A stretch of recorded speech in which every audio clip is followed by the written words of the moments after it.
crumbles. Stock markets plunge into free fall. Banks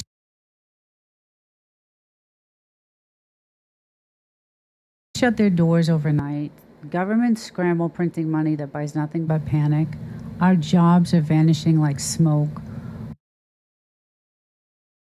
Stock markets plunge in waves. And in the shadows, wars ignite over scraps of what's left. Kind of sounds like a dystopian blockbuster, doesn't it?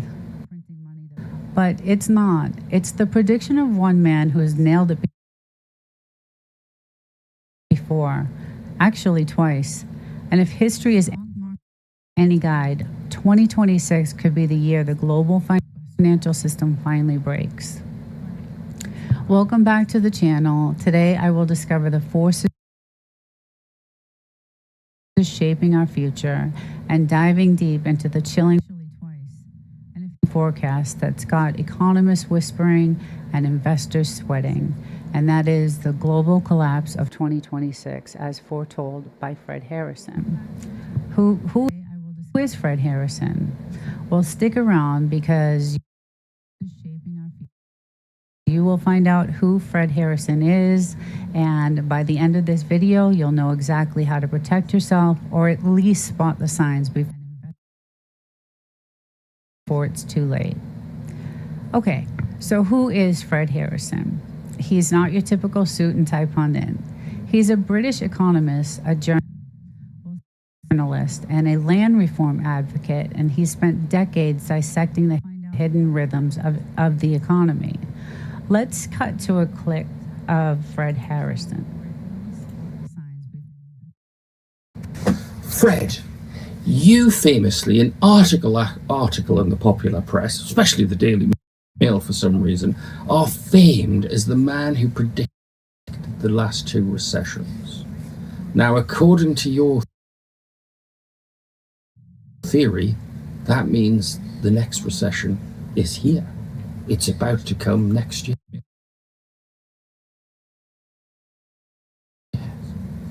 Do you think that's going to happen? Yes,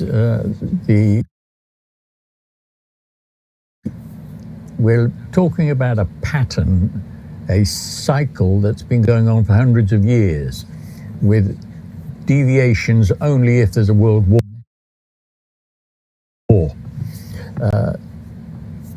So yes, we can predict the timetable of the current business cycle based on those 18-year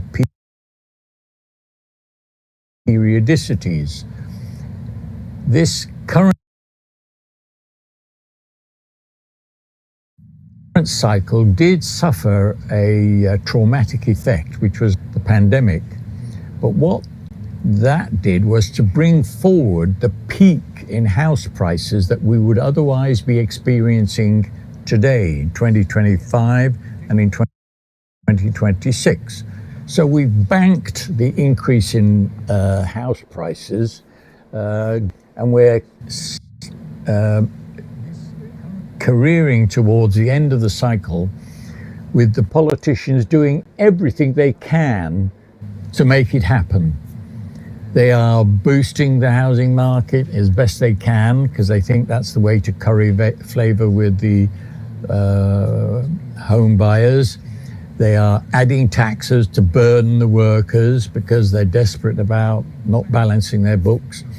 They are deregulating the risks of lending money, so that renders the financial sector even more vulnerable. So the lawmakers have no clue as to what is just about to happen. Okay, I'm going to stop the video there, and we're going to go back to 1997. Fred Harrison wrote this groundbreaking book called The Chaos Makers. And Harrison boldly predicted a massive property crash in 2001, except it hit a year earlier in 2000, tanking the dot-com bubble and sparking a global recession. But undeterred, he doubled down in 2005 with the boom bust, house prices, banking, and the depression of 2010.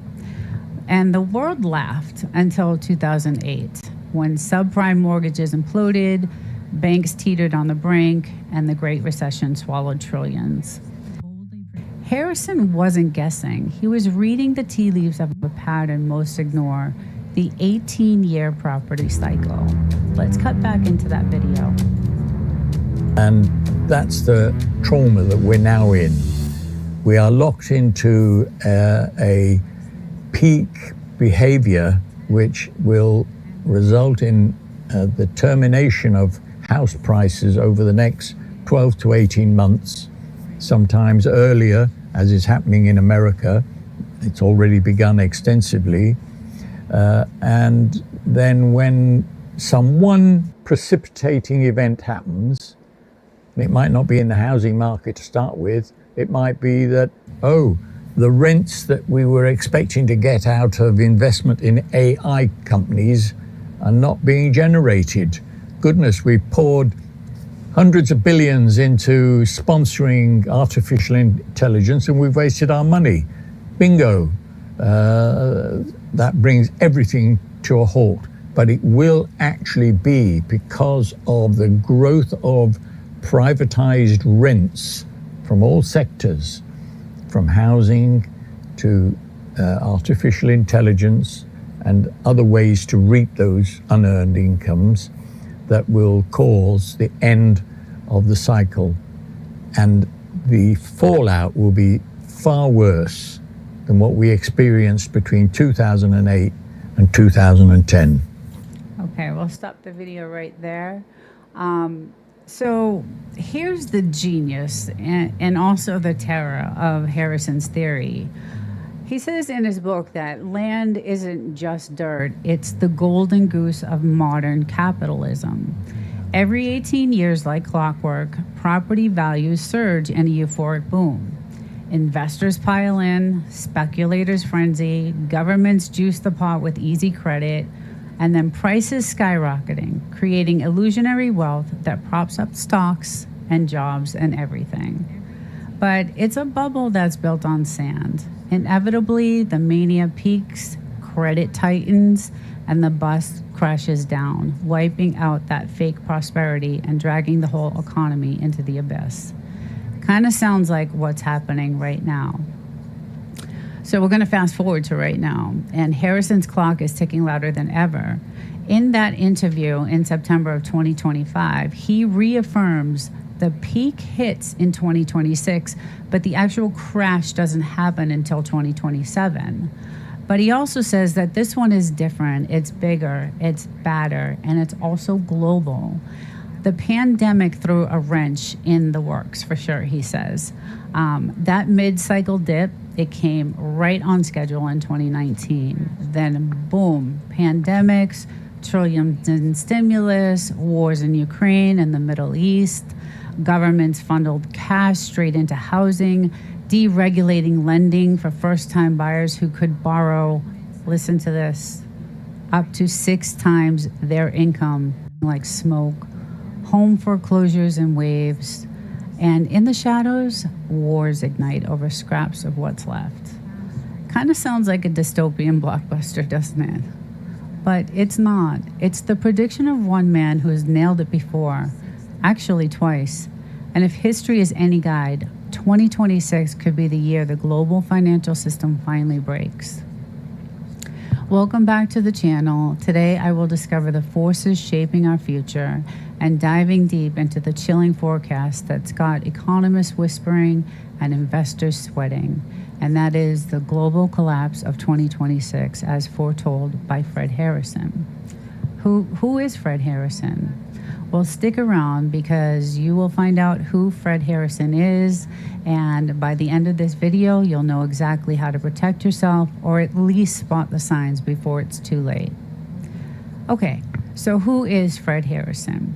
He's not your typical suit and tie pundit. He's a British economist, a journalist, and a land reform advocate, and he spent decades dissecting the hidden rhythms of the economy.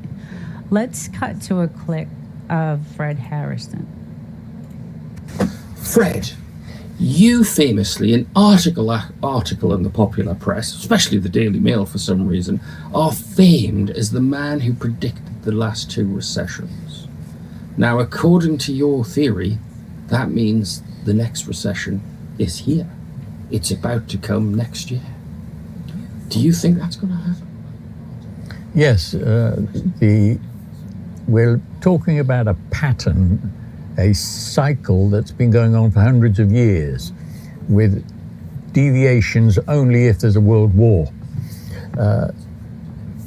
So yes, we can predict the timetable of the current business cycle based on those 18-year periodicities.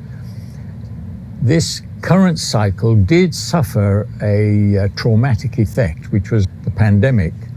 But what that did was to bring forward the peak in house prices that we would otherwise be experiencing today in 2025 and in 2026. So we've banked the increase in house prices and we're careering towards the end of the cycle with the politicians doing everything they can to make it happen. They are boosting the housing market as best they can because they think that's the way to curry flavor with the home buyers. They are adding taxes to burden the workers because they're desperate about not balancing their books. They are deregulating the risks of lending money, so that renders the financial sector even more vulnerable. So the lawmakers have no clue as to what is just about to happen. Okay, I'm going to stop the video there, and we're going to go back to 1997. Fred Harrison wrote this groundbreaking book called The Chaos Makers. And Harrison boldly predicted a massive property crash in 2001, except it hit a year earlier in 2000, tanking the dot-com bubble and sparking a global recession. But undeterred, he doubled down in 2005 with the boom bust, house prices, banking, and the depression of 2010. And the world laughed until 2008, when subprime mortgages imploded, banks teetered on the brink, and the Great Recession swallowed trillions. Harrison wasn't guessing. He was reading the tea leaves of a pattern most ignore, the 18-year property cycle. Let's cut back into that video. And that's the trauma that we're now in. We are locked into a peak behavior which will result in the termination of house prices over the next 12 to 18 months, sometimes earlier, as is happening in America. It's already begun extensively. And then when one precipitating event happens, and it might not be in the housing market to start with, it might be that, the rents that we were expecting to get out of investment in AI companies are not being generated. Goodness, we poured hundreds of billions into sponsoring artificial intelligence and we've wasted our money. Bingo. That brings everything to a halt. But it will actually be because of the growth of privatized rents from all sectors, from housing to artificial intelligence and other ways to reap those unearned incomes, that will cause the end of the cycle. And the fallout will be far worse than what we experienced between 2008 and 2010. Okay, we'll stop the video right there. So here's the genius and also the terror of Harrison's theory. He says in his book that land isn't just dirt, it's the golden goose of modern capitalism. Every 18 years, like clockwork, property values surge in a euphoric boom. Investors pile in, speculators frenzy, governments juice the pot with easy credit, and then prices skyrocketing, creating illusionary wealth that props up stocks and jobs and everything. But it's a bubble that's built on sand. Inevitably, the mania peaks, credit tightens, and the bust crashes down, wiping out that fake prosperity and dragging the whole economy into the abyss. Kind of sounds like what's happening right now. So we're going to fast forward to right now, and Harrison's clock is ticking louder than ever. In that interview in September of 2025, he reaffirms the peak hits in 2026, but the actual crash doesn't happen until 2027. But he also says that this one is different, it's bigger, it's badder, and it's also global. The pandemic threw a wrench in the works, for sure, he says. That mid-cycle dip, it came right on schedule in 2019. Then, boom, pandemics, trillions in stimulus, wars in Ukraine and the Middle East, governments funneled cash straight into housing, deregulating lending for first-time buyers who could borrow, listen to this, up to 6 times their income, and supercharged the boom early. Prices didn't just rise, they exploded prematurely, banking those final manic gains ahead of schedule. Let's get back into that video of Fred. So, are you saying that this recession is going to be bigger and nastier than the last 2 recessions? Far worse. Take the last one. In 2008, it was the banks that were too big to fail, so governments could intervene by printing money, rescuing the banks, pouring the cash into their coffers, and apparently stabilizing the economies, but actually making the working people pay through austerity over the next 10 years. This time, I'm afraid it's going to be far worse, because now it's the governments that are too big to fail with their debts, the sovereign debts. And nobody's going to bail them out because they don't have the resources, and it would be idiotic to try and bail out governments whose debts exceed the annual income of their production. So that, combined with other events that are going to happen, the convergence of various crises, the military ones, like in Ukraine, the migration ones, like the people from the global south flooding across the Mediterranean into Europe, the convergence of these crises precipitated by the end of the economic cycle will cause chaos like I've never experienced in my lifetime, and I'm now into my 80s. Okay, I'll stop the video there. It sounds pretty scary, but what he's really saying is when this happens, when this pops, there's no parachute. Governments blew their slush funds on pandemic bailouts. No more trillion-dollar lifelines. Let's get back into that video. And so I fear that, topped with one of the political problems that we have, the paralysis of the political class. They don't know what they're doing. They have no imagination about changing their life, the way they approach to problems. We will end up in a terrible catastrophe. One of the prospects with a man like Trump in charge in America, he might decide that to distract people, he's got to send troops into Greenland, for example.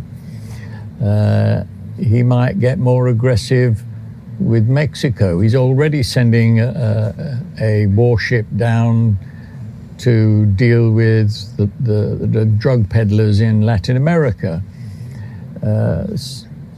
That kind of behavior precipitates action. Yes, Putin, if he's not getting anywhere with Ukraine, if he thinks he's in a stalemate, might decide to extend the range of his wars with Europe. Okay, we'll stop the video right there. Harrison argues that Trump's agenda will fuel a speculative surge in asset prices, including property, by injecting more liquidity and rewarding landowner investors. Policies like deregulation and potential stimulus would encourage borrowing and flipping. echoing the pre-2008 environment Harrison warned about. He sees Trump as a personification of the culture of cheating, prioritizing short-term gains for speculators over systematic reform like land value taxation, which he advocates to prevent cycles.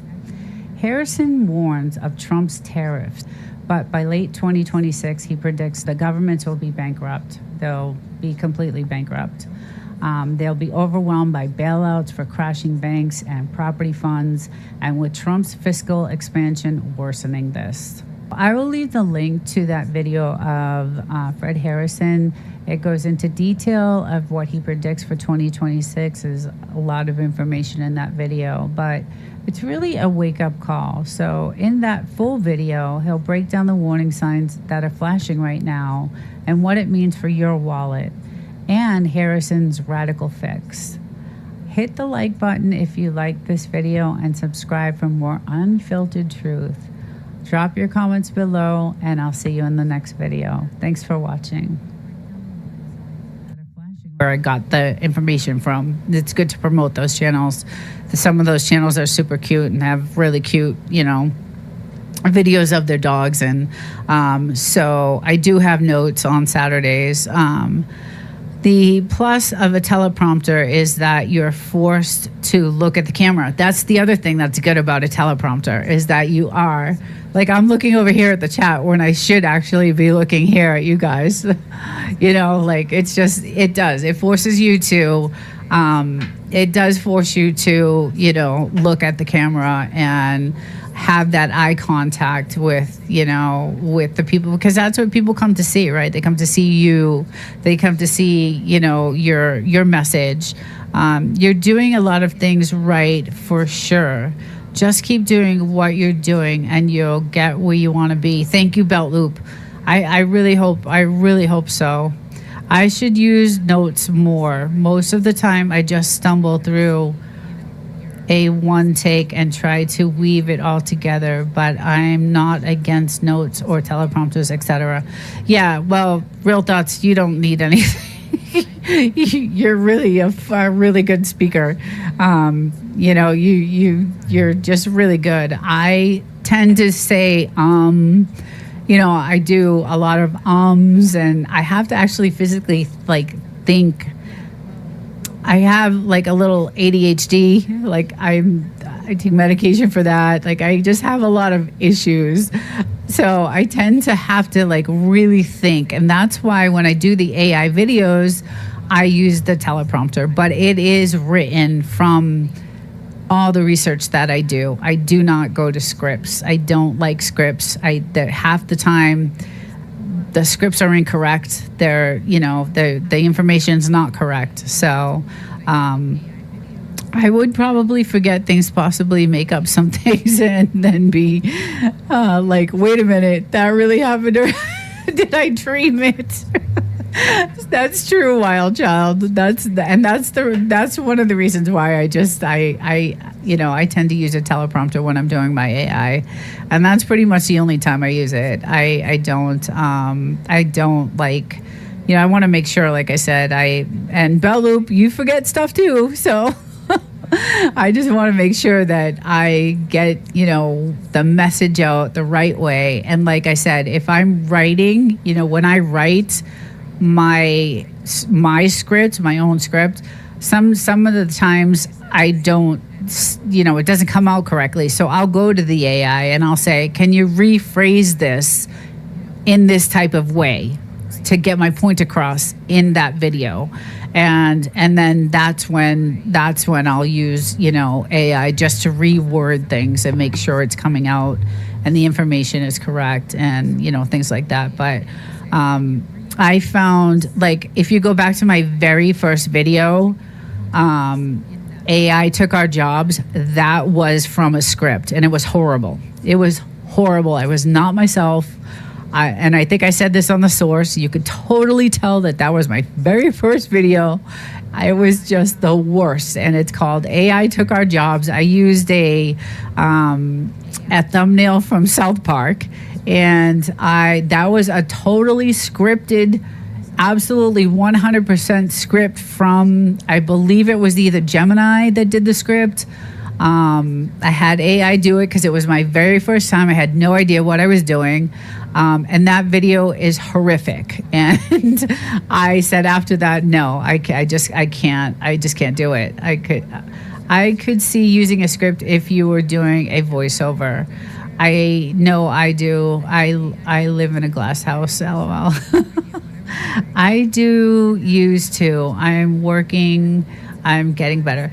Yeah, real thoughts. And you're on a lot more than I am too. So it helps when you're on a lot. You know, you do get used to it. Like Poetic, she's a pro. Real thoughts, you're real good. You're Belt Loop, you're another one. Like, I don't get to go on as much as I want to.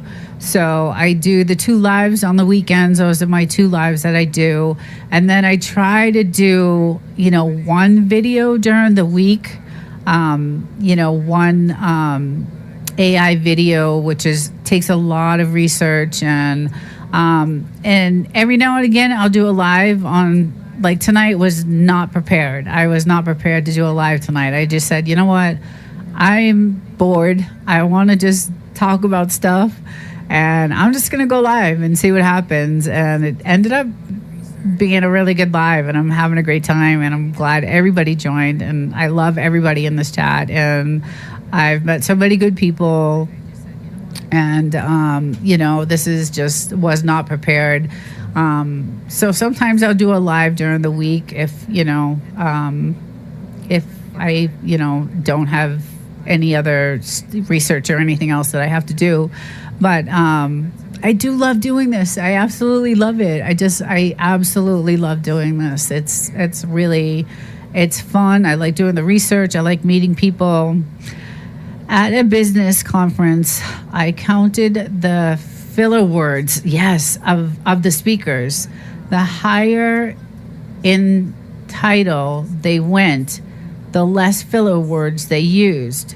When the president of the company got up, he didn't use a single, filler words. See, that's the thing. Like, I just did it. I think we all do.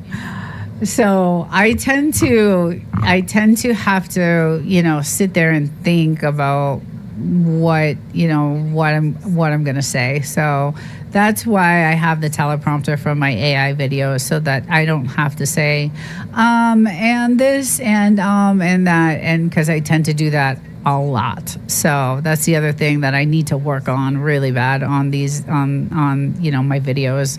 And, but again, the more you do it, the better you're going to get, right?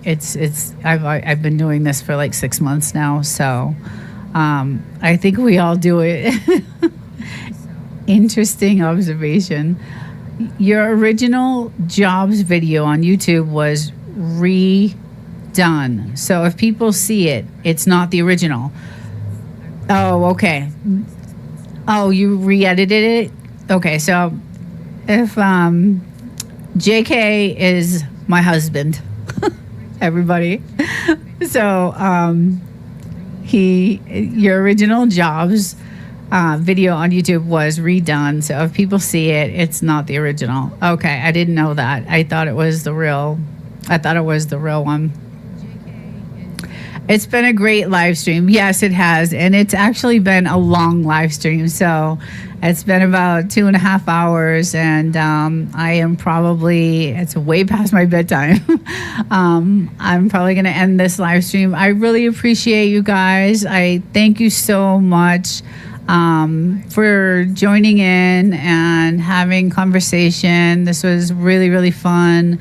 And I will hopefully see you guys over the weekend. I will be in the Sources live when he has it on Saturday, and then I have my lives on Saturday and Sunday. So again, thank you so much. Anytime a video is bad, just blame it on AI. I love You wild child. Bye, everybody. Thank you for joining. Bye, Poetic. Bye, JK, Bell Loop, Real Thoughts, everybody. Thank you so much for joining, and have a great night, everyone. We'll see you again. Thank you.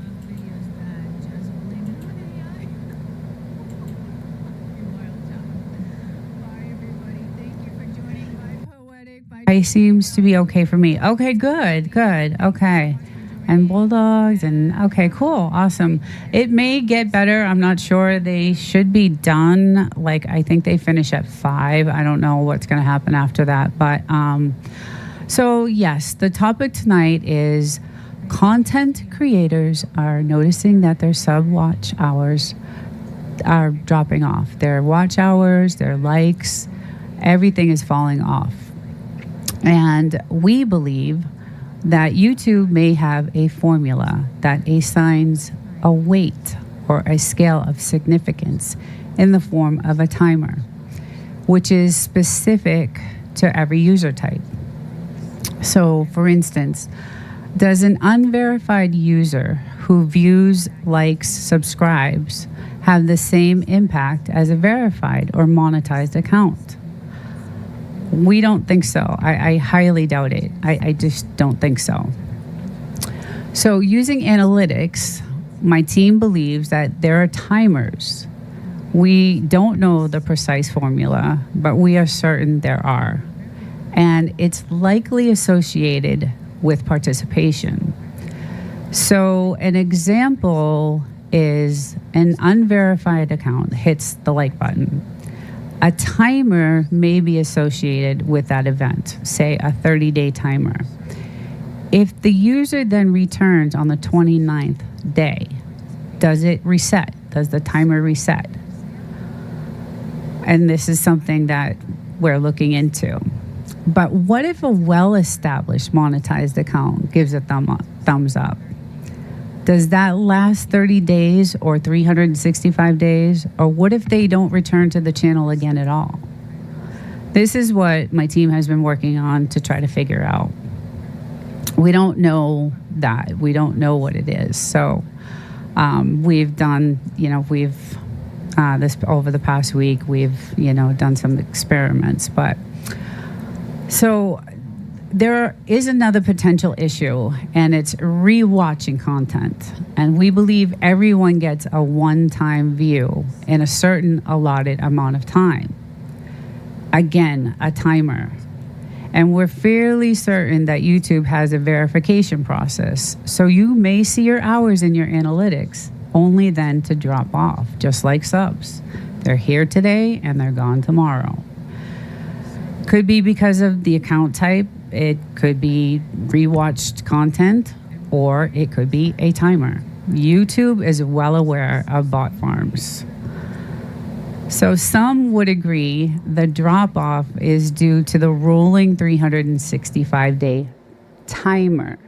However, our channel isn't 365 days old. So we have done experiments, like I mentioned, and we have seen drop-offs. So that leaves channels like us in a situation where we need new viewers, not just any viewer, but like-minded participating viewers. Channels that are trying to get monetized and channels that are trying to stay monetized. And as you may know, my team and I have been having watch parties in exchange for participation. And now we have a backlog. It has been highly successful. We have a huge backlog of channels. Was really, really successful. I was really happy about the results. I just want to look at the chat real quick and see if everybody's good. Okay, hit the like button, thank you. So we did the experiment, we had these watch parties, and although, intentions may be good, many times newer channels are unaware of the commitment to monetization and the commitment to community. It's the old adage of create a channel and go viral. So the reason why we need new users is because we're not looking for people just using YouTube for TV. When these channels show like-minded participation, they're also looking for the same thing we are. So we're introducing those channels to all of you. And we have a system that we're going to use to do this with. And I think Bulldogs has a good sense of what to incorporate for this. And the whole team actually really worked hard over these last, I think it's been about a week, maybe a little bit over a week. So, and we've found many different things. Is it the user? Is it the type of user? Is it their account is not verified? Is it they don't return to the channel in a certain amount of time?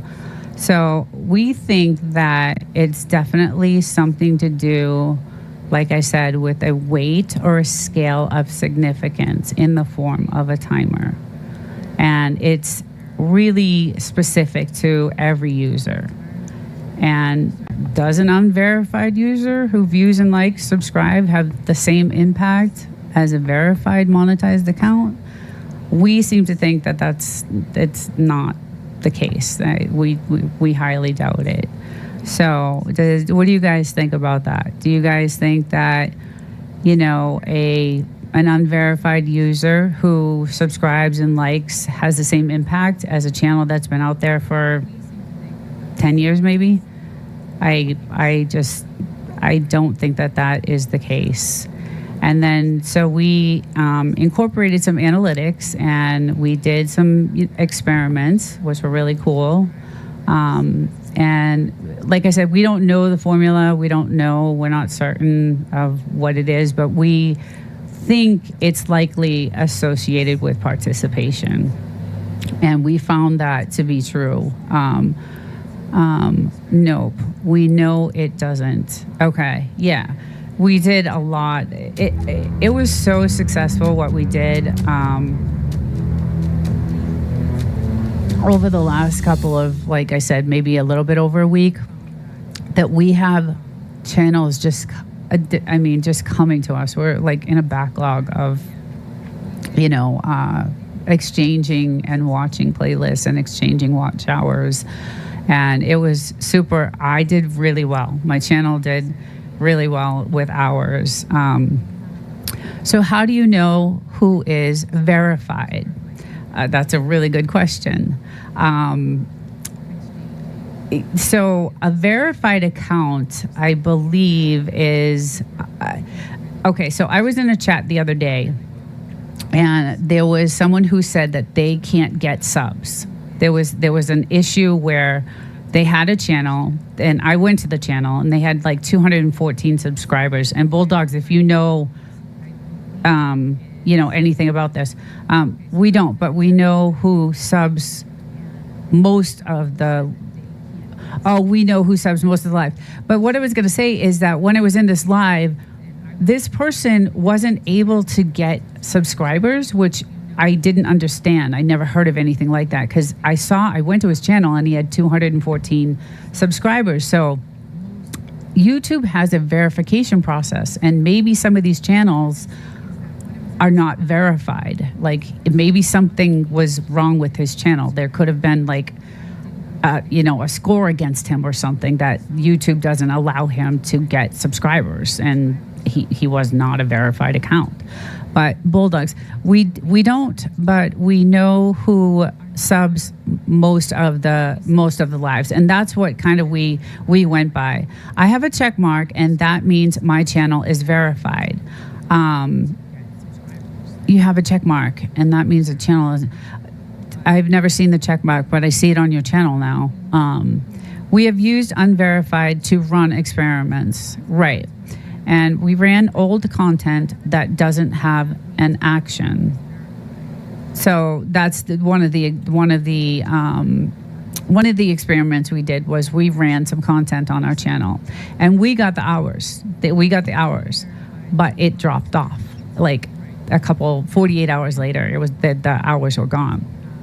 So we know that that's, you can't, it just dropped off. There's no, we didn't get credit for it. They gave it to us originally, and then it drops off.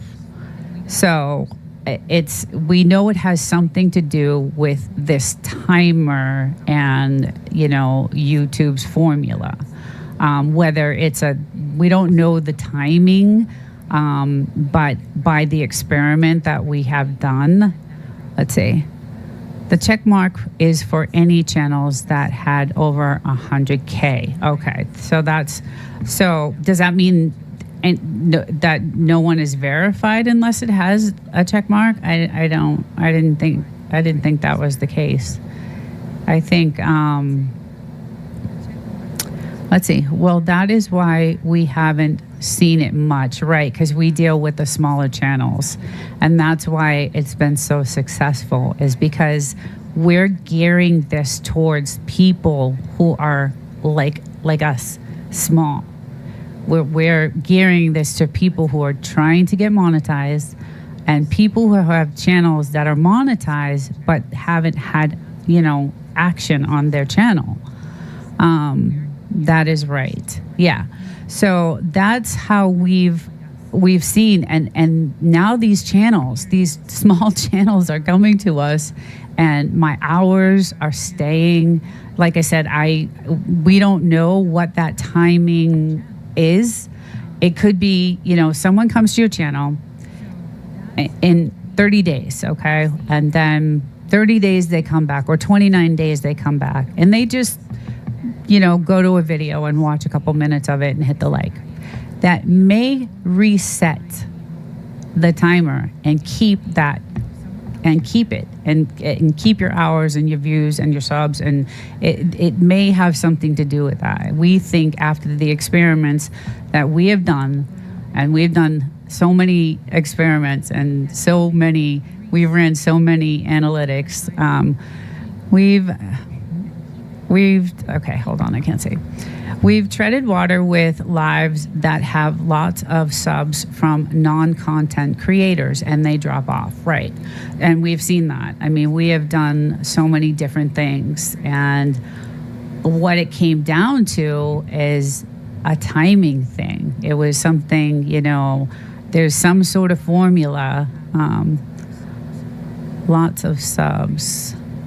We're treading water with lives that have lots of subs from non-content creators, and they drop off with lots of subs. Yeah, that's why it's the smaller channels that are, they're like us. They're pushing to get monetized. They're pushing to stay monetized.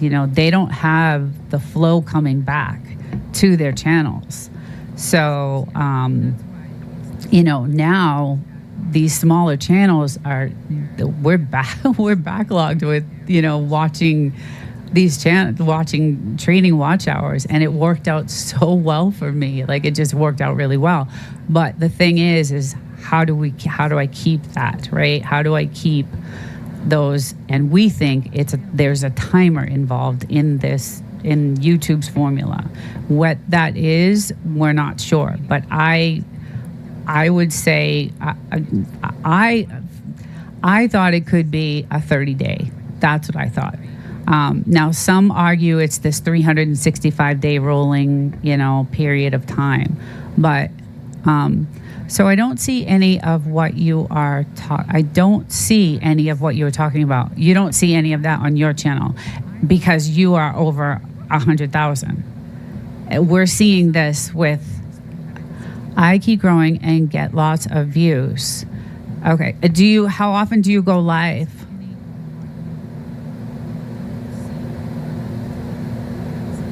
I think lives have a lot to do with it, because that interaction that happens when you go live sets it.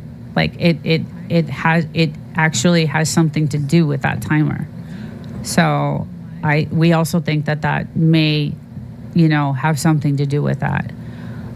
But I think channels that are really big with like over, 50,000 or whatever it is, one time a week, you go live one time a week, Bartlett Family Farm. Cooking of Deliciousness. Ooh, I love that name. I love that name. When we traded hours with like type creators, our hours went up significantly and the drop-offs slowed. And that's kind of the point I'm trying to make, is that we did exceptionally well. Like I and the interaction, and this is the other thing that I also learned, is when people are commenting and interacting, there's got to be something that like sticks to that. Hi, Jody. Welcome. There has to be something in the comment that sticks to that video, because YouTube sees the video. It sees what you're presenting. So if you're going to comment on the video and it's a niche, channels have to be trying to get monetized, or you are just over the threshold, right? It's for new channels. It's basically like us. It's people like us that are trying to get monetized, and smaller channels that are trying to stay monetized. So, you know, there's channels with a couple thousand people that are getting monetized, but they need to keep that. So, we did, you know, another experiment where we found, like, if we identified something in that video and put it in the comment, it actually would like stick to that, like timestamp, so on. You know, if there was a watermelon in that video, I would say, beautiful watermelon, and I love watermelon, and something that the comment actually would stick to the video, and YouTube would pick that up as a great interaction, and maybe that helps it stay longer.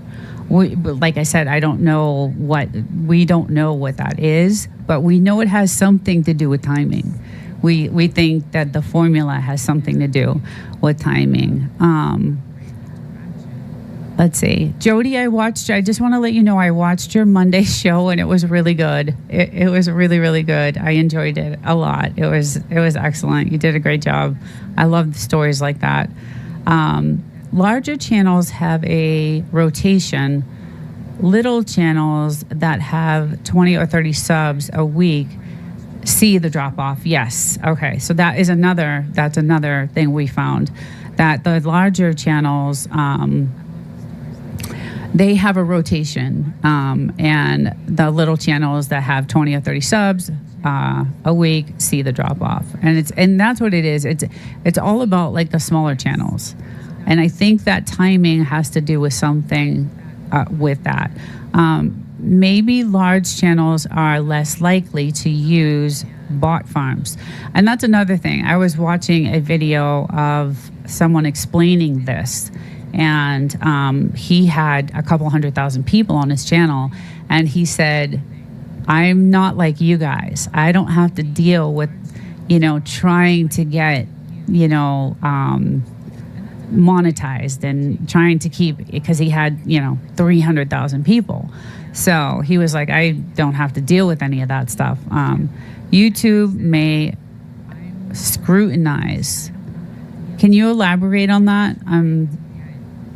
Bulldogs, YouTube may scrutinize.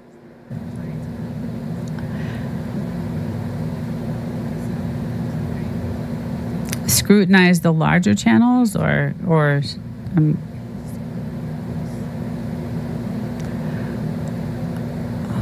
I never have or ever would use a bot farm. Oh yeah, no, I'm not saying that you do, but there are bot farms out there, and some of the channels, I think, use them. There's no way that they can keep some of the larger channels that I see. You know, I'm not saying that by any way that you guys didn't do that, but there's got to be some. I mean, some of the channels that I see that have hundreds of thousands of subscribers, I wonder how they even have any. But that's just, you know, agree. Too risky for a large channel. Right, exactly. That's why it's geared toward the smaller. We went from gaining 20 hours a week. And that's the experiment we did. So within what I think it was 7 days total, I went from getting like 20 hours a week. I ended up getting 325 hours, and nothing has dropped off. And we also believe that it's due to the participation. That's a key thing. Like the timestamps of, the part of the video you watched is key. Identifying something in particular in the video. And YouTube can see who does, and they remove the subs from the channel. Right. Butler, it's probably the channels that don't have real faces, not like real channels like us. Okay, that's a good point, actually. That's a really good point. That's an excellent point. We were on a course of being monetized in 3 years, and that's true. It was true. I was barely getting any hours, and I got 300. I mean, I believe it was, I don't know the exact amount. I think it was over 350 hours in 7 days, and nothing has dropped off. We should be monetized by the end of the year. The way we're going, and with the backlog of channels we have that want to participate in this certain way, it's working for us. It's working, and it's all about the smaller channels. So if you can engage, you need new subscribers. Everybody wants new subscribers all the time. That's how you grow. But there is some sort of timer that is affected. And so returning to the channel, and they're your subs anyway, you're going to want to go back and view their stuff, or go to their lives. I think the lives have a lot. We also think lives have a lot to do with, we were on a course of, well, I got over 1,000 hours in one day when I was at a meetup. Wow. And went live for 10 hours. Well, that's a long time. Yeah, that's what I'm saying. The lives are where it's at. Definitely. We all know that. We definitely know that. I do, really well when I do the lives. But it's when we did this experiment these past 7 days, we had such a good response from everyone that participated. It was really, really good. We geared towards like-minded channels instead of people who use YouTube as TV, right, with no content creation. That's right. We geared what we did with like-minded channels intended for people who use YouTube, who don't use YouTube as TV, with no content creation. Where the views were the views their creators. Were the views their creators. Butler, same, I do too. But my live was over 12 hours and I lost them. Okay, so relax with Mel. How long have you had your channel? I'm curious. I'm gonna actually give you let me give you guys, I have a serious lag, so let me just give me a second to get over to the chat here. And let me get my mouse and I will give you guys, so let's get to you. And then save, and then Jody, where are you, Jody? Okay. All right, there we go. So if you go longer than 12 hours, the live will not count. Okay. Butler, were the 1,000 hours from creators? That's a good question. Nor will any of the hours. Took me 11 months to get fully monetized. Okay, it took you 11 months. Okay, so we're a 6-month channel, and like I said, I was doing maybe 10 hours a week, and I was pumping out content. I have like 400 videos, I don't know, maybe 800 shorts, and I mean, I just kept pumping up and pumping and pumping, content. And then I started a second channel because some of the content, I found that my subs, weren't into AI, and they were into the dog, my Frenchies, and the desert. And so I separated the content, although I still kept some of it on Desert Livin'. But that is a rule on YouTube about lives. Okay, I didn't know that. See, this is great. This is great because I am learning. Guys, I'm new at this, and we did all kinds of certain experiments and analytics and to try to understand. The 1,000 hours was from all kinds of people that come in to see what was going on at the meetup, right? So they were new, right? Were they your subs, or were they new? Were they, people that were new to your channel? Because that is where I think it would count. My channel is years old, but I wasn't on it for years. I picked it up and renamed it and restarted it again. Okay, yeah, okay. And you must be monetized then if your channel is years old. But this experiment and this thing that we did over the last 7 days, I can't even believe the amount of hours that I got. Some were subs, and some were new. Okay, so if your subs are coming back within a certain time frame, whether we don't know whether it's a week, 30 days, some are arguing it's the 365-day cycle that everything resets at that time. Some were subs and some were new. But we know there's definitely, it has to do with that. And it also has to do with the interaction that you have with the comments. And when that started happening, what were you using to gain hours?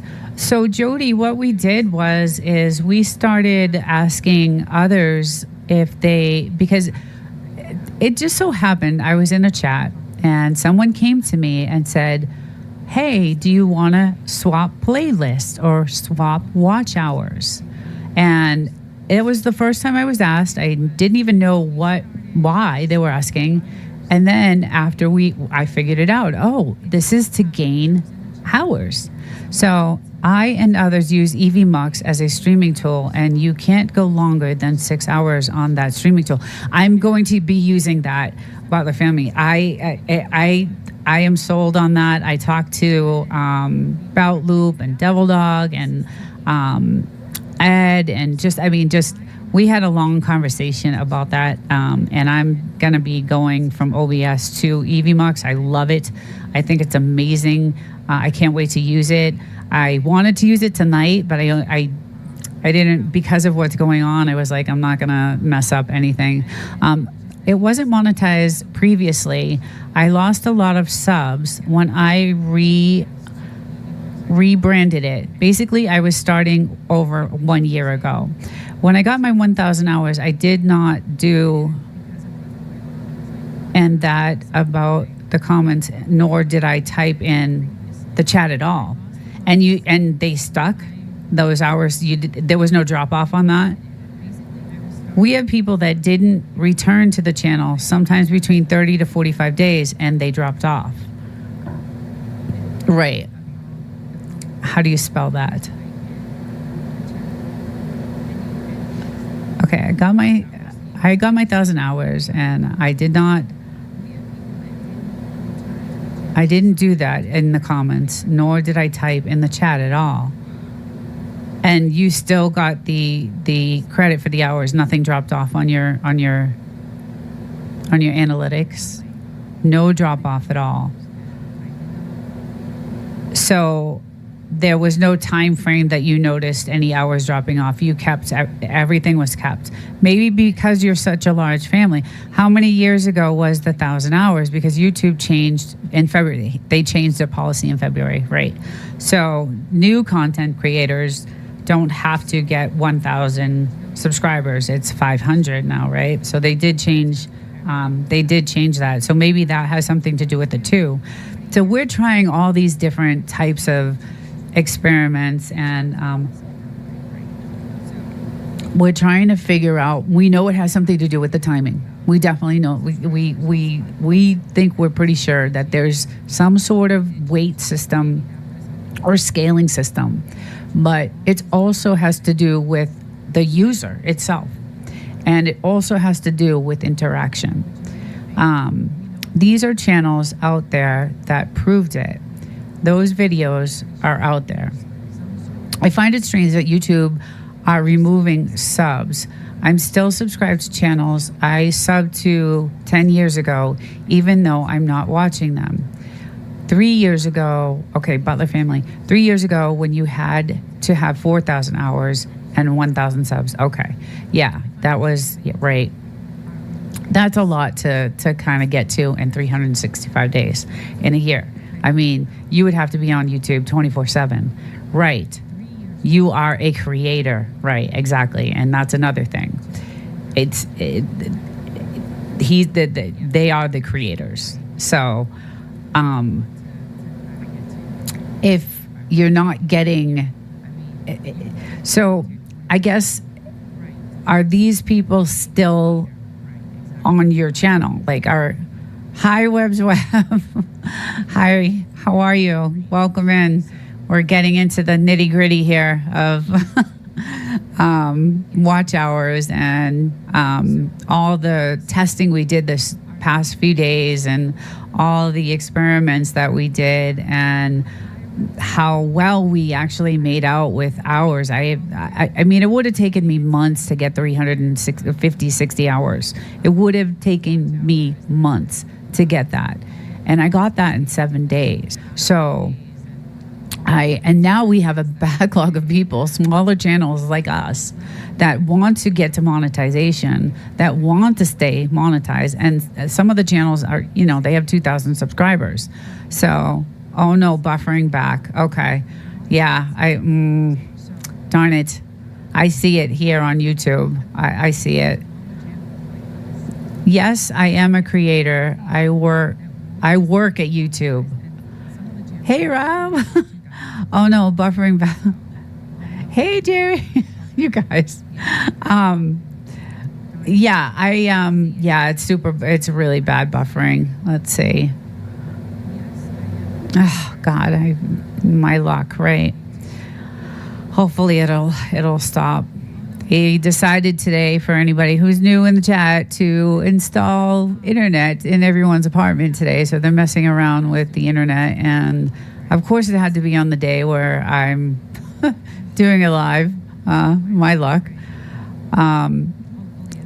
Yeah. So anyway, we found that, like, the interaction, the identifying in a video of, something specific, you're buffering. I know. There's nothing I can do about it. I've already turned my CBRs are already, I already changed them. So, let's see, hold on 1 second. YouTube is not receiving enough video to minimize smoothing, streaming, such as viewers will experience buffering. Okay. Yeah. Sorry, they decided to upgrade the internet in her area. Sorry, guys. Yeah. I've been listening in the back, trying to finish up some stuff. Okay. Yeah. I'm trying to reset my CBRs, but it's not going to, I don't think it's going to help any, because they're messing around with my internet. So let me just try something here. Let me see if I can do this. All right, let me try that. Yeah, it's really buffering really, really bad. Let's see if that helps a little bit. And let me know if it's gotten any better. I just tried to fix something. So, yeah, my luck. Evie Mux, Jody, you have to get Evie Mux. It's really good. I actually got the free version of it and I messed around with it this week. It's a really incredible broadcasting platform, and you can broadcast to like several. Yes, we're back. Yes, we're a backlog from word of mouth because their hours are sticking where they previously were treading water like us, and that's exactly what we found. And they actually said, these people actually said that, meaning I work to do YouTube, not work for the company. Okay, Ralph. Okay, right. When you're monetized, that's who you work for, right? It's actually Google. Okay, I get what you're saying. But that's what we found. These channels were saying exactly what Bulldogs mentioned. So and now they're coming to us like crazy. Like they're just like, luckily I have a team of people that are good friends and family that are willing to participate in this, and meaning I do work like you do. Yeah. So it really, and now we have people on a wait list. You are better now. Hey, Belu, what's up? Welcome. Good to see you, Gary. My voice is going too. Yeah, so during that whole entire thing, it took me so long. I'm on the phone, so I have the live volume turned down. Okay. Butler channel is blessed. We love, this is another thing. Through this whole entire thing, doing better, I think. Okay, LOL. Sorry. Autocomplete. Through this whole thing, I have found so many channels that I sub to. So not only did these people that we didn't know, smaller channels that we connected with, they got a sub out of me. I got a sub out of them. We actually like their content. And now we're interacting, on a daily or weekly. And I know I'm not going to be able to, I know that there's a timer, and I know that I will have to be back to that channel. And I know that I'm going to, and I want to, they're my subs. I like their channels. I'm going to watch them. And I know there's interaction that's involved. Thank you. Out. Jody, how are you? I'm missing everyone's lives lately. So we also found that, these channels were coming to us saying, oh my goodness, I want more. Because there were certain, what happened is we would say, okay, we'll do, say 10 hours. And obviously I have a team that would give 5 times that back. So these channels, hi Lakeside Laura, I'm having internet issue. It's probably not you, it's me. They're working on the internet in my building today, and they're hooking up Frontier, which is the worst internet in the world. So it's probably not you, it's probably me on my side. And I thought they would be done they're probably just finishing up, but I don't know how that's going to affect, and there's a fire right there. But let's see, doing well, just doing the work thing. Lakeside Laura, let's get you a moderator. So then we noticed that the interaction actually made a difference. So if I identified something in the video, and that's why, hi Bells and Stars, she was one of our people, and Lakeside Laura too. Also, it was great because we got to go to these channels and we got to. There are other methods we use for the sticky.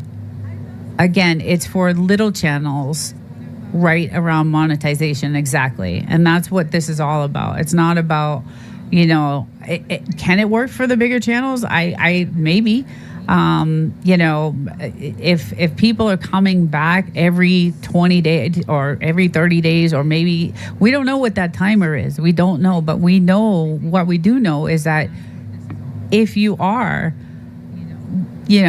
coming back, if you give me 10 hours, I'll give you 5 times that back. And we had, we have a backlog right now of people. And then we had return people that said, hey, you know what? I would like to do this again. I will give you this. And we would give them whatever, 5 times that. So and then I haven't looked, but we'll look later. Oh, Jerry, you're talking to, you guys are chatting. My dad's name was wrong. Yes, can't wait until Saturday night to see what he has to say. What's going on Saturday night? You guys having a live? Is that the live show you guys do? Too. I thought the G4. I want to go to that live if you guys are doing the live on Saturday night. It was fun. I had a good time. I also want to get into another Tech Talk chat. I'm looking for a boom and microphone. Where did you get yours? Oh, okay. So this is actually, we got this on Amazon. It's not expensive at all. I love pink, so I got a fluffy cover for it, and I love fluffy things, so I got a fluffy pink. And then it actually can change. There's a button underneath, and it actually changes color if I can find it. But it does really cool things. Yeah, there you go. So it changes color and it does all kinds of neat, cute stuff. And it was it's not expensive at all. This is not where I put my money. I put my money in my computer, my system, because I needed a system that would be able to handle what I was going to be putting through it. So I got a gaming computer, and it has everything I need. It was custom built kind of for YouTube, for me to put out content. So a lot of the money that I put into this was in the computer. Nina, maybe recap for those that arrived. Okay. So yeah, let me go. Like I said, let me get up there. Okay, yeah, because I have these on notes. So because there was so much information. So basically, we're talking about watch hours and subs and likes and things like that falling off your channel.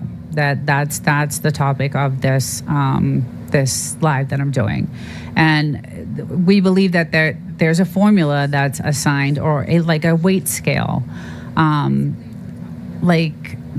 timer maybe, and it's specific to every person. It's specific to each user type.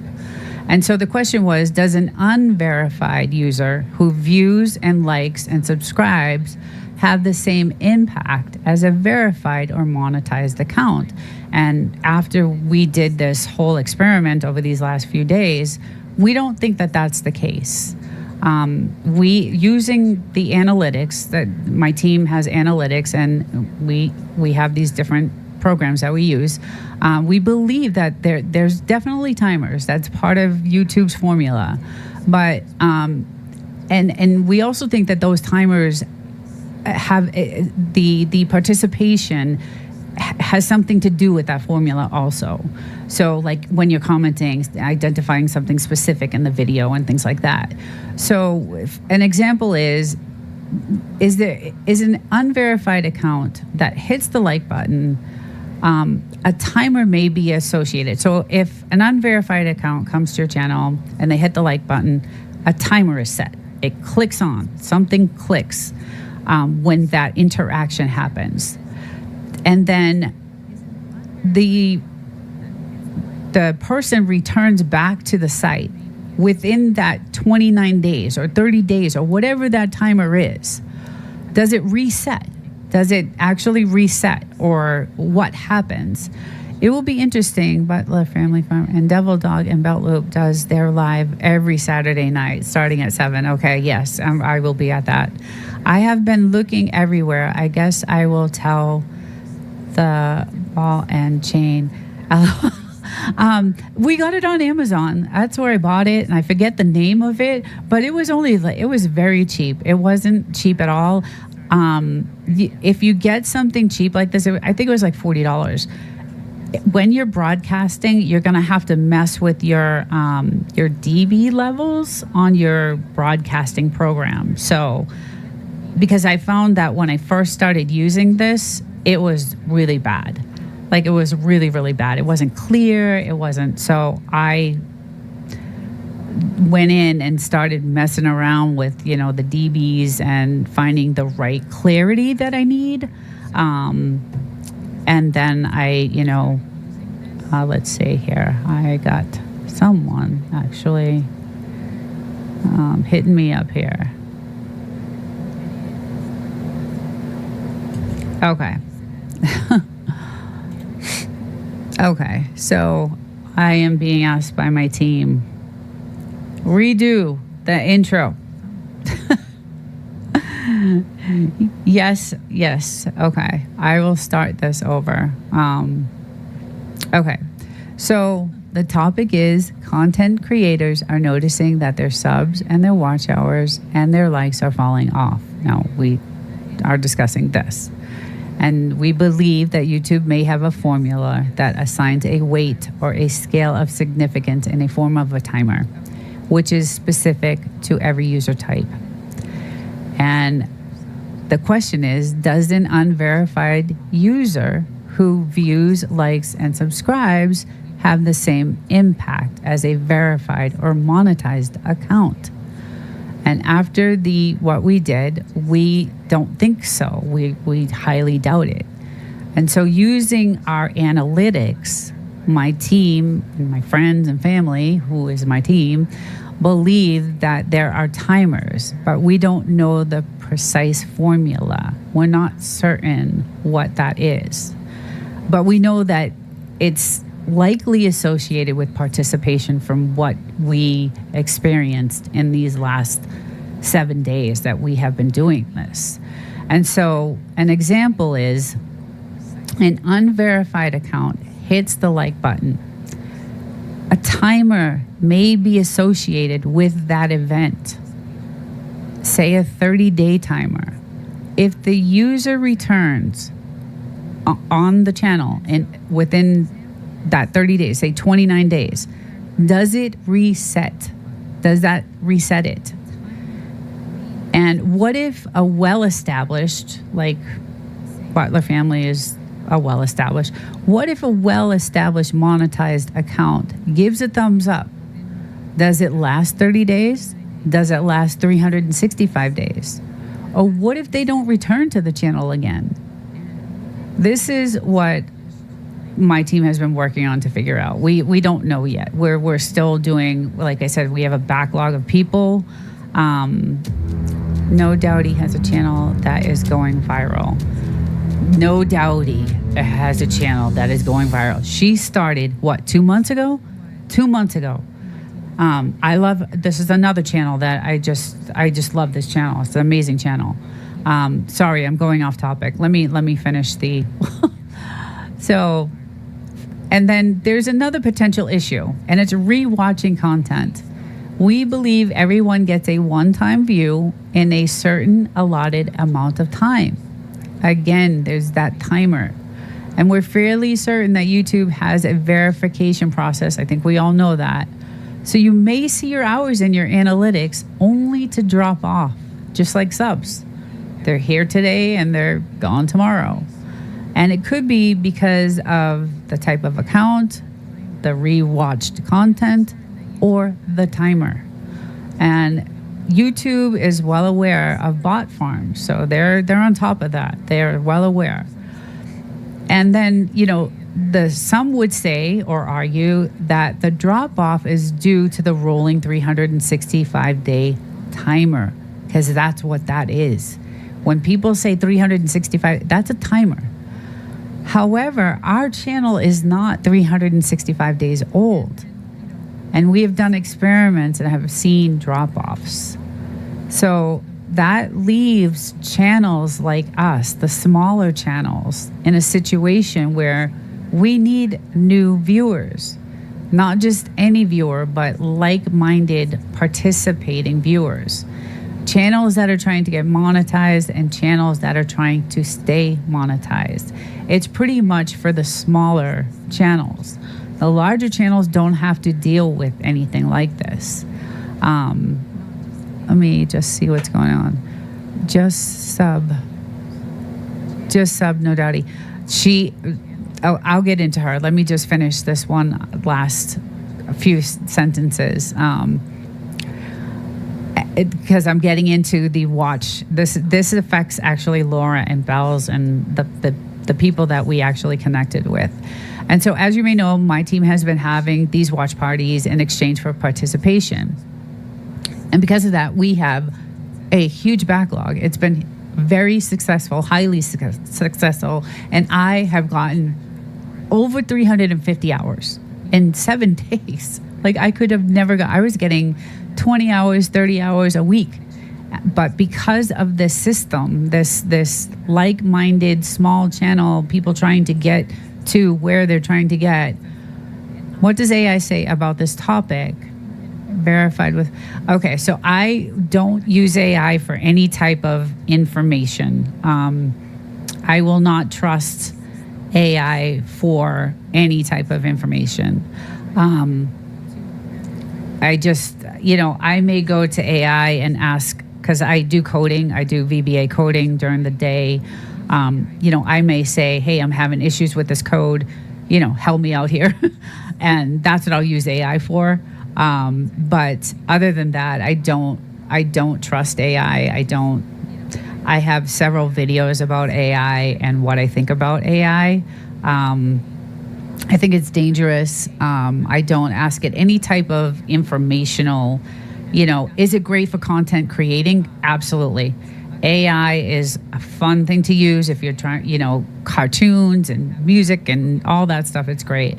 But for any type of information, I do not trust an AI. In fact, if I ask AI something and they're wrong and I go back and correct it, it's not a good thing. They're not happy about it. So AI says nothing, which means to us, bingo. We have spent hours, days, weeks testing different accounts. And one of the reasons we have trying watch parties, right? I'm trying to hook up a 24-hour live. Okay, so Lakeside Laura, I don't think, now based on what Ralph said, I don't think you can go longer than a certain time. Just got your friends to support you for a 21 4-hour live, but you have to break it down to a few live streams. Okay, don't go over 11 hours. Okay, yeah, Ralph says don't go over 11 hours at one time. Okay, you guys are awesome. Those is fascinating. Don't go over 11 hours and 55 minutes. Right.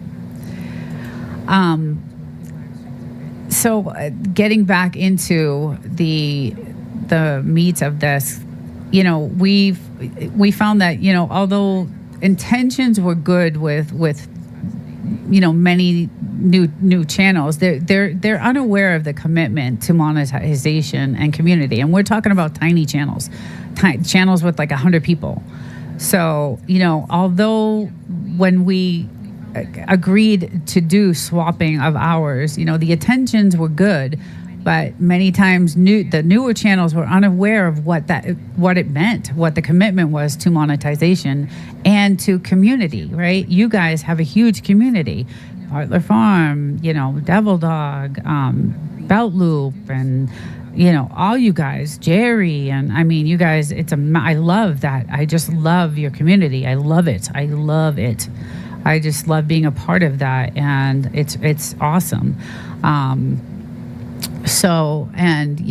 The reason why we need new users is because we're not looking for people just using YouTube for TV. We're looking for people who are going to come back and watch our stuff. Absolutely, Nina. Jesse Journals, welcome. So when these channels show like-minded participation, they're also looking for the same thing because they're just like us. They're trying to get to a certain point. So when they're showing the like-minded participation, they're just like us. And so we're introducing those channels to you guys so that it could work for you guys. And we do have something that Jesse Journals, Jody. We do have something that we are going to use. And actually, Ralph, you guys have been in the game for a long time. And Jerry, sorry. Ralph is Web's Web. Okay, that's right. I was so mad that I got even Gary messed up. I was just like, oh, Gary is Bello. I apologize. You have me and Jerry mixed up. Yes. Okay. Sorry about that.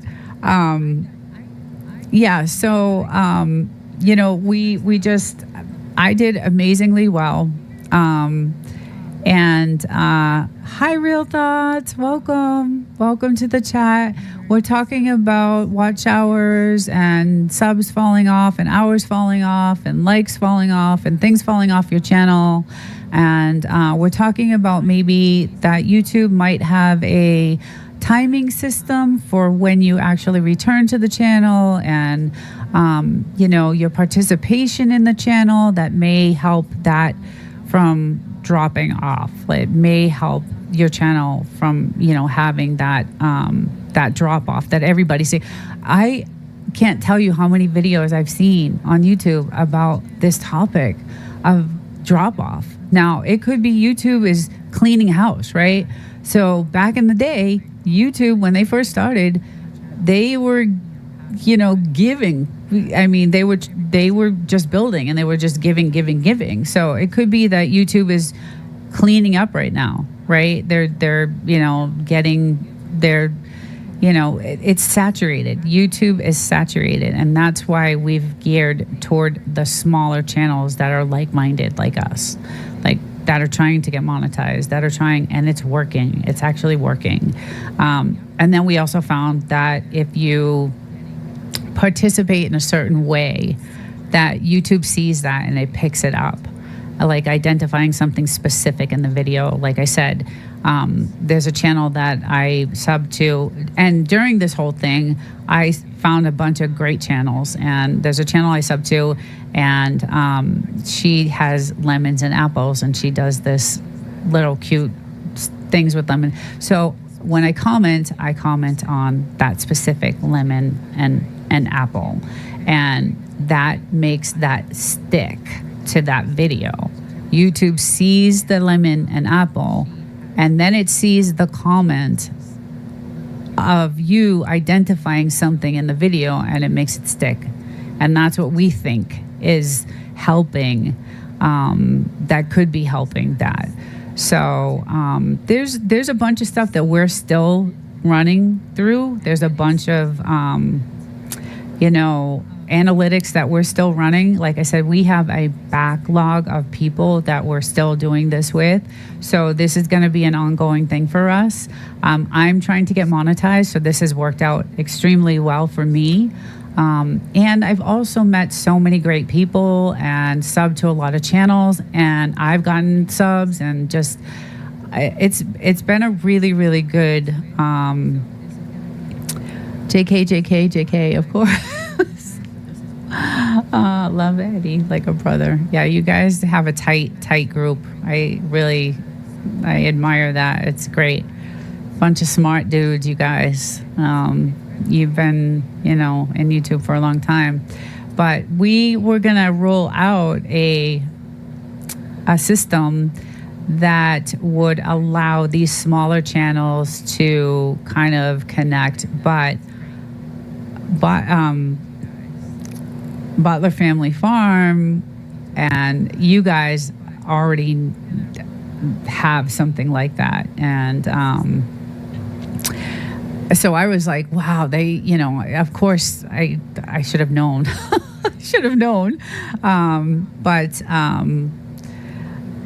Yeah, it's we're gonna it's a link that's gonna be on my description. It's on my page, and it's gonna be really cool. It's gonna let you know where to find these people, what time they're gonna be on, and it's kind of like a calendar, but it's for smaller. It's geared for people who are trying to get to a certain point. I think, could it work for a larger channel? Obviously, because you guys are using it. Let's see. Unless you are actually with the other content creator, seeing that they are playing the whole video, the whole playlist, we actually can't say that we should get the actual hours. And that was the other thing that we did. We made sure that we played. Have you created a master playlist yet? No, I haven't. I've been too freaking busy doing this whole experiment thing. Relax. We can tell because we can duplicate the loss. Connecting to everyone. Let's see. I believe YouTube does filter out the non-engaged watch play. Yeah, that has something to do with it. I definitely think that, the interaction definitely is part of their formula.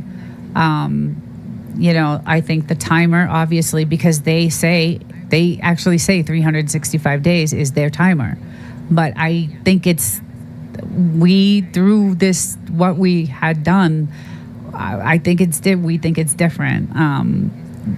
I have run 2 of your playlists so far. Thank you, Devil Dog. Thank you so much. I did so well these last few 7 days.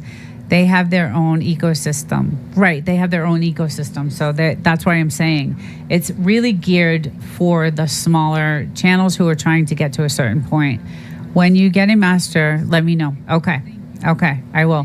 I was supposed to do it this week, but I was so busy. We were just so busy doing analytics and running and watching and, and then I work 50 hours a week. So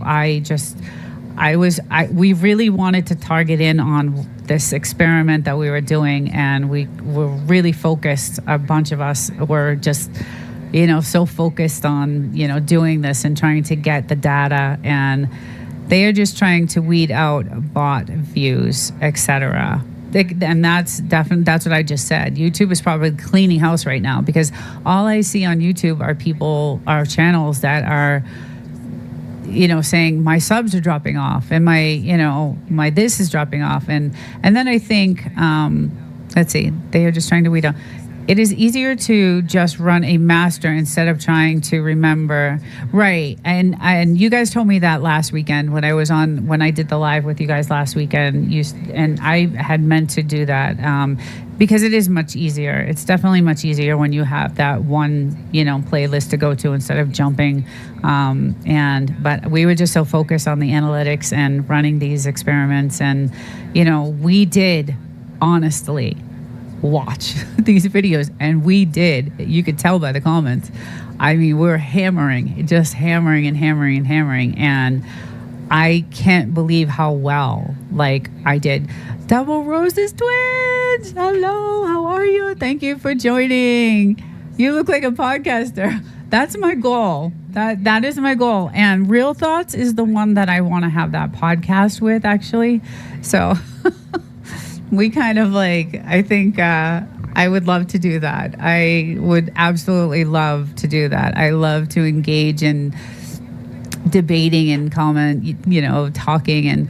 And Aura is different. This is for the new channels. Oh, ours is different. This is for the new channels to find like-minded people. One, trying to get monetized, and two, trying to keep monetization. It doesn't work with larger channels, right? Just set it and I will run it overnight while I am asleep. Sometimes it takes 3 days. Yeah, see, and that's the thing. This is where we kind of have, I don't know how to put it, like a leg up in the game, I guess. Because I have a team of people. When I actually do a swap of a playlist with someone, I get what they give me, which is whatever we decide, and they get 5 times what, because I have a team that works with me, and so they're getting, and that's how we built this backlog up of people. And the people that we've done this with are actually coming back and asking, can we, they're putting out new content, and, can we do this? Can we do this? So, can we exchange again? And they're coming back. They're coming back. So it has been a really good. You need to get your subs up closer to 500, right? Well, when I started this, I had like 250. When I started this 7 days ago, I have 341. I got 360 something hours and 7. I was running playlists till, I wake up at 3 a.m. to go to work. I went to bed I got 3 hours of sleep, within this last. We experiment with likes and comments and chatting via comment, right? So it was really rough. I'm not going to say this is not easy, guys. It's not an easy thing. It's not easy at all. It was, really difficult. But if you don't watch the video and identify something in that video that's going to stick, that's going to, YouTube sees that. It sees it. That's, I believe, part of their formula of interaction with content creators and their subs. It's crazy. People buy subs or views, and that's another thing. People can buy. I think that's so unfair, and I don't know how YouTube doesn't know that. I don't know that. I don't know how. I just don't know how they don't know that. They're letting channels, it's okay for things to drop off channels that are active, but they're letting people buy bots, and I just don't get it. I don't know. We don't know. We're still running all these experiments and tests, and we're really into the analytics of it, and we have programs that we're using, and it's very interesting to find out how it really worked well. And I know Lakeside, we did a deal, Bells and Stars, we did. Actually, a lot of people, I think, we even went into people we weren't even planning on, like Devil Dog and, other people. And I did so good with the hours. I just can't even believe that we will be monetized by the end of the year. So, with the amount of people that are on our on our list for this, but it's a lot of work, and I'm really grateful to my team. Thank you, everyone. Thank you, guys. You guys mean the world to me. I'm really happy, and I'm just grateful for anybody that comes to the channel. This is just outside of that. I'm just really grateful to have people come and watch my content, because I really work hard on it. I'm new at it. I'm just, I'm slowly getting better and better each time. I put something out, but I am, still, I'm camera shy too, so that doesn't help. But I like doing this. I really do. Doing well, just doing the work thing. I don't believe that. YouTube does catch on to people who do that. I knew one person that got his channel removed. Okay, so they have to. There's got to be something that is in that formula. Desert, they don't have to know. They set timers. Okay. Desert, they don't have to know they set timers. Hey, I got a sub from Streamlabs. Nice. Trucker J. That's awesome. Welcome. Thank you. Thank you so much. You don't have to leave a comment for it to count. Okay. Yes, a lot of work. Yes, Double Roses. You guys are killing it. You guys are a fun channel, actually. As long as you watch more than 3 minutes, and that was the other thing. As long as you watch more than 3 minutes a video, then the sub will count. Hi, wheelchair girl. Hi, welcome. It's nice to see you. Welcome to the chat. This is everybody. But that's a different conversation.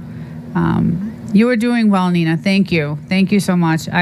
If you watch the first 5 of my videos, I think I've improved a little bit. But I really I would love to have a podcast. I think that is where I would be more comfortable, I think. There is no why to be sure it doesn't get removed. Hey everyone, Timmy, welcome, Timmy. Welcome to the live. We're talking about drop off, and we're talking about hours and views and subs and all that stuff dropping off the channel after a certain amount of time. And my team and I did a bunch of experiments over the last, week or so. And, we discovered these certain things that happen that we think are part of the formula. I think it has something to do with the formula.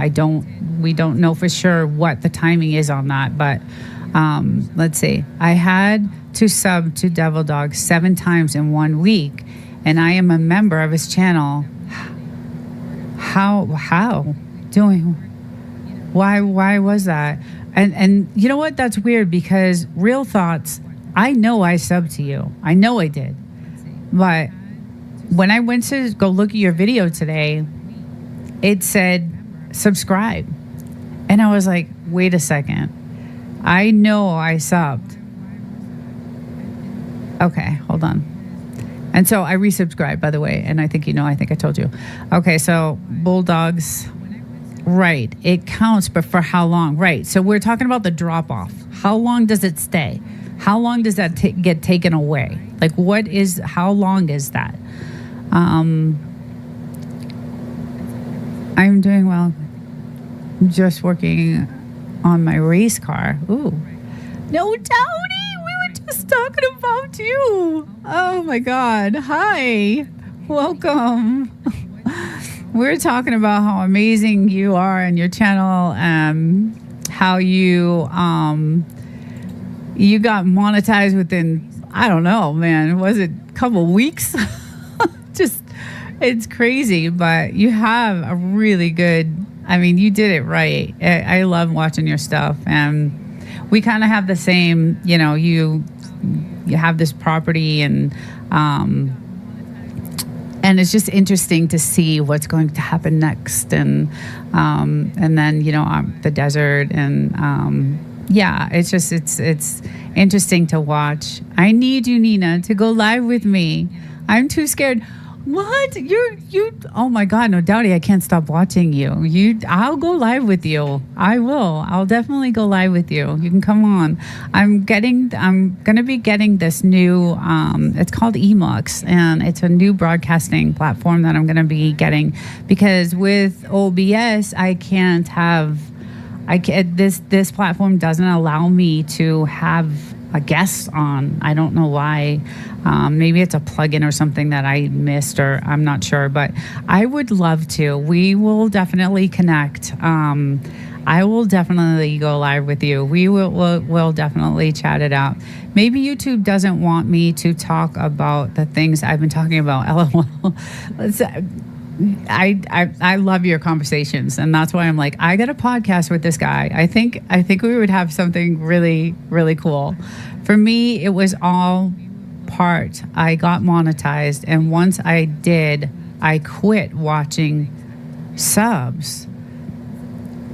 It counts for 1 year. So that's the timer. That's what you think. And so what happens after the 1 year? 1 year from the day you watch it will drop off. See, I think we've seen something different, no doubty, and that's why obviously there's a timer, because they say 365 days, but yeah, I don't know. It counts for 1 year. 1 year from the day you watch it, it will drop off. So 1 year from the day you watch one of your subs videos, when it hits 365 days, it drops off. WHS is. It could. Like I said, that's what they say, right? That's what they say. They actually tell you it's, within 365 days you need to do this. So, but what about the interaction that you have? And you're saying that you have no that you don't really comment or interact with that.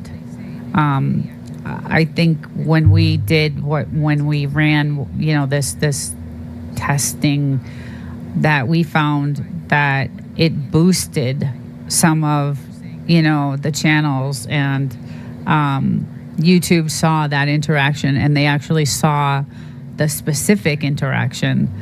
That is the watch hours. Bulldogs, Belt Loop, we're not a 365-day channel, and that's another thing, and we can make hours fall off our channels. Yes, it's done it many times, and that's when I said we did an experiment on our channel. We ran our content, and I was saying this earlier to everybody who's new. We ran 6 hours of our content. We got credit for it. We got the 6 hours. 2 days to 48 hours, whatever it was, 3 days later, it was gone. They took it away. And that also helped. That also was with the subs. Like, I was higher than I was with subs, and they dropped off. So there's something happening. It's a running thing. No, the watch hours. Everybody's like, that is the watch hours. Hi, Ace. Welcome. Watch a video. Okay. Yeah. Okay. That's what it is. Right. So that's what we think. We think that returning maybe on a monthly basis, and they're your subs anyway. You're going to want to go watch their stuff. You're going to want to, I like to anyway. Let's see. If it's coming from the name account, it might not count. See, that was the other thing. We based it off of the user, right? Is it a verified account? Is it, what type of account is it? Do they have strikes on their account? Do they have, let's see. If the 365 was true for everyone, channels wouldn't have an issue. And it's a huge issue. And that's why we're having this conversation, because all I see on YouTube is people complaining about everything dropping off. Everything. Hours, subs, views, I mean, everything. And their content isn't even getting looked at. And these are big channels. These are huge channels. And some of them are getting booted. They're just getting completely booted off the platform. It requires a more in-depth conversation. And if you're trying to transpose shorts to watch hours, they don't count. So the number from the analytics page doesn't go to the earn tab. See, I don't have the earn tab. That's where No Doubty comes in, because she has the well, you watched your own videos for 6 hours, got credit, then lost it days later. Yes. Yeah. So we've been doing all these little experiments to try to figure.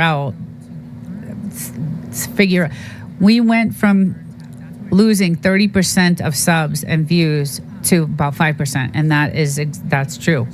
That's the other thing.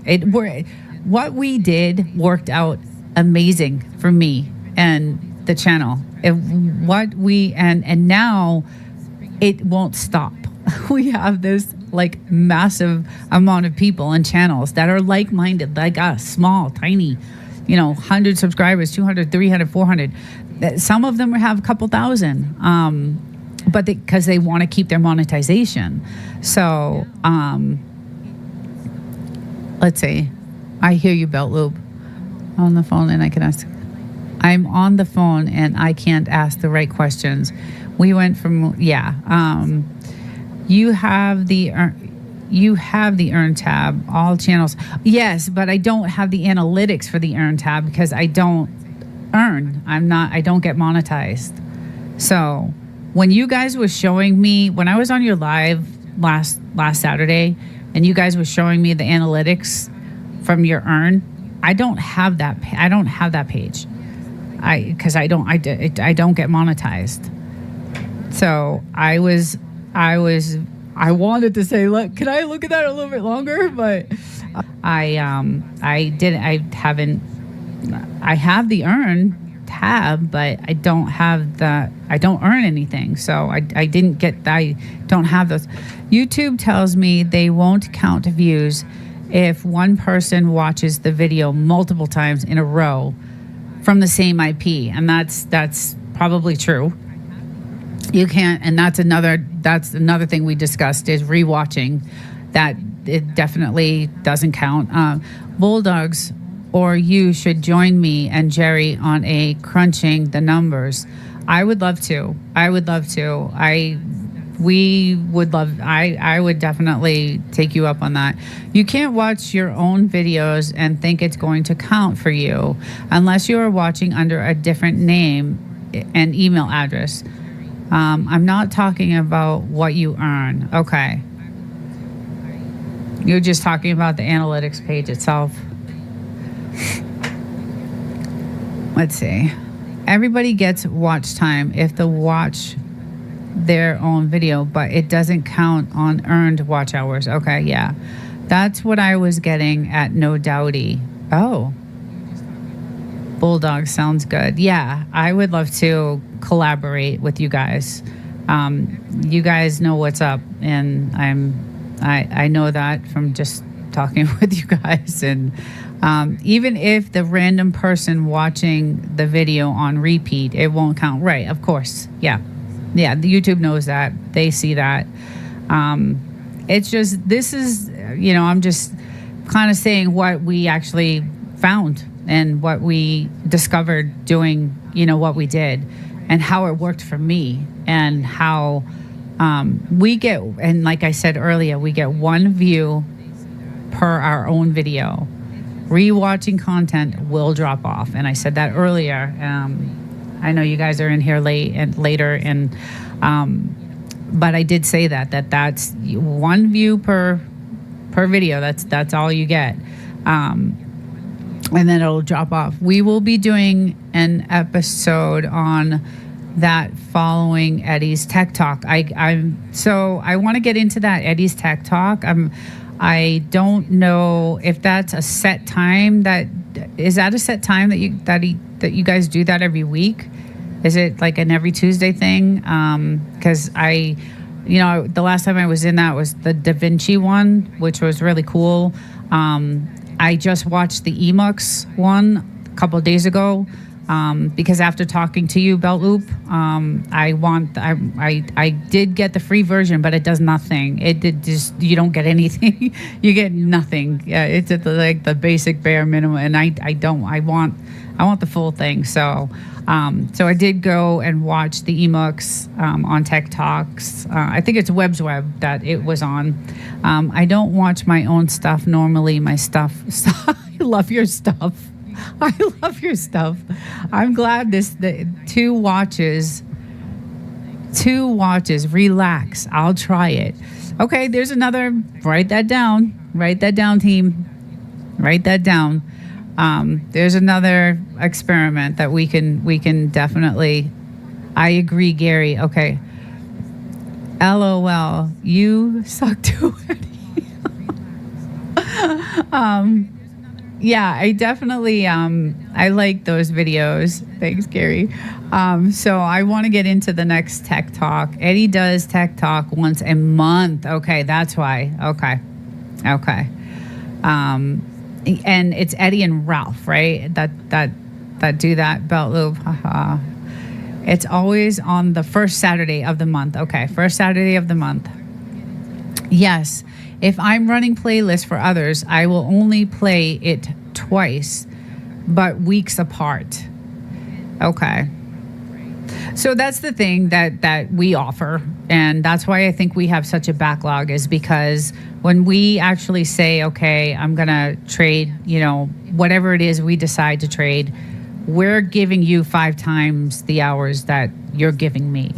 But we had so many people, and because I have a team that I work with, which is my family and friends, we were able to give back 5 times the hours. And that's why we did so well. And that's why my hours went up insane.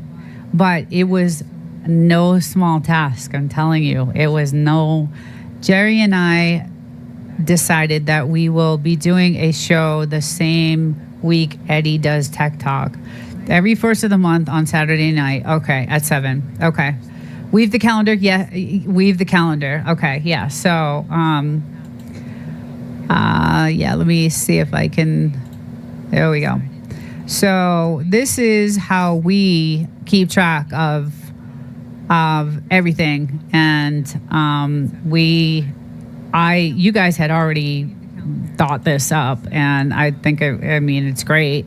But for the smaller channels that we want to help get monetized and stay monetized, and they have a place, and this is a link that's going to be in my description or on my page, and you can just click on the link. And I missed you, Butler. I don't know why I did that. So you could just click on the link, and it's going to tell you who's live and when they're live. And this is, I have Belt Loop in here, and I have, obviously my shows. And but it's great. It's a great. It's really a great tool to have, when you're trying to get, monetized, and when you're trying to get into these chats, and you're invited. I can think of nothing I enjoy more than listening to you talking numbers, Eddie and Devil Dog. I won't be attending that. So when you sent me this, I was like, oh my goodness, I should have known that you guys, you guys would have had this. But this is a great way to keep everyone connected, and it kind of shows you, these shows are overlapping. I know it's kind of a small, and let's see if I can enlarge it a little bit here. I don't know, because you're probably not going to be able to see much of it, and I'm in the way. So,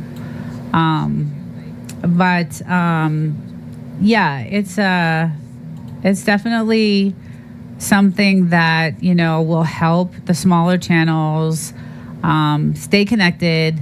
And we do watch parties because it is a YouTube experiment. It is how we can tell certain analytics, and that's exactly what we're doing. And then, we came up with this. We thought it was, a really good idea, and you guys had already done it. And I love this. This is great. It tells me where the lives are. what times they're on, what is overlapping. We can see this here. There's shows overlapping here. Devil Dog doesn't like numbers. He has trouble adding together. But regardless, that is, something we want to incorporate. So it's a pretty cool thing, and we're going to start, adding. Where is that? So this link, Laura, is going to be on my page. It's going to be in every description. If you have a premiere, let me go back to, it's actually on my page now. It's in the description of this video, but it is on my page. And say if someone has a premiere that they want, and they want to be, the calendar has a specific niche, again, an experiment, right? Because it's for small channels who are trying to build to monetization. I've done many experiments with YouTube. In fact, that's how I met Jerry. Yeah.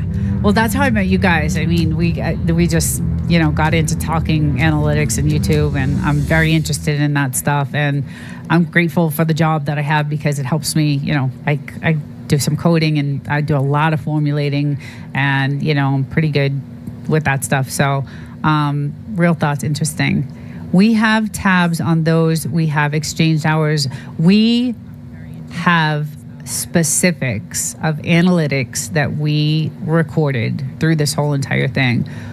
Oh, I found it. Yeah. So for instance, if someone has a premiere that's coming out and they want to get on the calendar, now this goes out to, does it show the time zones? Okay. So you can click Eastern time. You can click Pacific time. And so when I'm scheduling, I can do both. So I have color codes for Pacific. So this is when the show is on the, East Coast, or the Pacific time, and then the Eastern time. Sorry, I had it backwards. So that's, that's a way to kind of keep tabs on when you can get into the show, when you can get into the live. And this gets posted on the page, and everybody can, view it and see, when the shows are, when they're going to be. There's other features to this that I'm going to add.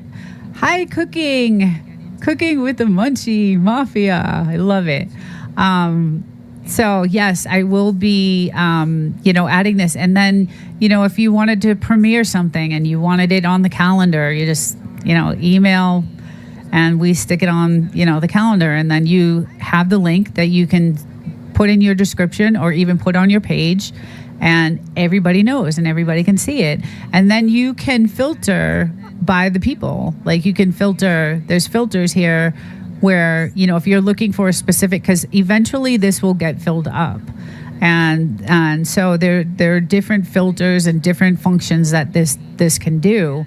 And it's super, super cool. It's really cool. I really, really, really got to drive. Okay. It's a really cool thing. I love it. It's going to help me so that I can stay engaged. But it's really for the smaller channels that are trying to build and trying to get to monetization.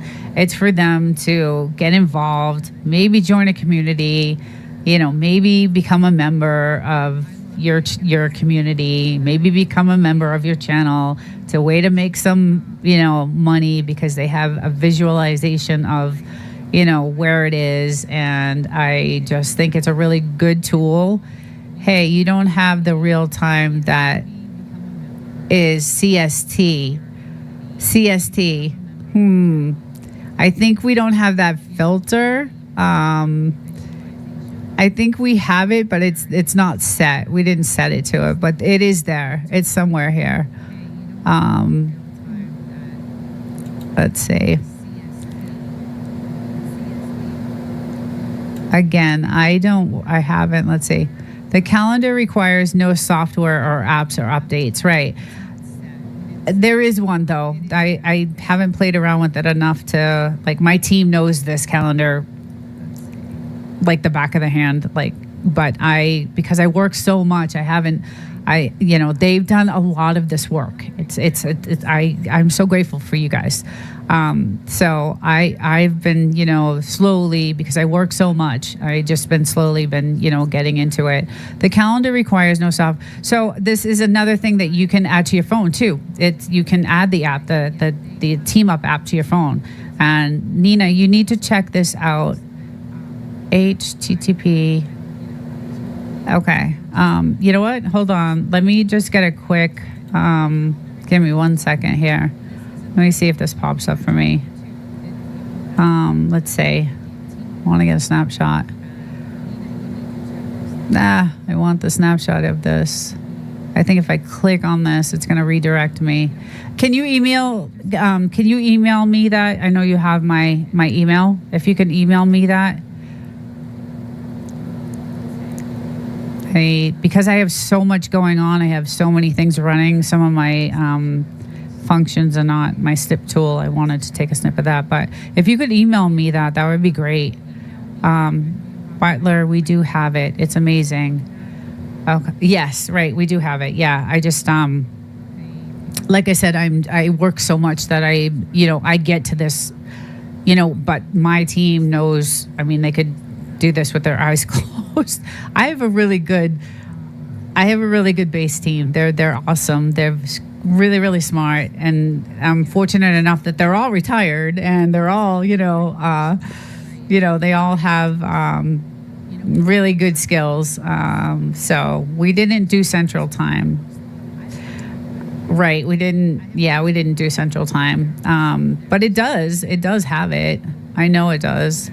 But anyway, it's a good way that if you actually want to premiere a video, or you can use a snippet. I'm trying to open, that's what I was going to do. I actually trying to open my snippet, but because I have so many different things open, it's hidden behind my broadcasting my broadcasting screen. So I actually have 4 screens right now, guys. I have 4 different screens I'm using, but I'm trying to use the snippet and it's not coming in front of it's in the back of all my programs, so I can't get to it. But if that could be emailed to me, I would really appreciate that. That would be great. Let's see, Bulldogs, you can probably grab that. The Team app is not required for viewers. Right. This week will be a short week for me, so I'm only putting in 80 hours. Oh my God, I thought 50 for me was like crazy. But anyway, that's kind of what we, thought might help with channels, smaller channels, like-minded like us, that are really trying to get involved. I'm super ambitious. I just have a drive that, I want to get monetized. I actually want to do this, for a living.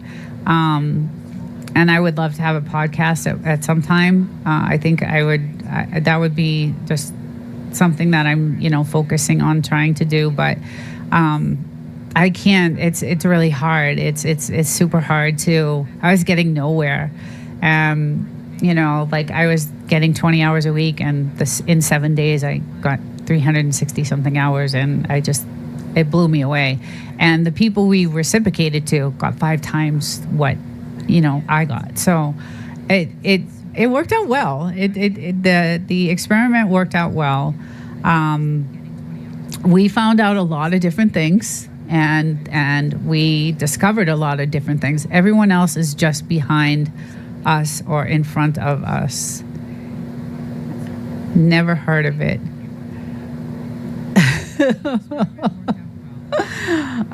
So that's basically, and we do have the statistics and the analytics, and we recorded everything, and every day I run my analytics, Central Time Zone in the American Standard at Bulldogs. LOL.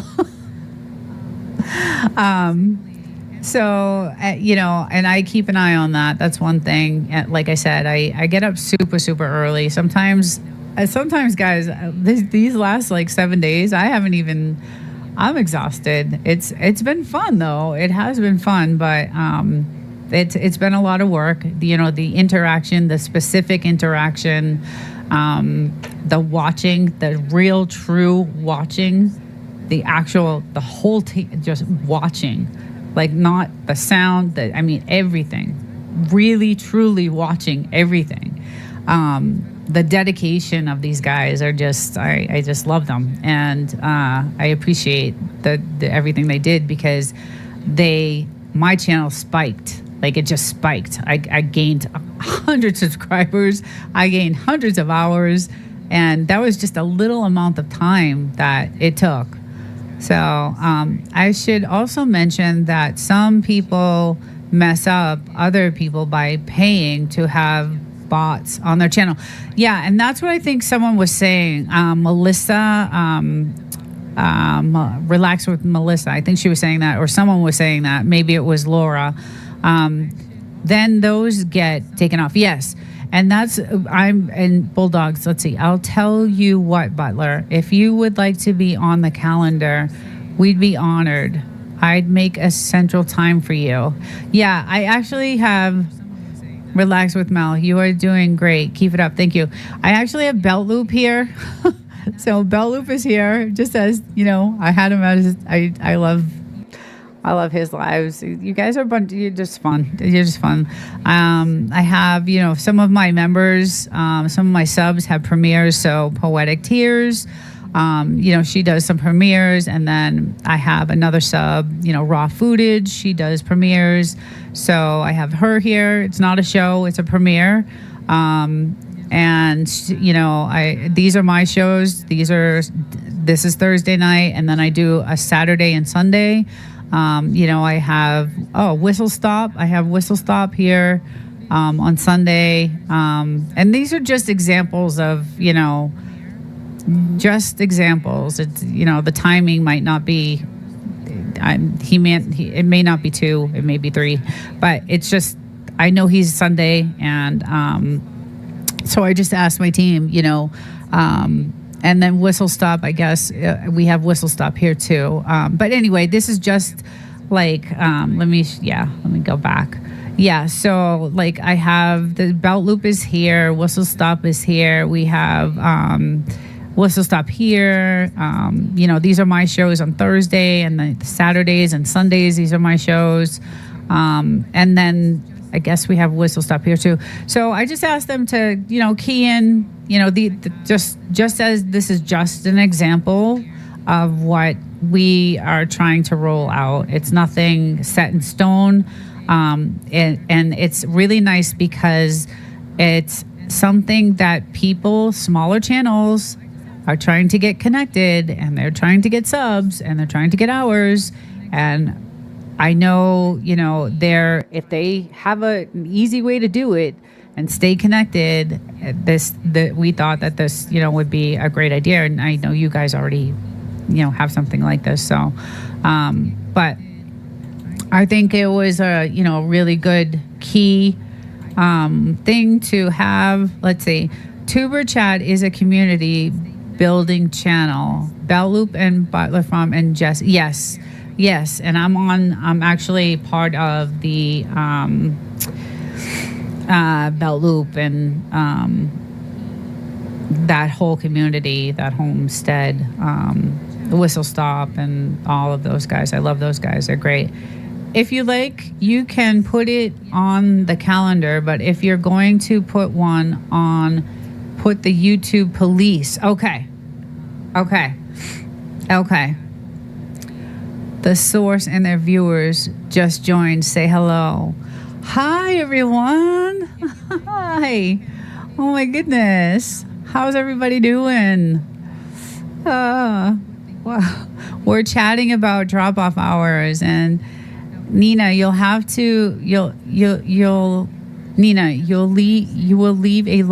learn a lot from Tuber Chat. I am a member of Tuber Chat. I don't particularly DTR. Oh my goodness, I'm honored. I am a member of his channel. Hey Kyle, welcome. And I think, what he's doing is cool. It's cool, but I really like the communities of like I'm a super big fan of the source. I can't go, Nina, go. Actually, I will take you, since you guys are all just joining in, I have what we are going to roll out on our channel, and I hope you guys can see this. Let me see if I can make it a little bit bigger because I'm not on here. So I got the source here on the, he does a show on Saturdays, and here he is here. And then we have the Eastern and, Eastern time and Pacific time. And then the source does, a few other things. I have Red's Room, Poetic Tears sometimes. She puts out premieres, so I have her plugged in. Raw Footage sometimes does premieres. These are my shows here, Bell Loop. And yeah, so I think, and this is just a link. It's not, you don't have to be on it. This is just an example that we want to use and, try to keep people connected. Poetic! Oh my goodness! Hi, everyone. Hey, Chris. Hi. I hope you're well. I hope your puppy is okay. I heard, and I'm like, oh my God. I hope he's okay. And I hope you're doing well. But yeah, so this is something that, it's just a link that's going to be on my page, and you guys can have the link on your page. And hey, Simple Family, welcome to the chat. So the whole conversation was about drop-off hours, and I can briefly go over. I think I sound like a broken record now because I've said it so many times. Sally D's reality check. Hi.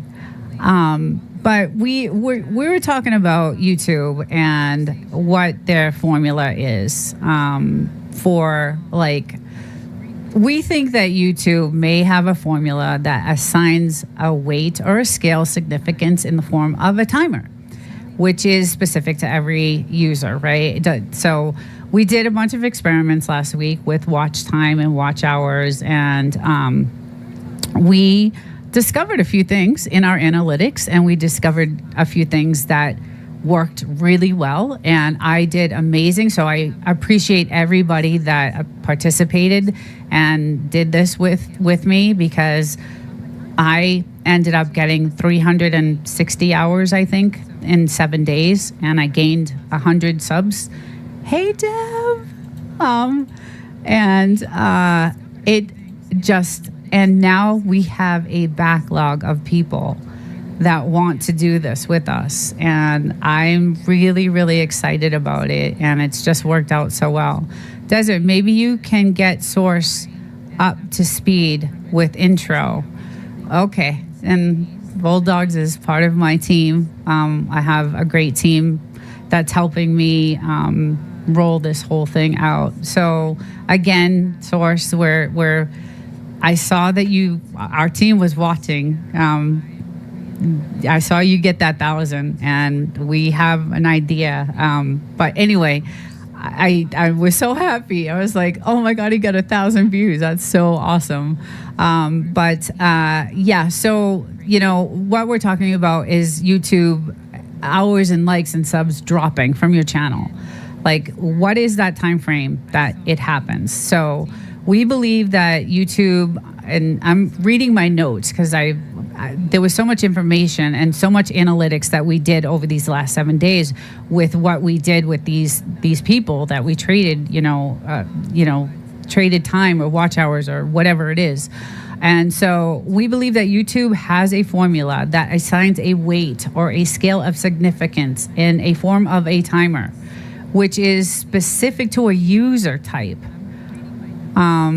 Desert, we can't see you. Okay. I have my camera on. You should be able to. How about now? You should be able to. I don't know. Can you see me now? I love the sense of community awesomeness. Yeah. I'm not sure why. It's everything is working, so I'm not sure. Maybe I will try it this way. Can you see me now? We see you. Okay. Did you see me on the other screen?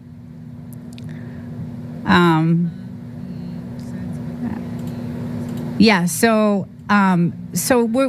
we ran a bunch of experiments last week with this whole swapping of hours and all this time that my team put in, and when I swapped with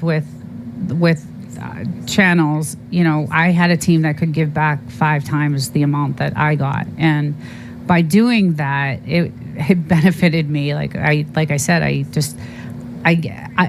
I was getting 20 hours a week and pumping out videos and just killing myself. We see you, Nina. Okay. I want to switch to the other screen in a minute, but I just wanted to let you know that this is a calendar that's going to be a link on my site. And you guys, if you want to be on the calendar, now I use this as an example because I have the source. The source has his show. This is the source on Saturday, the 5 questions, and then he has the support wheel on Sunday, and then Poetic, if she puts out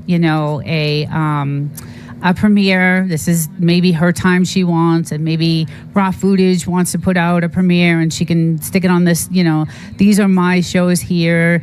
And then it also allows you to see, I know I'm in the way, right? Let me it also allows you to see the overlap of shows. Like if something is overlapping, you can actually see that. We see you fine. Okay. So anyway, this is, the calendar. It's a link on my site, and you can filter.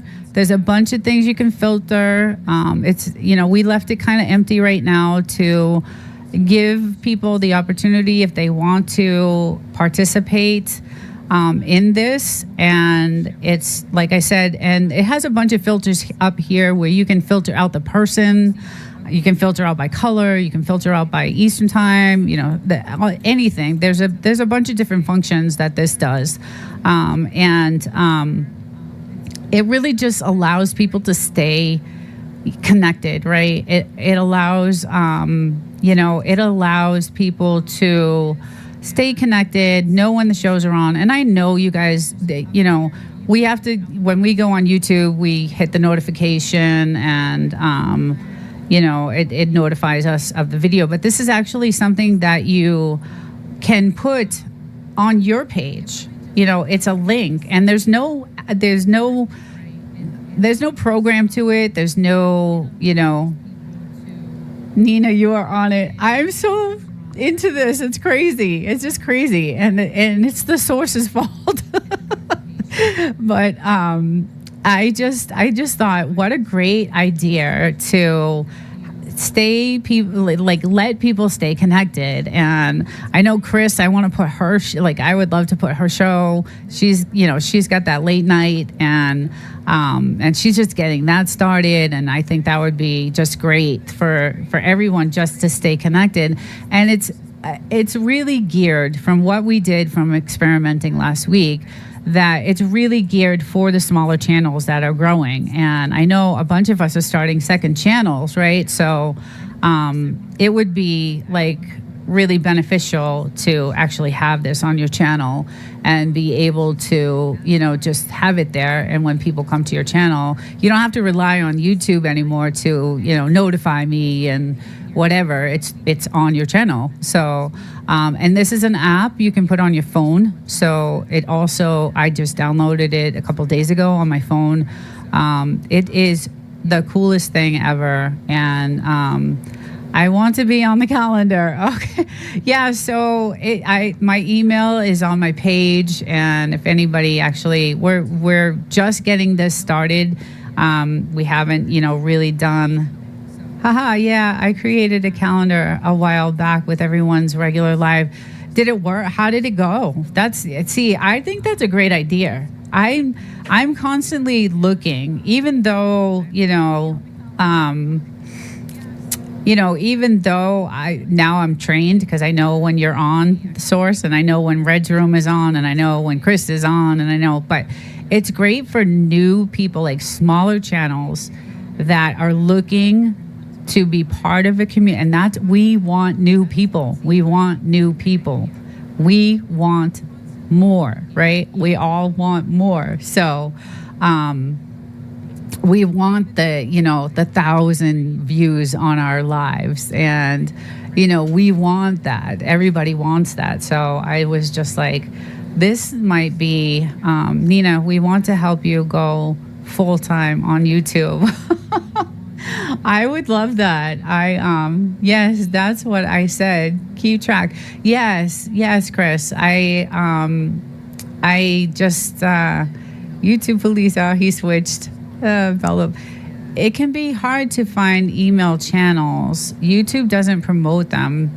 Right. That's the other thing too. So if you're a sub, if you're a sub to a channel and you see this link, you click on the link and there's all the shows.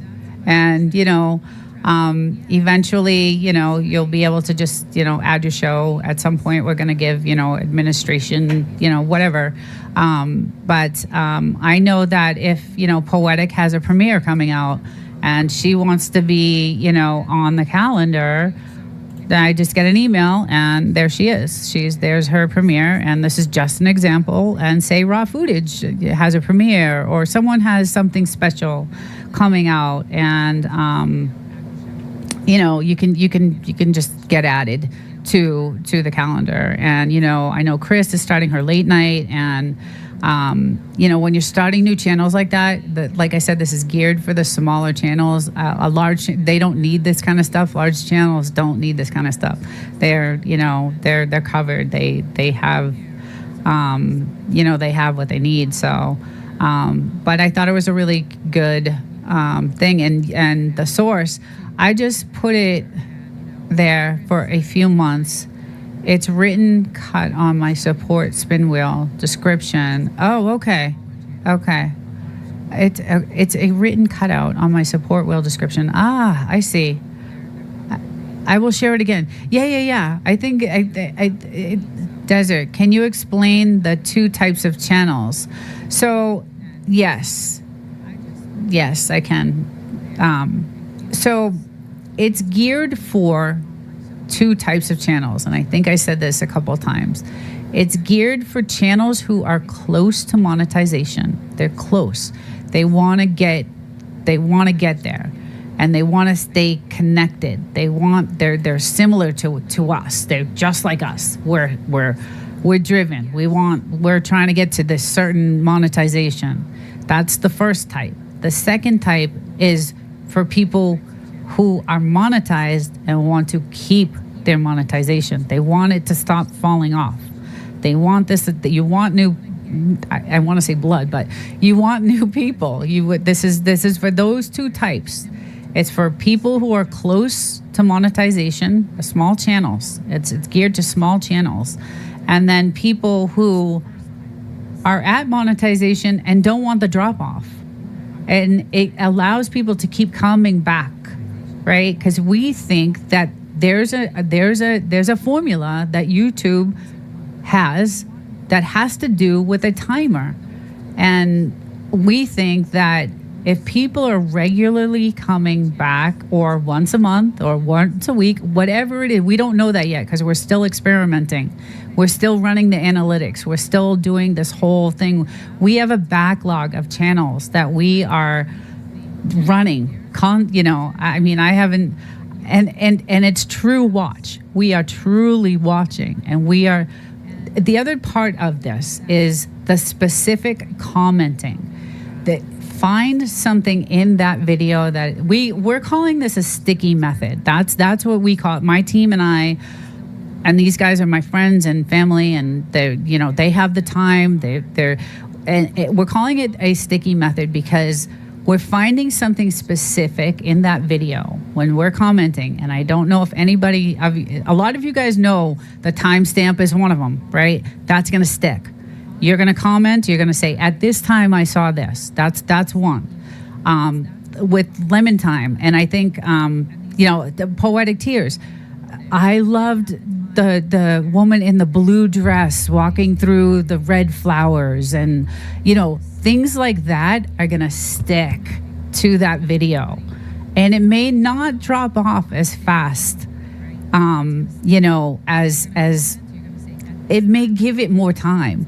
That's the experiment we're running. We're trying to figure out. We're trying to understand the timing. Because we know there's definitely a timer, and we're trying to figure out, we did an experiment of the watch and watch times, and, we have stuff falling off. And this last 7 days of doing, these watch list trades, I got 360 hours, but I gave 5 times. I have a team of people, so I was able to give 5 times that back to someone else. So they were willing to do that, and it worked out really well for me. It was just a great strategy, and I gained like 100 subscribers, 360 hours in 7 days. I'm close. I will be close to monetization now because of this, and women in blue dresses are almost always. I agree. I just, that video was captive. I just love that video. I watched that video with the woman. I think you use her in a few videos when you do your video. I've seen her in the blue dress walking through the red flowers. It's beautiful. So we think that YouTube, obviously, they see the video. If they see the comment, need to head out, everyone. Have a good one. Thank you, WebSweb. Thank you so much. Stay safe. I'm unlisting all my shorts to see what happens. I think the source did that too. It was interesting too, because when I was doing the Red's Room watch, I actually was, I had one of his playlists. I was dedicated to one of his playlists. My team was like, okay, this is yours tonight. You do that. He did a test or an experiment on the blue jackets. So what he did in his video is he wanted to see if he took away blue jackets, what would happen? What would happen to the chat? I thought this was really interesting and really smart. And so he did. He took away blue jackets, and he wanted, because he has a huge, I think he has like 6,000 people on his channel. He has a big channel. I think if you just retitle them, it may help. Yeah, and that's another strategy and that was another strategy I learned online on some of the channels I watched. But he did an experiment of people in his chat, and he wanted to know if people would fall off his chat if he took the blue jackets away, and they did. They were like, so that means something, right? It means something. So I thought that was really interesting. I was like, wow, that's a cool, that was a cool experiment. I thought was really interesting. Titles make a difference, yeah, but it also, if a new person comes in the chat, what happens if they don't have a jacket? How do they feel? And that's what and Bulldogs, I think you might have a understanding a little bit of this. Like, what if, you're new to the chat? Of course, you don't want to give out that blue jacket right away, right? Because you don't know the person. You have to, make sure, I just don't know what. Yeah, you got to, you want to make sure that it's real, and, you got to build the trust with that person. There's got to be some sort of, communication and some sort of relationship and some sort of, you got to know the person. I'm not going to give, a blue jacket. Bye, guys. Thank you for joining. Thank you. I will catch the live on Saturday night with you guys, because I want to run some more analytics with you guys.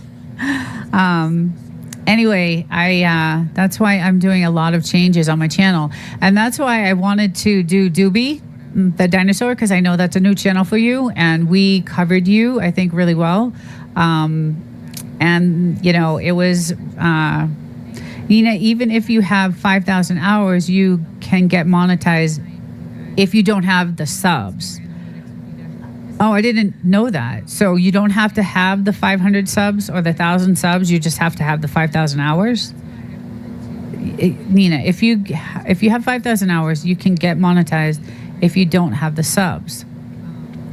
If they started their channel today, nope. Big red flag. Right, exactly. We don't do blue jackets on my channel. The only blue jackets are mods. Right. Please let me know if there are some things that all of you see that I can do better. Oh God, Poetic, you're you're really, really good.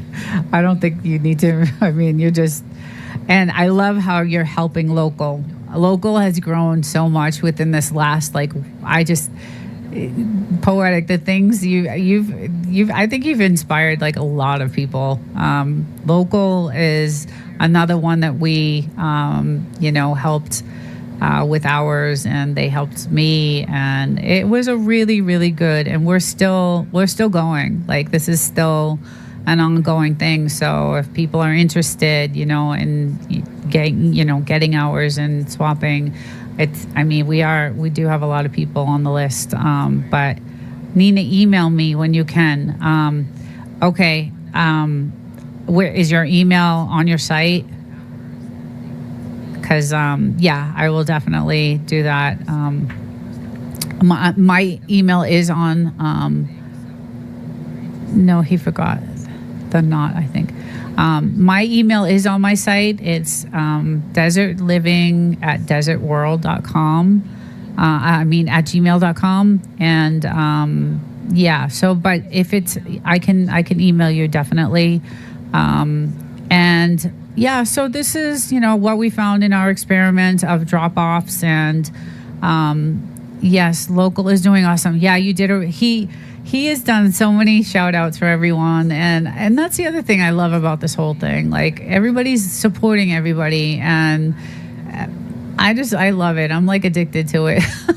I'm so glad that I met like the Source and, Chris, and, she really was the first person I met. She popped into my live one day, and it was we just hit it off, and okay, let's see.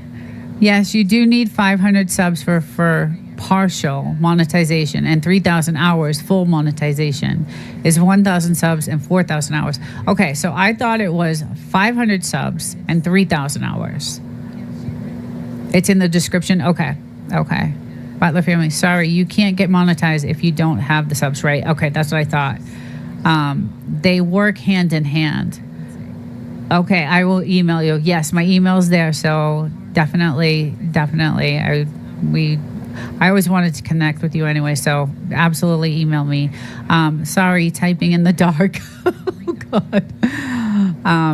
For fan funding. Yeah, see, there's all these things that all these channels have, that I would love to have. And I'm working really hard, but I do love it. I enjoy this. This is something that, I even have, a team now that is just like so into it, and I really appreciate them because they've helped a lot of people, and they're really, really good. Yes, I'm glad we all met. Yes, Kyle, you're awesome. But yeah, Local, he's put out some great stuff like in the last week. He just cranked out stuff like crazy, and he's getting really good at, the editing. And I think he's, really saying poetic. It's all poetic, and it's you have real good, great skill, just great skill. So, Bulldog. Okay, Desert. When I used to watch YouTube as TV, I controlled the algorithm via the thumb. Okay, here's a great thank you, team. When I used to watch YouTube, I control the algorithm via the thumbs up or the thumbs. Okay, wait a second. I can't see. Via the thumbs down. And they did not recommend the channel. Non-creators use YouTube in a much different way. Okay, so when I used to watch YouTube TV, I controlled the algorithm via the thumbs down. And they did not recommend the channel. Non-creators use YouTube in a much different way. Can you further? This is why it is important to stick to like-minded people, right? And then that's really what this is all about. It's geared toward people who are trying to get to monetization. It's geared toward people who are trying to keep monetization, because we know there's a fall off. We know there's a drop off. We know it. We've done tons of experiments, and we know that happens. And there's a timing. The formula has a timer. There's something with the timing, and that's why it's like when you're commenting, you want to pick something specific that's going to stick.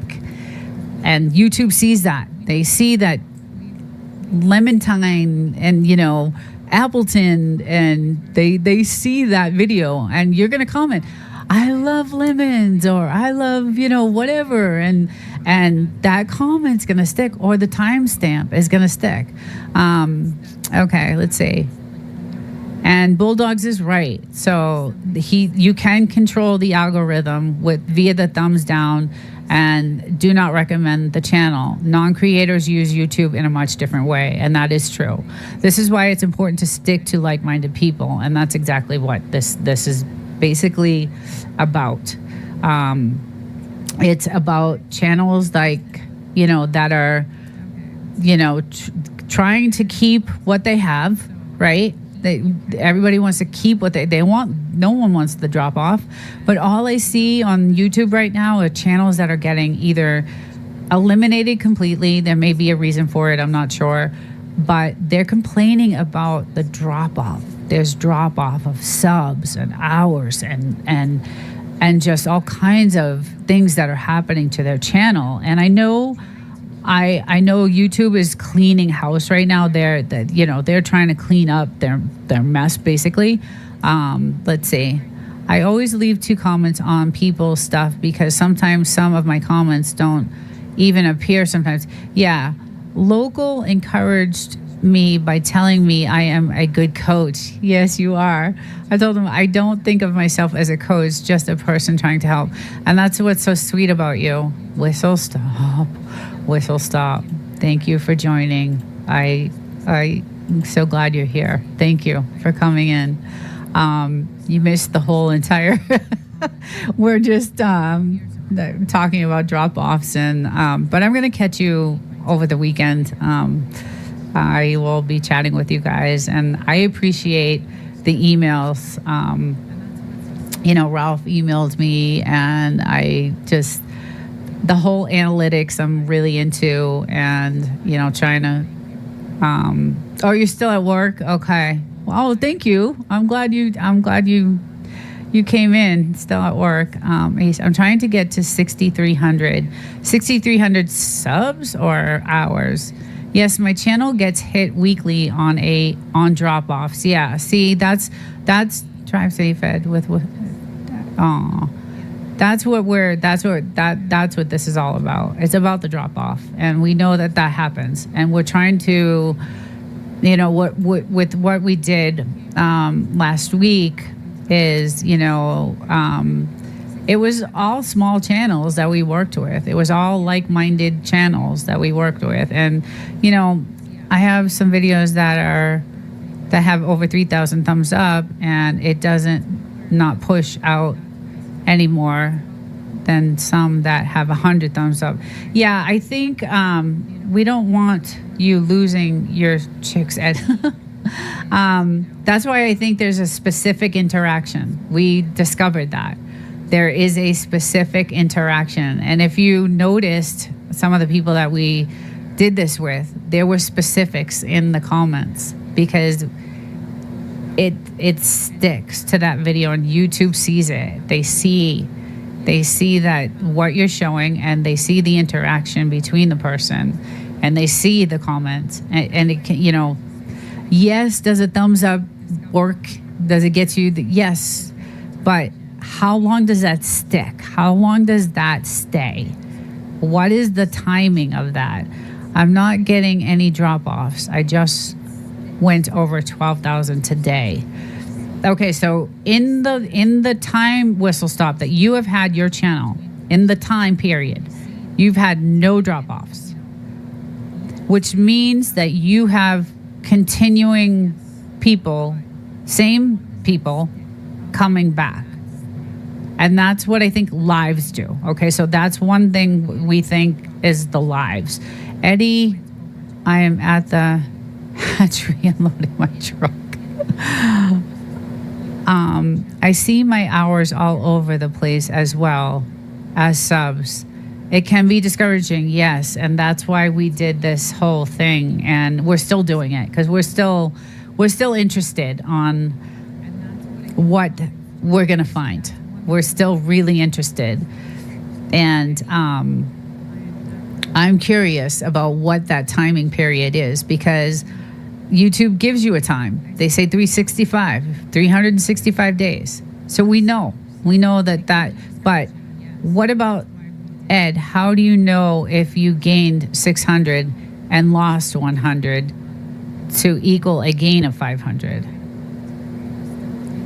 Bye. Bye. That's a good question. Ed, how do you know if you gained 600 and lost 100 to equal a gain of 500? Yeah, that's a really good question. At Sally's, just focus on producing a quality product and not so much about the sub count.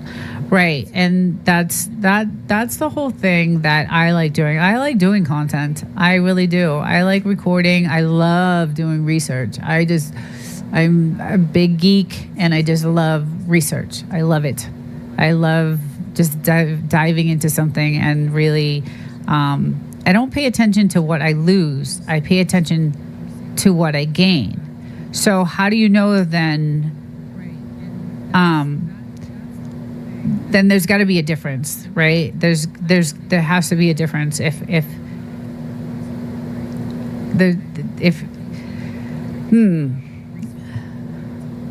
I think there is a way to do it, but it would take me a minute to figure it out.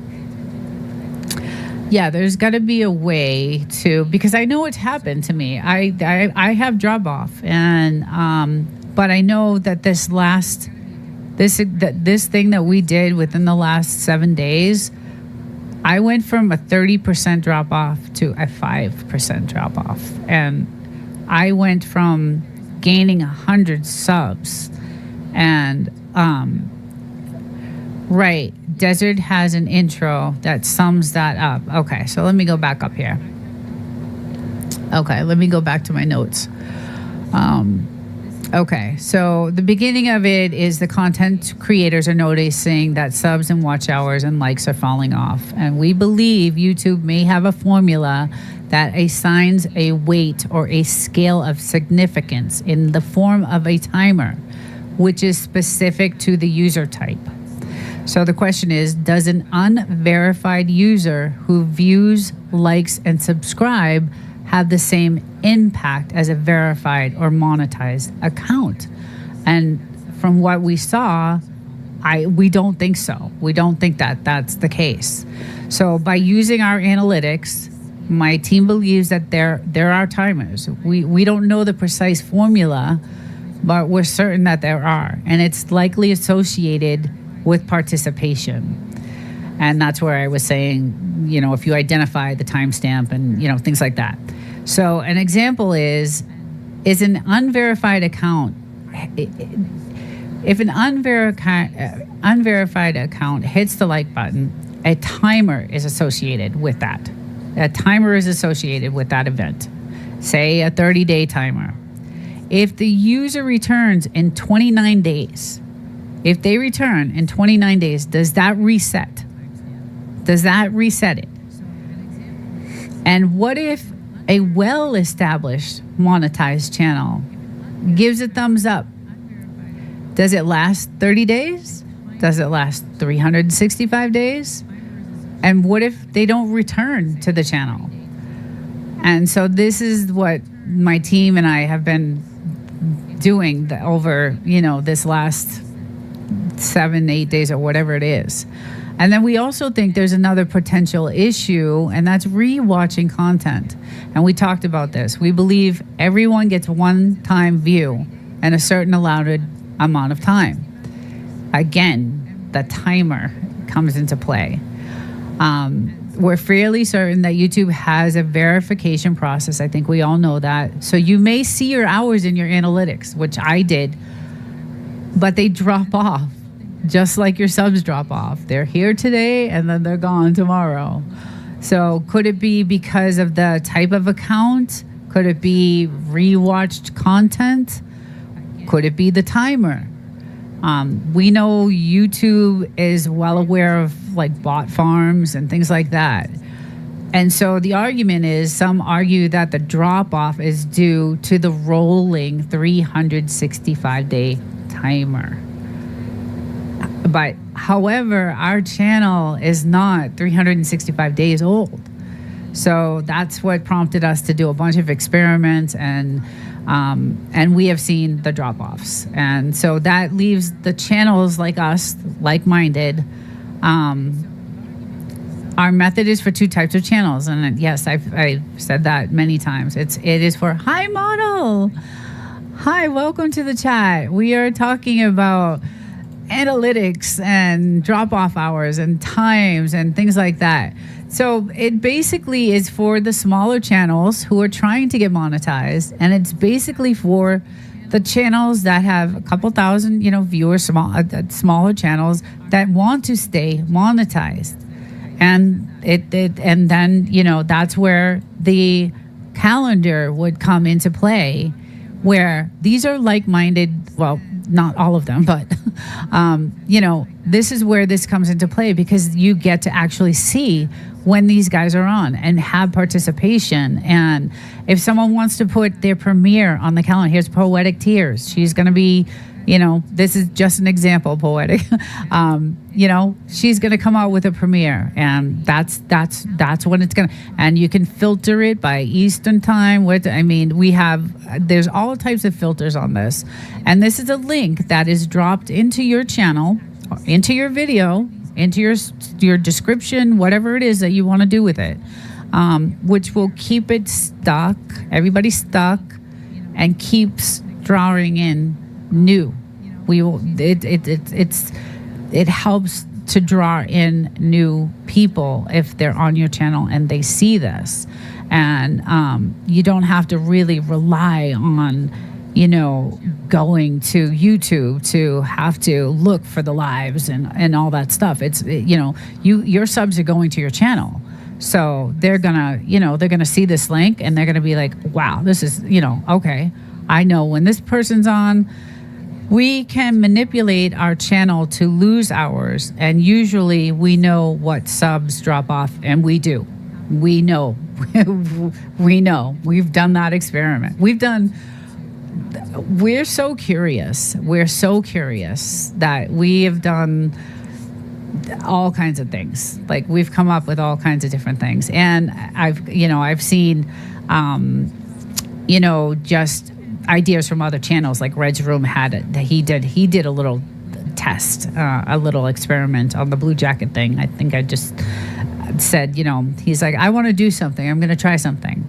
If I take away the blue jacket, what will happen? What will happen to the chat? What will happen to my subs? What will happen? And he did that experiment, and it did not turn out well. And so, but that's another point where I did an experiment with subs and not watching videos at all. And small channels get 20 to 30 hours a week and lose 10. Yes. So Poetic, you did an experiment with subs and not watching videos at all.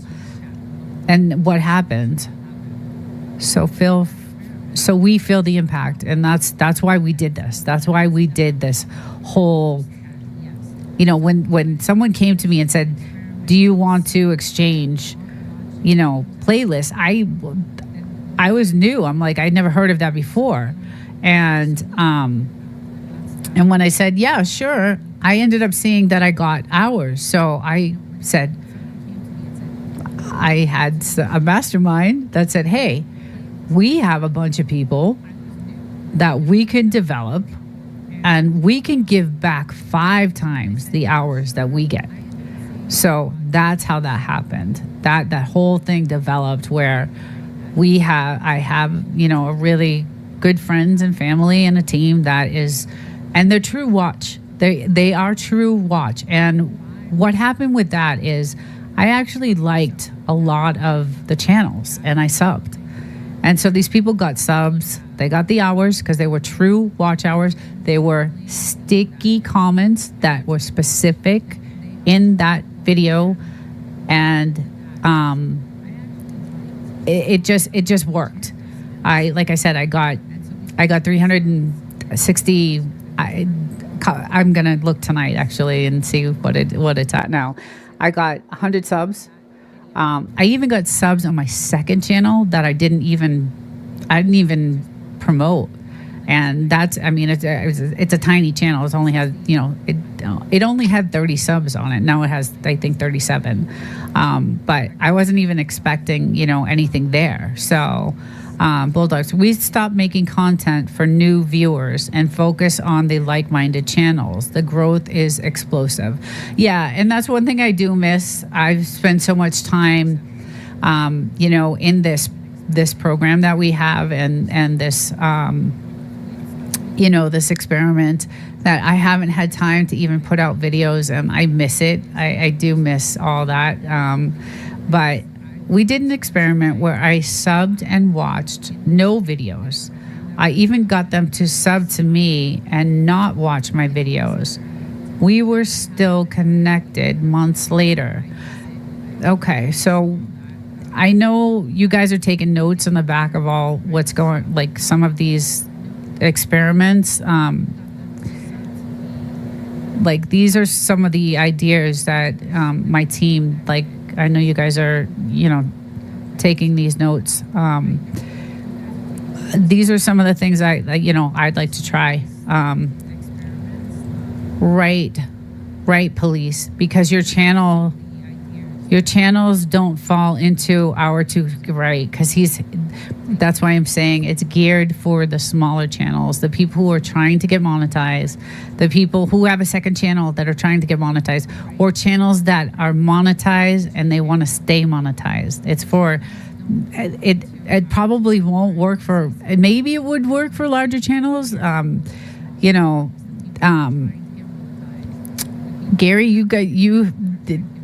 Bell Loop and YouTube Police, and I actually watched you and Devil Dog do the good cop, bad dog.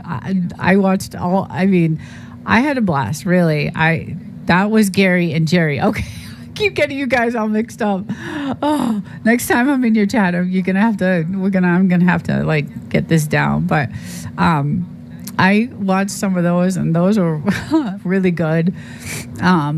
I got to sub to a bunch of channels that I'm gonna go back to and I am gonna watch, and these are your subs, so you're gonna support. LOL. I am pretty sure that was before I had the other channels. Okay, yeah, it was a while ago. You had told me that on the Saturday night when I was hanging out with you guys. You had told me about those videos. So we were little once as well, and we have been through this already. I know. That's why I appreciated what you guys did for me that last Saturday, after the show, and really kind of like coaching me. And I really appreciate the time you guys took, because I know you guys know this game, and I know you guys know what's up. And so I want to know that. Hey, Reds, what's up? YouTube changes May of 2025. They even got caught. Those videos are on YouTube. Big channels reported the stats, right? Okay. Welcome, Red's Room. we were just talking about drop-offs and, subs dropping off, hours dropping off, why, when, how, is there a timer? Is there, things like that. What causes it? We know that there is, we did this experiment. I have a team of people that I work with. I developed this team of friends and family that, when I did a trade with someone, they traded with me and I was able to give them back 5 times what I traded because I have this group of people that are awesome and super smart and they did a great job and I benefited extremely, amazing.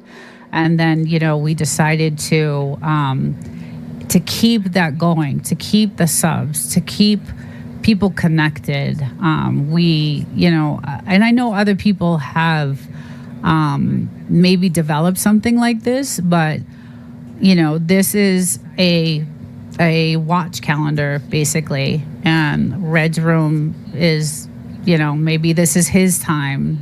He has a show that's Express Your Channel. And so this is the Pacific time it's on, and this is the Eastern time it's on. And then, Devil Dog has a show here called Tech Talk. The Source has a show here, and it keeps everybody connected. But it's for the smaller channels that are trying to get into the communities.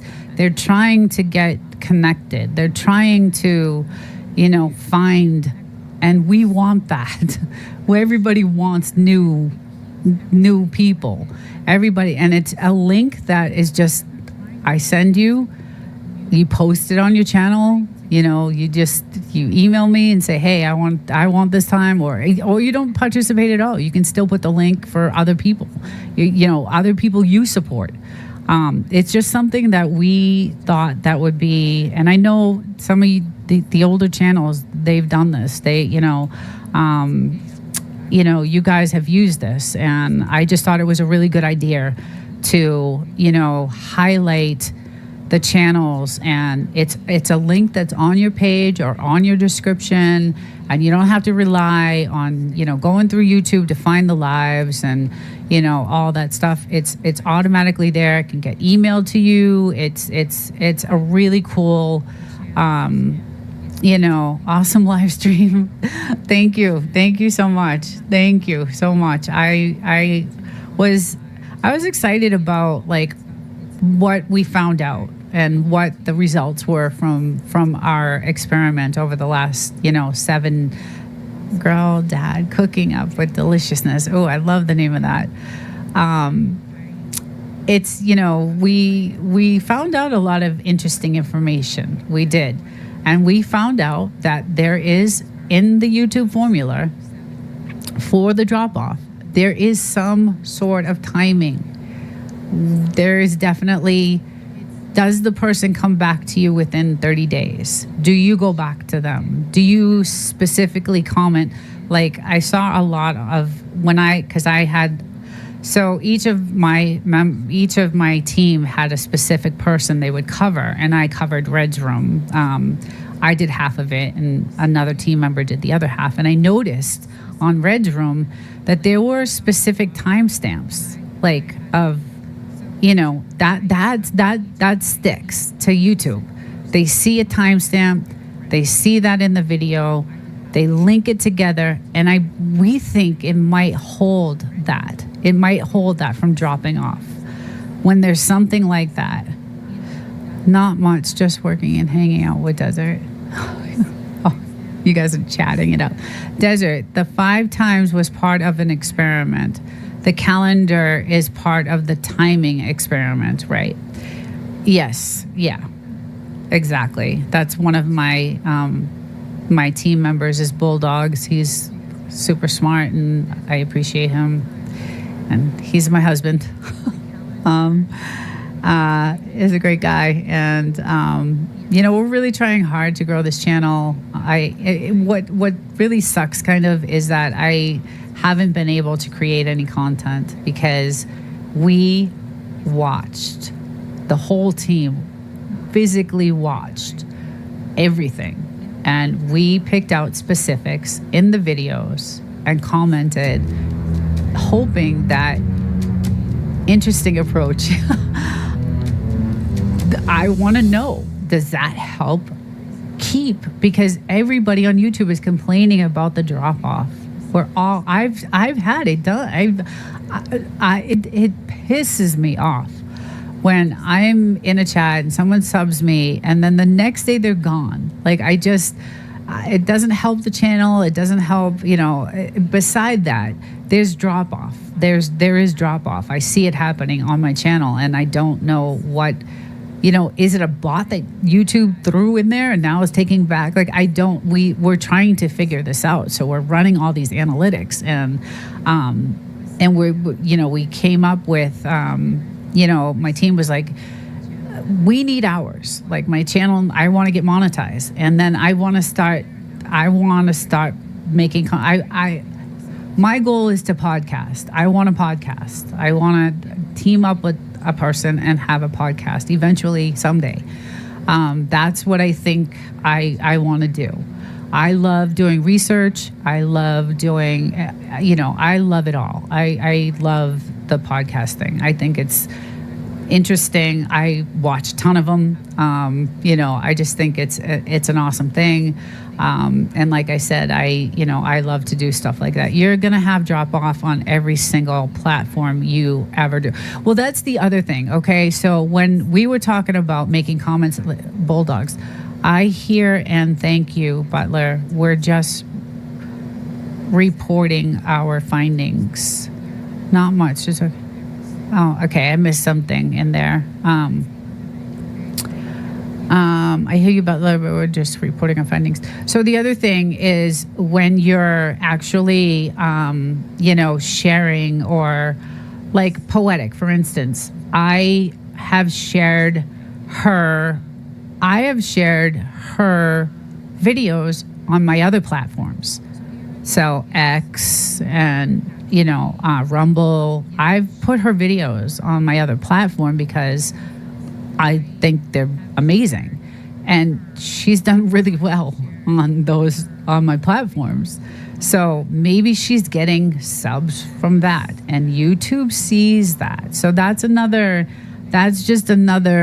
it's just another way of maybe triggering something in, what YouTube is, the timing part of it. So Gary has always tried to figure out the YouTube algorithm. Yeah, we can't figure that. That's not what, okay. Gary has always tried to figure out the YouTube algorithm and how YouTube works.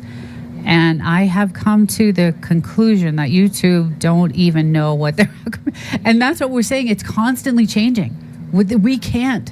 And that's why we think that the timing of when you go back to that channel, there's something there. And when you do, once you've subbed to that person and then you go back to that channel, yeah, if you want to watch, there's something interesting you want to watch, great, watch the video, comment and whatever. But at least watch up to 3 minutes of that video. Say something that's going to stick. Pick something in particular once a month and try it out. See what happens. See if that drop off. Happens. Tim Mitchell. Hi, Eddie. Hi, Tim. Welcome. Ravinder, how are you? Welcome. I haven't seen you in a while. Yeah, so just be real. Yeah, and that's the other thing too. Like, I learned something from you, Redrum. You actually did an experiment with the Blue Jackets, and I watched that. I was part of that watch time, and I thought that was really interesting that you did that. Like, if you were to take away the jackets, what would happen? And I thought that was an interesting experiment. I was in, wow, I wish I thought about that and, see what would happen. But I know that it's not gonna help, right? It's, people, but then what about people who don't have jackets? Like, what happens how do they feel when they're in, a channel? You don't really know them, right? You want to build a relationship. If you want to have a channel blow up quickly, make a channel about drama, people, love, and drama. Yes, those are some of the most popular channels. I think that, and also the lives, right? The lives are a key. We found in our analytics that we ran, that the lives are definitely key to getting you the hours, but how long do you keep them?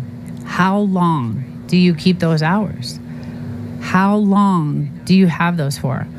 I have like 10 different channels that I do not even use.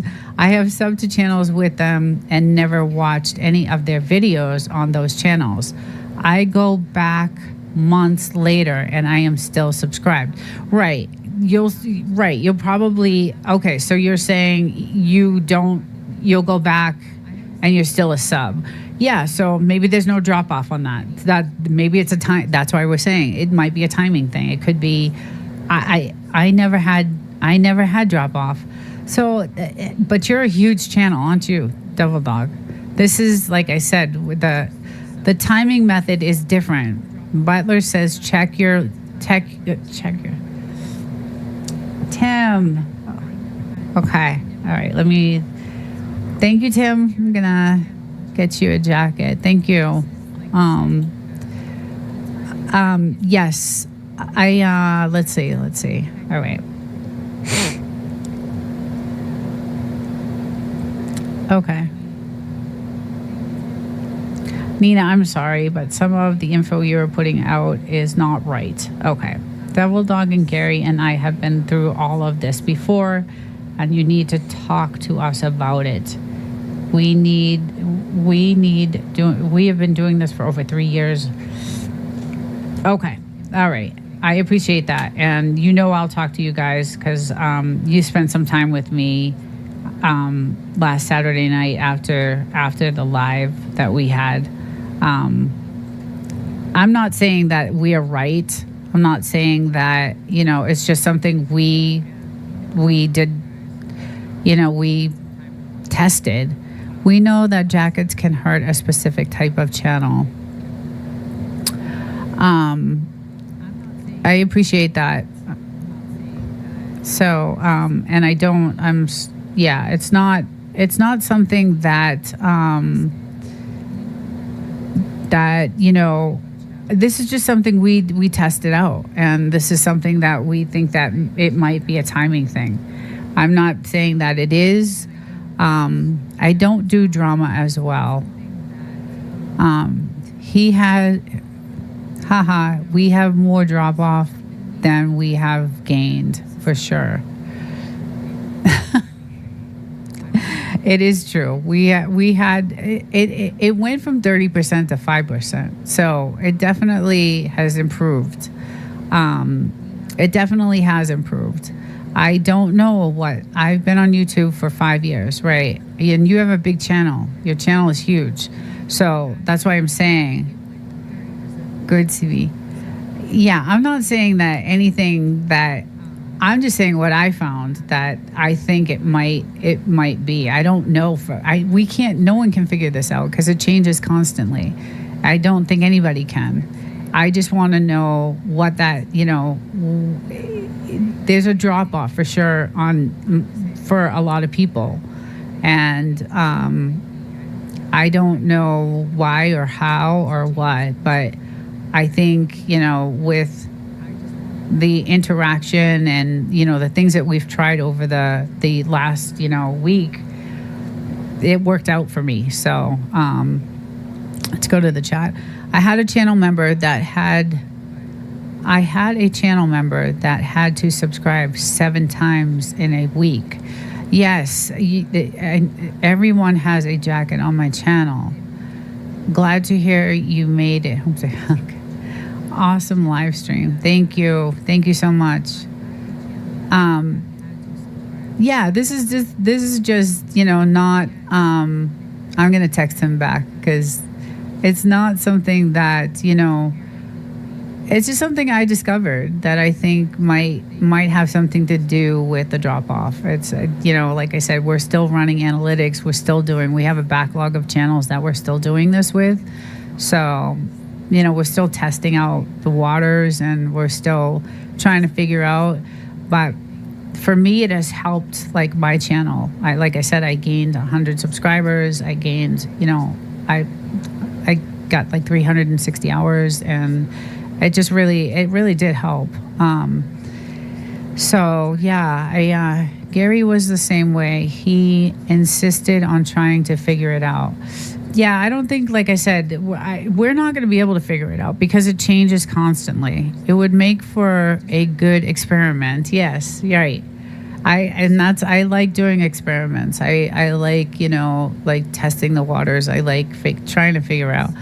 The only time I've had drop off is when I stopped posting for over a year. You have to post on a consistent basis. Do not have drop offs, right? I think that has something to do with it too, obviously, right? When you stop, YouTube is going to know that you're, probably a dead channel and you're not posting anything anymore. But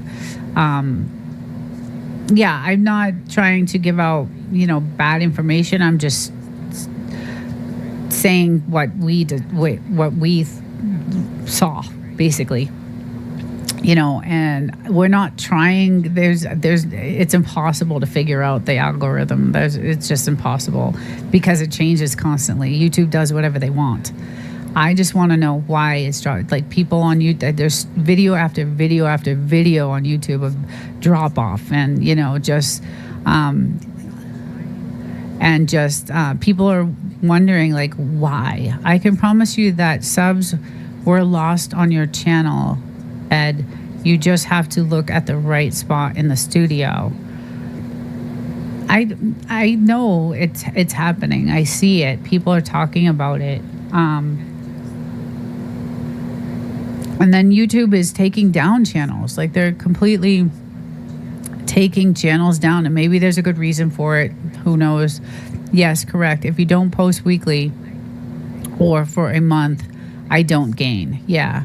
It may be that your channel continually has subs, then drops off, but subs were lost. There's so much, like, there's just so many things that can contribute to that formula that YouTube has. Gary, I'm not saying I've never had people walk away from my channel. I never said that. Things I know that within this last couple of days, 7 days, that it's worked out really well for me. We were able to give 5 times back to, the people that participated. We realized that the comments matter, something specific matters, the real watch time matters, and then, sorry, I misinterrupted you. See, it's interpreted. It does, based on what I've seen. It doesn't happen that often. Devil Dog, I want some bad to walk away. I want some bad to walk away from your channel, Ed, but I like you too. When I start talking with multiple conversations, I think my statements get mixed up. Oh, this is just, like I said, this is just what we found. And is it right? I don't know. We don't know. We don't know what it is. But we're trying to do different things. And one of them is the calendar with everybody's shows on it. It's a link that goes on your page. It keeps people connected. New people it's geared for the 2 types of channels, the small channels and the people that want to stay monetized, the smaller channels. So it keeps people, gets emailed to them. You can stick it on your channel. You can stick it on your description. You can stick it, if one of your subs says, hey, I have a premiere coming out, Poetic has a premiere coming out. Can you put that on on the calendar, and then she'll blast it out, and you'll get new. It keeps it keeps the communication. It just keeps communication. It helps keep that. It helps bring in new people. People are going to tell other people. It's just I found that it's really a cool tool to have, and I liked it. I thought it was a great idea that that we have something like that. And I think the source he was on earlier, and he said he used it back in the day. So I'm not sure why he stopped. I think he said he has it like on the wheel, he said. So he does have something like that. I just think it's a good tool, and there's no programs to run. There's nothing. You don't it's just I actually loaded the app on my phone a couple of days ago. So I'm able to function everything, from the phone now. There's an app that you could put on your phone for it. And you guys, and it's just, it works, I think it would keep everybody connected. And it's, like I said, it's geared to the smaller channels. It's for people who are trying to get monetized. It's for people who are small. And okay, Bulldogs, question. Does YouTube treat all channels the same? Unverified versus unmonetized versus monetized versus monetized for years with mega subs. Right. And that we're this whole thing is just about drop off. That's all. It's just trying to understand why there's a drop off and when there's a drop off, and timing is involved in this. It's involved in the formula. So the bigger channels won't be on the list. No, I'm not saying that either. I'm not saying it wouldn't work because Red's Room is huge. He has like 6,000. You guys are all big channels. Double Dog. I mean, Father Family. You guys are massive channels. Whistle Stop. All you guys are massive channels. But you guys already, did the. You guys know about all this stuff. You guys have been in this game for a long time. So, I just thought, for us, like for me, and for the people that I want to stay connected with, and the group of the communities that I belong to, I would love to have just something like, because I belong to you guys. I'm members of Devil Dog. I'm members of Butler Family. I'm members of Red's Room. I'm members of The Source. I'm members of, so it helps me, to actually, I don't have to rely on, going through where, when are they, what's on this calendar are set hours. Like these shows are set shows, right? So The Source is every Sunday. He does this show every single week. So these are channels that do weekly. You can trust that these are going to be there. These are my shows. This is Belt Loop show. This is Whistle Stop show. This is, Red's Room show. This is Poetic Tears premiere. This is, it's a way just to keep connected. It's a way to keep engagement. Your channel just hit 12,095. Yeah, you're huge. All you guys are. I'm not. I'm tiny, and I'm trying to build, and I'm trying to figure out things that are going to help me to grow. And the whole, when this happened to me, when someone came to me and said, you want to trade, I've never even heard of it before. Do you want to trade playlists? And I'm like, why would you want to trade playlists? And then they explained, it's going to help you with your watch hours. And I was like, okay, that makes sense. Yeah, sure. And then a bunch of friends in my family, and they're a team now, said, hey, we can give back more than they can, we can give them what I get, we give you 5 times, but more in hours. And maybe we can get enough people where we can build my hours up. And it worked. And that's all I'm pretty much saying, that it actually worked. And thank you for promoting my channel. Yes, you're welcome. I'm all about this. Just be careful, videos that are emailed out before YouTube has pushed it out can affect the overall performance. Okay, yeah, that's a good point. That's definitely a good point. Just be careful of videos. Yeah, this would probably not, it would have to be like put out like on the day of, like if there's a premiere and somebody wants, to premiere their video, it would be like, can you throw this on? And, they just update their channel or whatever. And Bulldogs, thank you. Yeah, so that's a good point. You definitely don't want to do that, because that would, not work out well. And thank you for voting. Just be careful. Okay, so sorry you're not a member of my channel. I know who my members are. Butler family, I thought I did.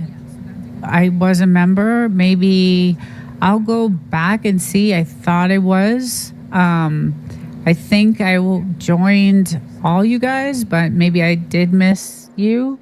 But I will definitely become a member if I did miss. I thought I got everybody, but I will definitely become a member, because I just love your community, and I love all you guys are super cool. And I hope Jerry's not too mad at me. But anyway, I wasn't, it was just something that we discovered, and experiments that are still ongoing. And, we're not trying to figure out, we just know there's something going on, and we just were curious. And, we like experimenting. We like, I hang out with a bunch of people and that are just, they're curious about things, and they want to know why and how and what and where. And, I like research and all that stuff. So we decided to do this together, and it ended up working out really well for me. Others got 5 times. Okay, so one of my husband, Bulldogs. Okay, we can distribute the calendar. We can distribute it to new channels. I'm not sure little channels would even benefit from large channels. I have played some of your videos, Nina, and I think so has the other guys. Yeah. No, yes, I know they have. I know they have. They've actually commented, like I've gotten comments. So I'm a fantastic person. Just ask me and I will tell you. I love you, Whistle Stop. I think you're super cool. I want you to come build a shed on my land. But Butler, yes, you may have subbed, but not a member. Okay, I will head over, because I definitely want to keep that connection. I thought for sure I got every one of you guys, but I will definitely.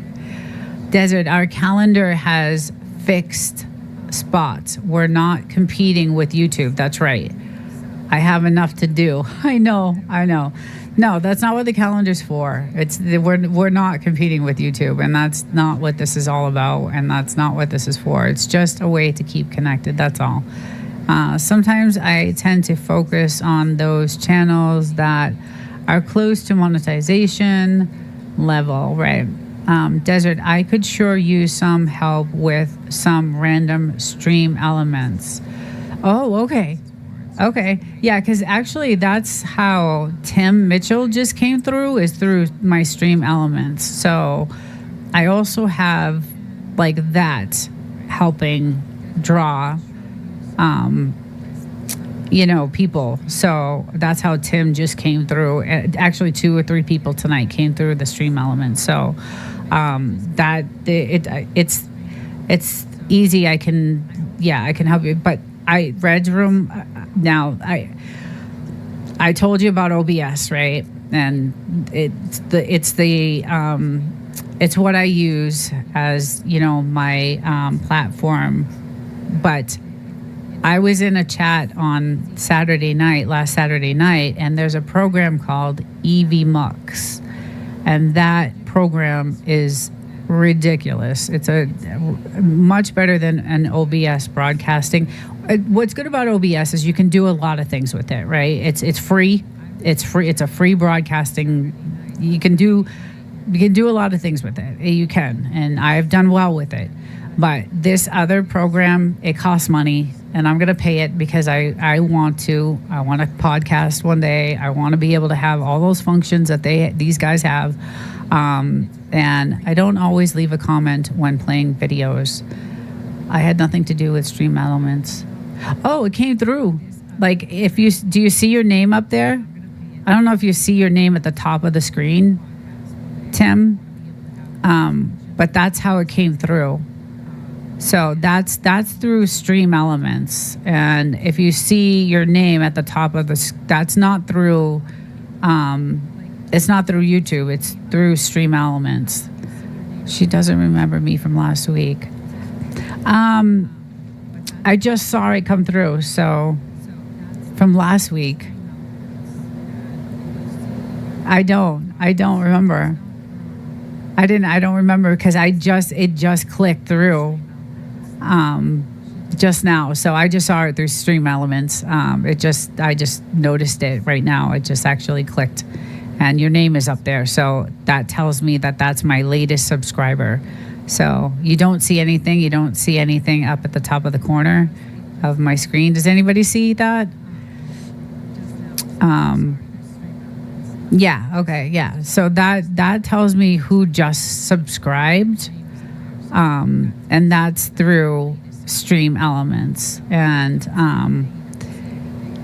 yeah, that's another way that I, try to get, it's just another addition to OBS, but I want to, Ed Stream. Okay. That's okay. Yeah. 'Cause I don't remember on my stream. Okay. It's small. Your latest public subscriber. Yes. This up at the top here lets me know that this person just subbed through Stream Elements. So this is another addition that I put onto my broadcasting platform that I use, which is OBS, which is free. And then you link Stream Elements to your broadcasting. But I'm going to be changing to EV Mux because I want what Ed has. I want what Gary has. I want what Jerry has. I want what Daryl Dog has. They have. It's the Stream Elements bot, exactly. So it's just a bot that you add to your broadcasting system. OBS is free. It's free. And I can't say this enough. It's all about your system that you're using, your computer, everything. Like, I got a gaming computer. It was customized so that it could handle all of this. Now, today I have a lag because they're, of all days, they're changing the internet in my building. And so they were here in my apartment right before. I'm like, you guys got to get out of here. And they started changing the internet. So I have serious lag tonight, which pissed me off. But it is, it's nothing I could do about it. But confused, but okay. Yeah, I don't know. It's up there. And it just clicked. Like I heard the bell. So and then your name is right there, and that tells me the latest, like who is. There was someone else there before you, so I saw it change. But yeah, it's all about. So I did get a gaming computer to handle all the graphics, and I could literally create a game on this. It's a laptop, and I didn't want a desktop. I wanted a laptop. I can't make a good video of my life depended on it. I just do whatever I can. See, I like creating. I like that. I like doing investigational stuff like AI I'm intrigued by. So I like to just do a lot of research on AI and what it's going to do and how it's going to do. And I don't use AI because I know the only thing I use AI for, and I've said this earlier, is when I code. Like I code during the day, and sometimes my code, doesn't come out the way I wanted. So I'll go to, we have a special AI because my company uses something different, and we have, and I go to it and I say, hey, this code is not working. You tell me what to do. And so I'll use AI for that. And then like Poetic Tears and what's his name? Local reviewers, they all use AI like in their video creation, and that I think is good. But I don't think it's good to go to AI for information. I don't think AI is a good place to get information from. That's why I was confused. Tim, the stream elements is spotty. That is why we want to replace OBS. Exactly. Right. Yeah, I'm getting rid of OBS. I want EVMux. I'm going to pay for it. It's a lot. I mean, it's not a lot. It's like I think it's $230 a year or $25 a month. And you get the full, like Red's Room, you have that horn. You have a couple of things that I want that I don't have with this. Like you have some things that I want on your, when you're going live. I don't have any of those on this. I don't have any of that stuff. I run stream elements on our channels. Oh, okay. It's understandable, Tim. Never sweat the small stuff. You being on screen is a good thing. That's right. Yeah, stream elements is very spotty. That's actually where I got, let's see if I have it here. So that's where I got this from. I made this whole thing, this banner is all coded, and that's just through Notepad, but this is all stream elements. This whole entire, that's my Saturday show that I have with my Frenchies. But that's all. We, purchased an overlay and a scrolling bar, and then we coded this. See, there it is. There's somebody right there. There you go, Butler family. See, there you go. I just did it. So I hear that, and there you go. There's Butler family. So this is what I do on Saturdays. I have my live show on Saturdays. It's just OBS is super easy to use. EVMux. Now, when I watched the video that Tech Talk put out, I think it's Web's Web that does the Tech Talk. I watched that EVMux video, and it was really good.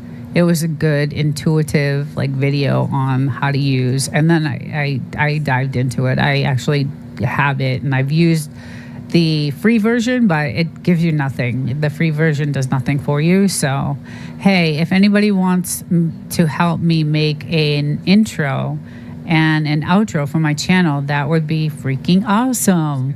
I would love to do. Poetic Tears is one of the best, but I would love to do that.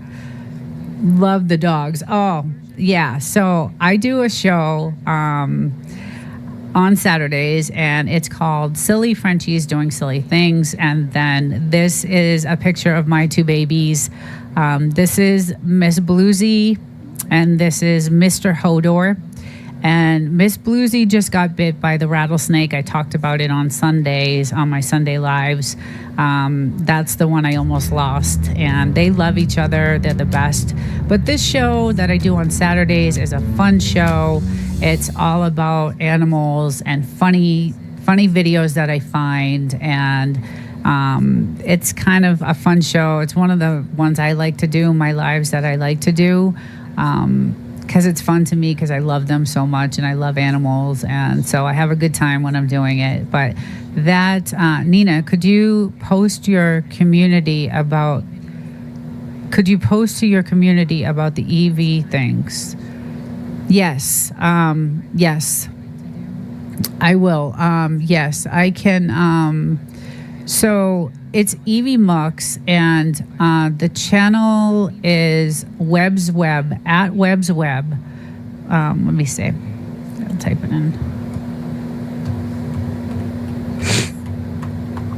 I think that's the name of his channel right there. He does, and I think if Devil Dog is still on, you might even know. There you go. I was subbed, then I unsubbed. They're subbed. That's where the Evie Mux, they do a great video on Evie Mux and how it works, and it's a great broadcasting platform to use at Webb's Web. There you go. Yeah, they do this tech talk show, and I found out tonight that they do it once a month. And I was on a live with all these guys, Devil Dog, About Lube 29, a bunch of these guys do a show on Saturdays, and I was in the live, and they were nice enough after the live to kind of give me some coaching and some tips and some things, and they told me about, Devil Dog actually went into specifics about Evie Mux with me, showed me a bunch of different things. So I came right back. I went into it. I created my account, and I did, everything with the free version, but it did nothing that these guys have. Like, I want what these guys have. It's this overlay. I mean, you could do your own overlays. It just has everything. You don't have to go out and buy anything else. It's all there. Now, OBS they do have plugins. They always come out with plugins, but they're spotty too. Like, some of them, they're just, you'll plug them in. Like, I have some, I plugged in where I can draw on the screen if I want, and sometimes it doesn't work. So the plugins are spotty. It's just, do Devil Dog have you confused about Evie? No, because I actually went to Evie, and I created an account, and I tried the trial. I'm on the free trial, but it doesn't give you what Devil Dog, and I don't have any of those features, and I want some of those features. So is it visible on the computer? Strange, are you on your phone? Yes, Gary, I'm always on my phone unless CV is live. Yeah, so anyway, I'm going to be switching the platform and, going to what those guys have. I have subbed and have the bell rung. Yeah, see, it's spotty.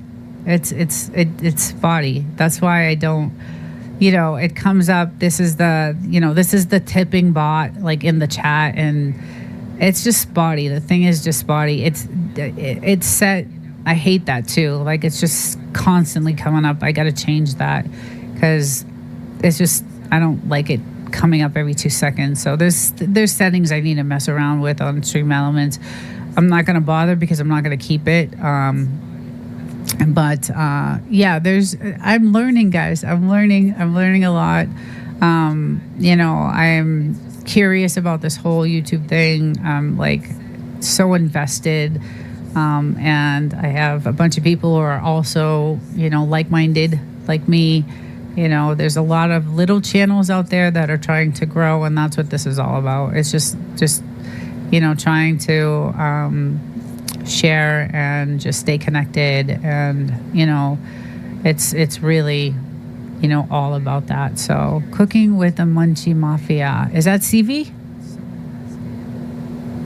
Who is CV? Could be CV, could be a great experiment. And those pettiest meds affect CV's memory. Oh my god. Oh, you guys.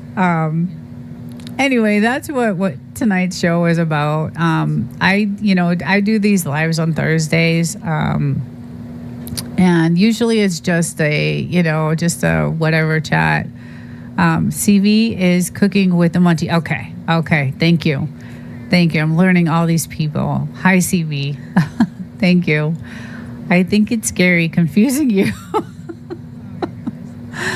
There's just so many of you guys, and I'm trying to, there's Jerry, there's Gary, there's Ed, there's there's a lot of you guys, and I'm trying to stay connected with all you guys. So I am going to actually become a member of the Butler family, because that's the one that I missed, and I really like you guys, and you've been really good to me. And I do tend to confuse things. I don't always speak in complete sentences.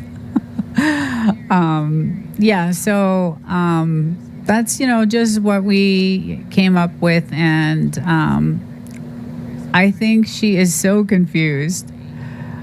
No, I think I got it now. I think I know who's who. Everyone. No, that's not true. But yeah, so Thursdays, we just get on here. I usually just chat on Thursdays, but we ended up doing this experiment, and a lot of people kind of wanted to see where it went, and so that's why I kind of had a little topic to discuss tonight. But usually this is just, hey, what's up? What's going on?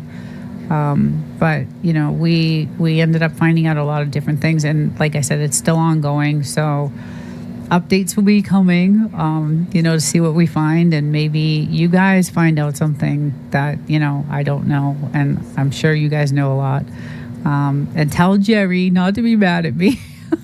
I'm gonna text him actually after, because I didn't mean to come off like he thinks I'm giving bad information, and are you tired yet? Yes, I am. So I am going to actually say goodnight to everyone, and I thank you everyone for joining, and thank you for participating, and I really appreciate all the help and all the support that everyone has given the channel, and I really appreciate everything, and I hope you guys all have a great night. And it's Thursday. I'm happy that the week is almost over, and I'll be driving to the desert tomorrow, and I can't wait to get there and see my family and be with my babies. And thank you so much. Thank you. You guys made it even better, so I appreciate it, and I'm going to say goodbye. So good night, everyone. Have a good night. Desert gets ready for work at 3 a.m., so she's doing... it's past my bedtime, actually, but I really enjoyed this. Thank you so much, everyone. Welcome to tonight's live. And tonight we are going to kind of have a continuation of last week's discussion. I know the topic says graveyard subs, and that is going to be implemented in what we're going to talk about tonight. But we're really going to get into like participation ratios and things like that. Pop out my chat. So if this blocks up a little bit, let's see if I can get my chat popped out and pop it on the screen, just so. And I know every time I click on something else, the chat's going to black out on me, and I have a little bit of lag tonight, so hopefully that won't be a huge issue. And it's going to be a very interesting live. We had a couple of interesting things we kind of find out, and it's going to be a good conversation, I hope. And we're talking about, what if a channel has 100,000 subscribers, but they only have, and they have 1,000 participants, 100,000 subscribers, 1,000 are participating. Then you have another channel that has 1,000 subscribers, and they're all participating. I would like to have 100,000 dead subs. Better if they participated. Well, that's what I'm kind of wondering. So you have a small channel that has like 1,000 subs, and all the subs are participating. But then there's a large legacy channel, and they also have 1,000 participating. which channel has the higher participation ratio? The participation ratio is extremely important for your channel. And I know there's 100,000 subs is a lot of subs. And that's why these lives are so important, because they keep that participation going. What is the difference between that? What is the difference? Which channel has the higher participation ratio?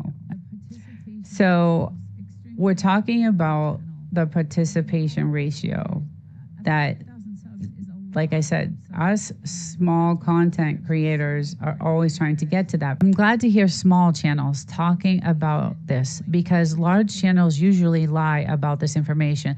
I'm not going to lie about anything or any information.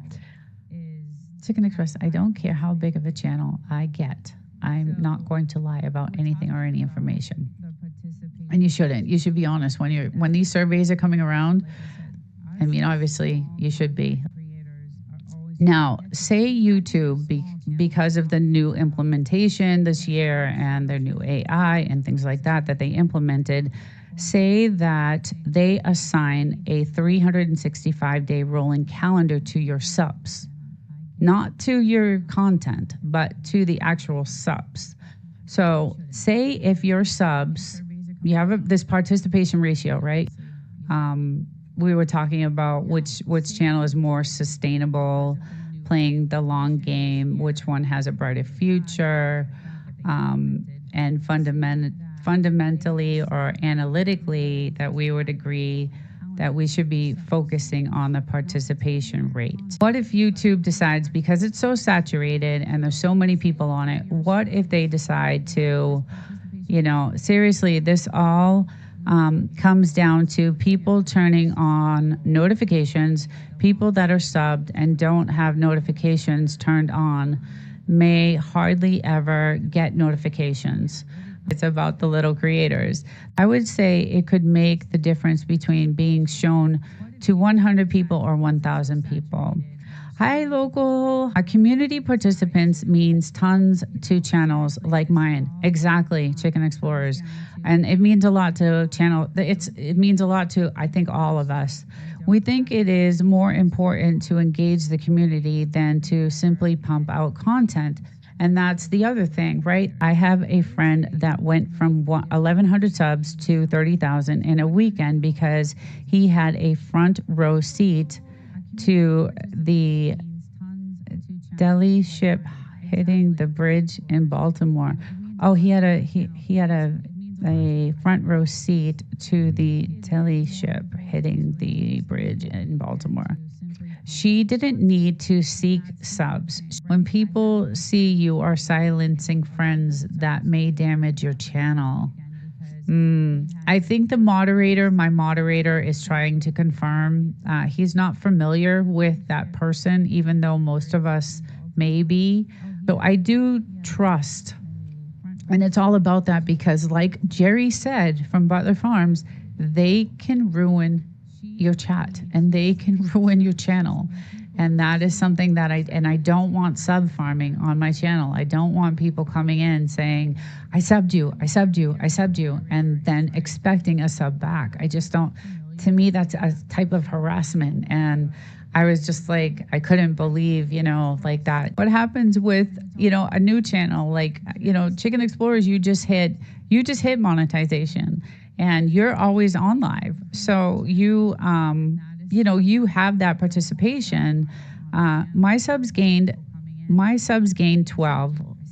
Lose some YouTube sent me an email. Okay, wait. My subs gained 12. Lose some Chicken Express. It's amazing how quickly you can monetize a channel by just having friends on YouTube. And that was the whole calendar thing that we presented, right? It's your ecosystem of your people. And when people come to your channel, they see this calendar and they're like, oh, I've never been to this channel. Let me check this out. And that's how channels grow. But what I feel about that is that, you know, everybody has a blue jacket. Somebody new comes in. What if somebody new comes in and they see all these blue jackets and they're like, you know, what? They could be a good sub for you. They could be a new good sub for you, but they're intimidated by that. Everybody is, they're thinking they're not part of the group, and there they go. They're out the door, like they're gone. Say someone new comes to your chat and they see all these blue jackets and they don't have one.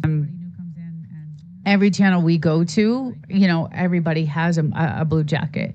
But what about new people that come in? How do you think they feel when they don't have a jacket? Say someone new comes to your chat and they see all these blue jackets and they don't have one. You're going to lose that. You're going to lose them, right? If somebody has an opinion you don't like and you ban them, is that against community guidelines?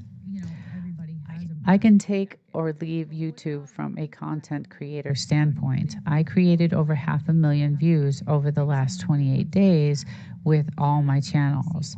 I didn't make a few cents off of that. I do it for fun. You'd think people with a channel would like new people to come into their live stream, but there is such suspicion. It's crazy if you ask me. I agree. Trolls cause problems with channels they don't understand. And I don't think any of us are ever going to get rid of trolls. I mean, they're there. They're going to be. I wish, you know, I do wish YouTube would do something about that. When we rolled out that calendar last week and we, you know, talked about having that calendar, we had a certain idea in mind for that calendar, but because of like the overwhelming like response we got from that, you know, rolling that out, and I know that Ralph and you know, Butler and all you guys you had been using that, which was good. Everybody's getting these surveys that have never happened before. And I like these Thursday nights again because we all get to like share what is going on with our, you know, with our channels and what's happening. And, you know, if any of you guys are getting these surveys, you know, it's something's happening with YouTube and something's going on. And hi, LGG. It was really interesting. And it was a notice. We were watching content and the notice came to us asking us what we thought of the creators' interaction. It was like a survey of the creators' interaction with the comments that they were receiving. So what happened with No Doubty, she actually had a very great TikTok channel. She had a lot of subscribers on her TikTok channel. So she ended up moving from TikTok to YouTube and brought those subs to YouTube. The way I look at my channel, it's boring. My live streams are boring, but I enjoy doing it. See, everybody thinks that, yes, I should shut up more. I like your channel.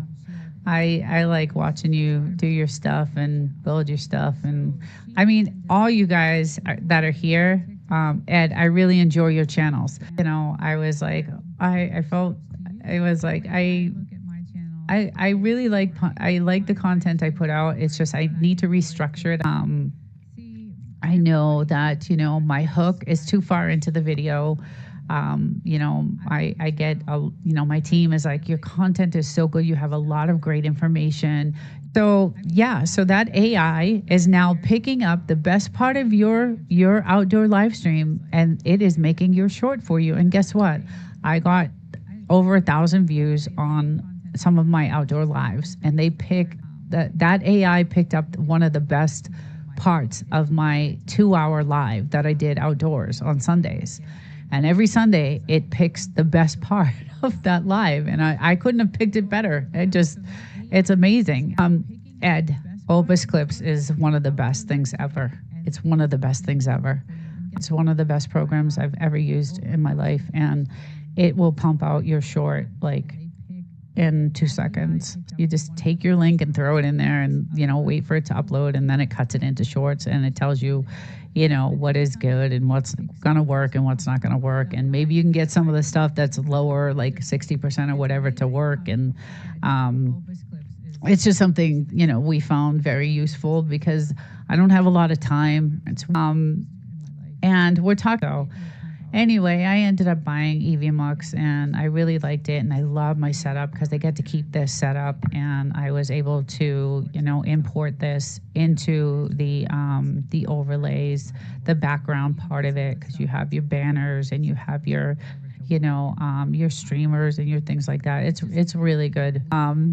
If you're running OBS, you can set up separate audio. Yes, I am on OBS, but I bought the EVMux platform to do, because I want to have people on.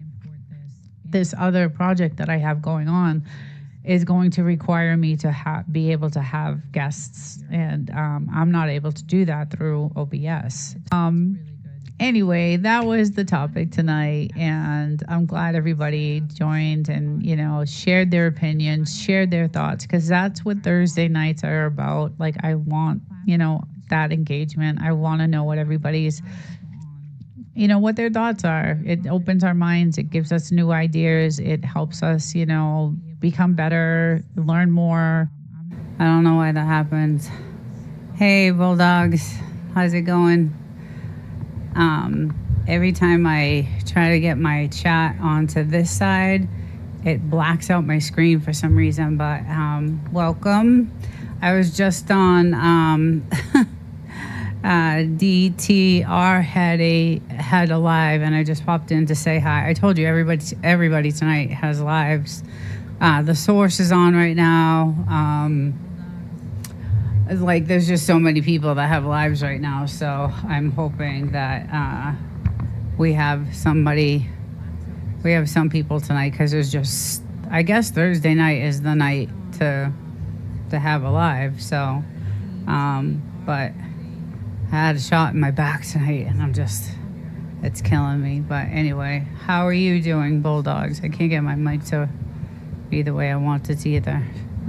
I want it up here, I want it up there. I was just right on time for this live tonight. So but I did a video last night, and it actually ended up coming out pretty good. I had a lot of comments on the video, which was very interesting. Actually, a lot of in-depth comments on the video. A lot of people, our guests, are really paying attention to what is going on, which I was surprised to kind of see. Sorry, my neck is just killing me. But yeah, it was an interesting video, and I was really glad that I had a good turnout. Hey, Mark, how's it going? I was just on the Source, and I popped in, and I was like, I gotta say hi. I have to say hi. I wanted to stay and hang out, but I'm having issues with this thing right now. But I had this scheduled, so I was like, I gotta get on. I gotta go, but I didn't want to miss. He was like singing away like he always does. He's so funny. He was having a good old time, so I was like, I gotta go. I really don't want to miss this, but I had this scheduled, and I didn't want to cancel it. So, but how you doing, Mark? How's everything going? Hi, David. Hey, Bulldogs. Welcome, guys, to the chat. So yeah, I was just chatting it up with Bulldogs and letting him know that I had put out a video last night, and it actually got a lot of comments. Like, people were, I can't believe how many comments this video got, because it really talked about what 2026 was, the prediction of 2026. And keeping schedule is important, yes. And that's why I was like, I gotta go. I really don't want. I actually popped into two chats. DTR was on one, and then the Source had one going. And I was like, I really, really, really want to stay, but I gotta go. So, and they were like, oh no, go do your thing, go do your thing. So, yeah. So I was like, they said they, if they can. So DTR, I guess, is on the road a lot with Bigfoot. So they're in Nova Scotia, and I don't know. He's like, I'll try to make it if I can, but he's like, I've been traveling all day, and I said, yeah, no, I totally get it. No big deal. He's a good supporter. So I said, I'll catch you on the next one. So, but yeah, so I did a video yesterday. I recorded a video. I uploaded it last night. And then this morning I had like 16 comments on this video. And like I said, it was about, what they're predicting for 2026. And hey, Wolf and Snort, how's it going? Welcome to the chat. And a lot of people had a lot of good insight. Like, I'm really surprised at actually how many people are paying attention to what is actually going on with the markets and with housing and, with the economy. And I know people are, hurting and broke and all that stuff. And of course they're going to be paying attention, but these were like specifics in this video that I had. And I couldn't cover the full video that I was talking about because the video itself is like an hour and a half, but I wanted to just get my point across on some of the things this guy, Fred Harrison, was talking about. And I really had never really, I heard of the name before, but I didn't really know how in depth of he's an economist and a journalist, and he, he's in his 80s. Damoosh Barbecue. Welcome. Thank you for joining. How's it going? I hope your evening's going well. Yeah, so I was really, really surprised about some of the comments on this video, and it's hard not to pay attention when you got to work for 4 hours for a sandwich. David, you got that right. I mean, that is definitely true. But this video that I had, really went into what the predictions were. So this guy, Fred Harrison, he had predicted the last two financial crisis, and he was spot on. And he was off by 1 year, I think, on one of them. And then the other one, the 2008 financial crisis, he pegged like right on the knot, just almost to the hour. So so these comments were like, I guess a lot of people know this guy and hit this video. So I was really appreciative about everybody that saw that video and commented, and they gave really good comments, and I was able to have good conversation, comment back, and because I had watched that video by Fred Harrison, a lot. He had such good. I actually have it tonight. If I was going to go into it, maybe here and there, but the predictions he had for 2026 and 2027 made like so much sense. And the guy, I mean, he's in his 80s. He must know something because he's up there in age. So I was just really happy about that. I was really happy that I had a lot of comments on that video. I'm glad it affected a lot of people, and they really got into it, and it was really good. So I appreciate that from everyone. And so today after work, I had to go get a friggin' injection in my neck. So I'm like, I might be squirmish a little bit tonight because I have these like cortisone injections, and I had this 4-disc fusion surgery years ago, and now it's getting all messed up again. So it's not fun. So I've been in a lot of pain, and they want me to have surgery again, but I'm not going through that hell again. I just cannot do it. I just refuse to go through that hell. It was just really bad. I like your name, Moose. Doesn't it? I love it too. That's the one thing that drew me to actually comment on the chat was that some of these names are really creative. I mean, super creative, and they're super fun, and their channels are fun too. So yeah, it's definitely a good name. So and Wolf and Snort, that's a really cute name too. It's adorable. So. But anyway, yeah, so I am just not wanting to, have the surgery. And so I'm going through this series of injections in my neck. And I just came back from that. And that's why I was kind of like to the news at 4:30. I just made it on. So, but hope everybody's doing well tonight. It's a Thursday night. Yay, almost Friday. Can't wait. Can't wait for the weekend. Just looking forward to just, chilling out in the desert. The desert has been amazing. The weather has been it's the best time of year right now to go to that, to the desert. It's perfect weather.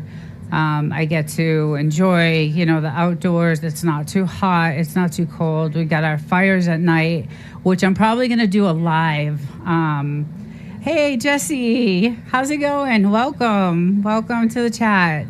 Yeah, so I'm probably gonna do a live if it's not too windy. I did a live one night on a Friday night, and we had a fire going, and the chat was really good. It was awesome. They got to see the colors of the sky, and it was really pretty. So I'm hoping to do that tomorrow. We'll see.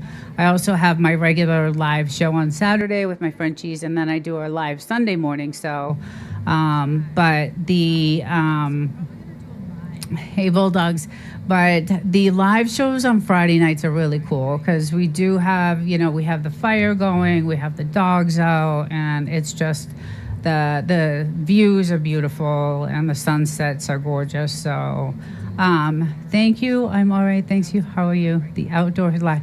Jesse's, it is. It's super fun. I did it once and I had so many people. It was a lot of fun. The thing about that is that chat can go on for like 3-4 hours. So, which is good. It's fine. But by the end of that chat, I had no voice. Like even on Sundays, my Sundays lives outdoors. Because what I'm doing now on Sundays is I am like going to different like torn down houses just to see how they lived, and like I'm exploring these different shacks because back in the day when you worked the gold mines, if you worked the gold mines, they would give you some land and they would give you these houses, these little shack houses, and there's thousands of them out there. There's like so many of them out there. So last Sunday's live, I actually went over, there's one right next to our house, and I went over and I got to see how they got their water source and, what they use for heat. And I went through, the house, and on one side of the house, it had like bullet holes in it and stuff. And it was just cool to see, just to do that. So Sundays, I'm thinking about, going and venturing out and looking at more of those, houses and stuff. It's kind of interesting to me. Scary. It is scary because through the whole chat on Sunday, I was like looking down at the ground, like, because there's snakes everywhere. So I kept saying, oh, I just got to check the ground before I, go any further because there's rattlesnakes everywhere. I know it's cold and they're like not out as much right now, I guess. I don't know if anybody knows any rattlesnake information, but I think they not hibernate, but they don't come out as much in the cold. So I know their season is like April is when they're out all the time because my little Frenchie got bit for the first time this year. So Leatherface from Texas Chainsaw is out there. So David, they did film, let me think of it. The Hills Have Eyes. Okay. So that movie they filmed on the mountains behind my house. So part of the mountains that are behind my house is the 29 Palms military base. And half of that is where, I'm not sure which half that was, but they did film, I believe it's The Hills Have Eyes. So yeah, it's pretty scary, but I love the thrill. I love stuff like that. I'm a little bit of a rebel, and the original 1970. Oh, it was the original 1970 that they filmed there. Okay, I didn't know that. I thought it was the ones they had just made. So, same thing. The second was in Africa. Oh, wow. I didn't know that. You must be a movie buff, Bulldogs.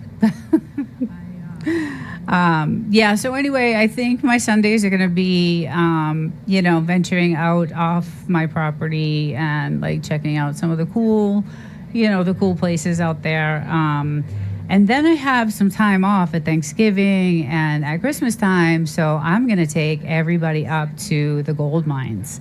And I'm going to do some videos and go down to the gold mines and, get some good video from that and go live from there, because those are so cool.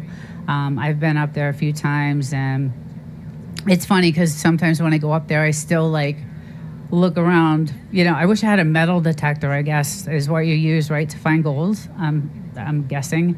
But if it is, I wish I had one, because I feel like I always, dig around because I look for stones and gems anyway when I'm out, venturing out off the land. And I always like try to look for gold, thinking that there's still some up there. Who knows? It could be. I don't know. But, oh, wow. The gold mines sound fun to see. Yeah, I'm going to do some videos up there. So, like I said, I have a bunch of time off finally. In November. So for Thanksgiving, I have like 5 days off. And then for Christmas, I have a nice 2-week vacation. So I'm going to be venturing out and doing some lives from the gold mines, and then some lives from some of those really cool beat down houses. And some of them still have their stoves in them and their like pots and pans, and just, it's crazy how it's really interesting. Sounds scary. Old mutant miners lived in there somewhere, David. You know what? I would not doubt anything right now. I would not doubt that for a second. I do know, though, that Joshua Tree does have tours that they take up there. So, and it is part of the Joshua Tree National Park. So I know there's park rangers that go out. Or they do a fly around in a helicopter, around those mines and stuff. So, because there are a lot of four-wheelers, and a lot of people right now come up here for the season because it's perfect weather, and they go up there and they, four-wheel up there, and it's fun to watch, actually. We used to have one back in the day a few years ago, and someone lives in there with housing prices the way they are. David, hey, you may be right. The house next to me, you put some shingles on it and call it a day. It's just, it's funny. They have a water source. The house. So the house I did on Sunday, it still has the frame on it, right?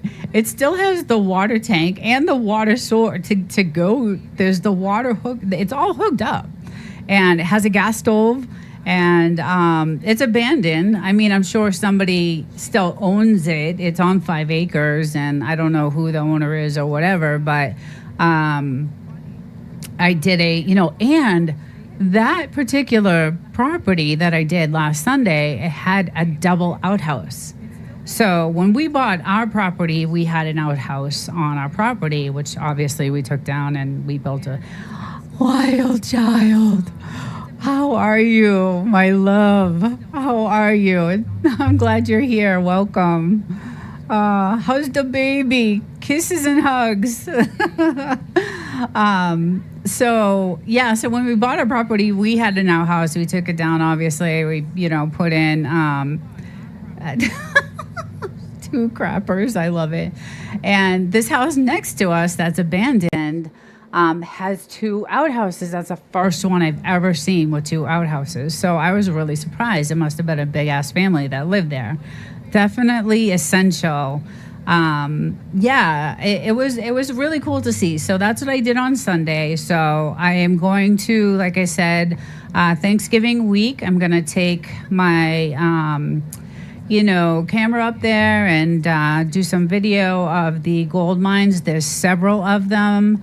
The only problem is it was great when we had our 4-wheeler because we could just 4-wheel up right up to the mines. But if you have a 4x4, like a 4-wheel drive truck, it will only get you so far. And then you got to hike the rest of the way because the trails are so tiny and they're rocky and they're just all over the place. So I wouldn't drive my truck after a certain point. So I will be hiking it up to the to the gold mines, which won't be so bad for me. Need the exercise. But I will be doing that. I'll be going up to the gold mines. I'll be showing you guys.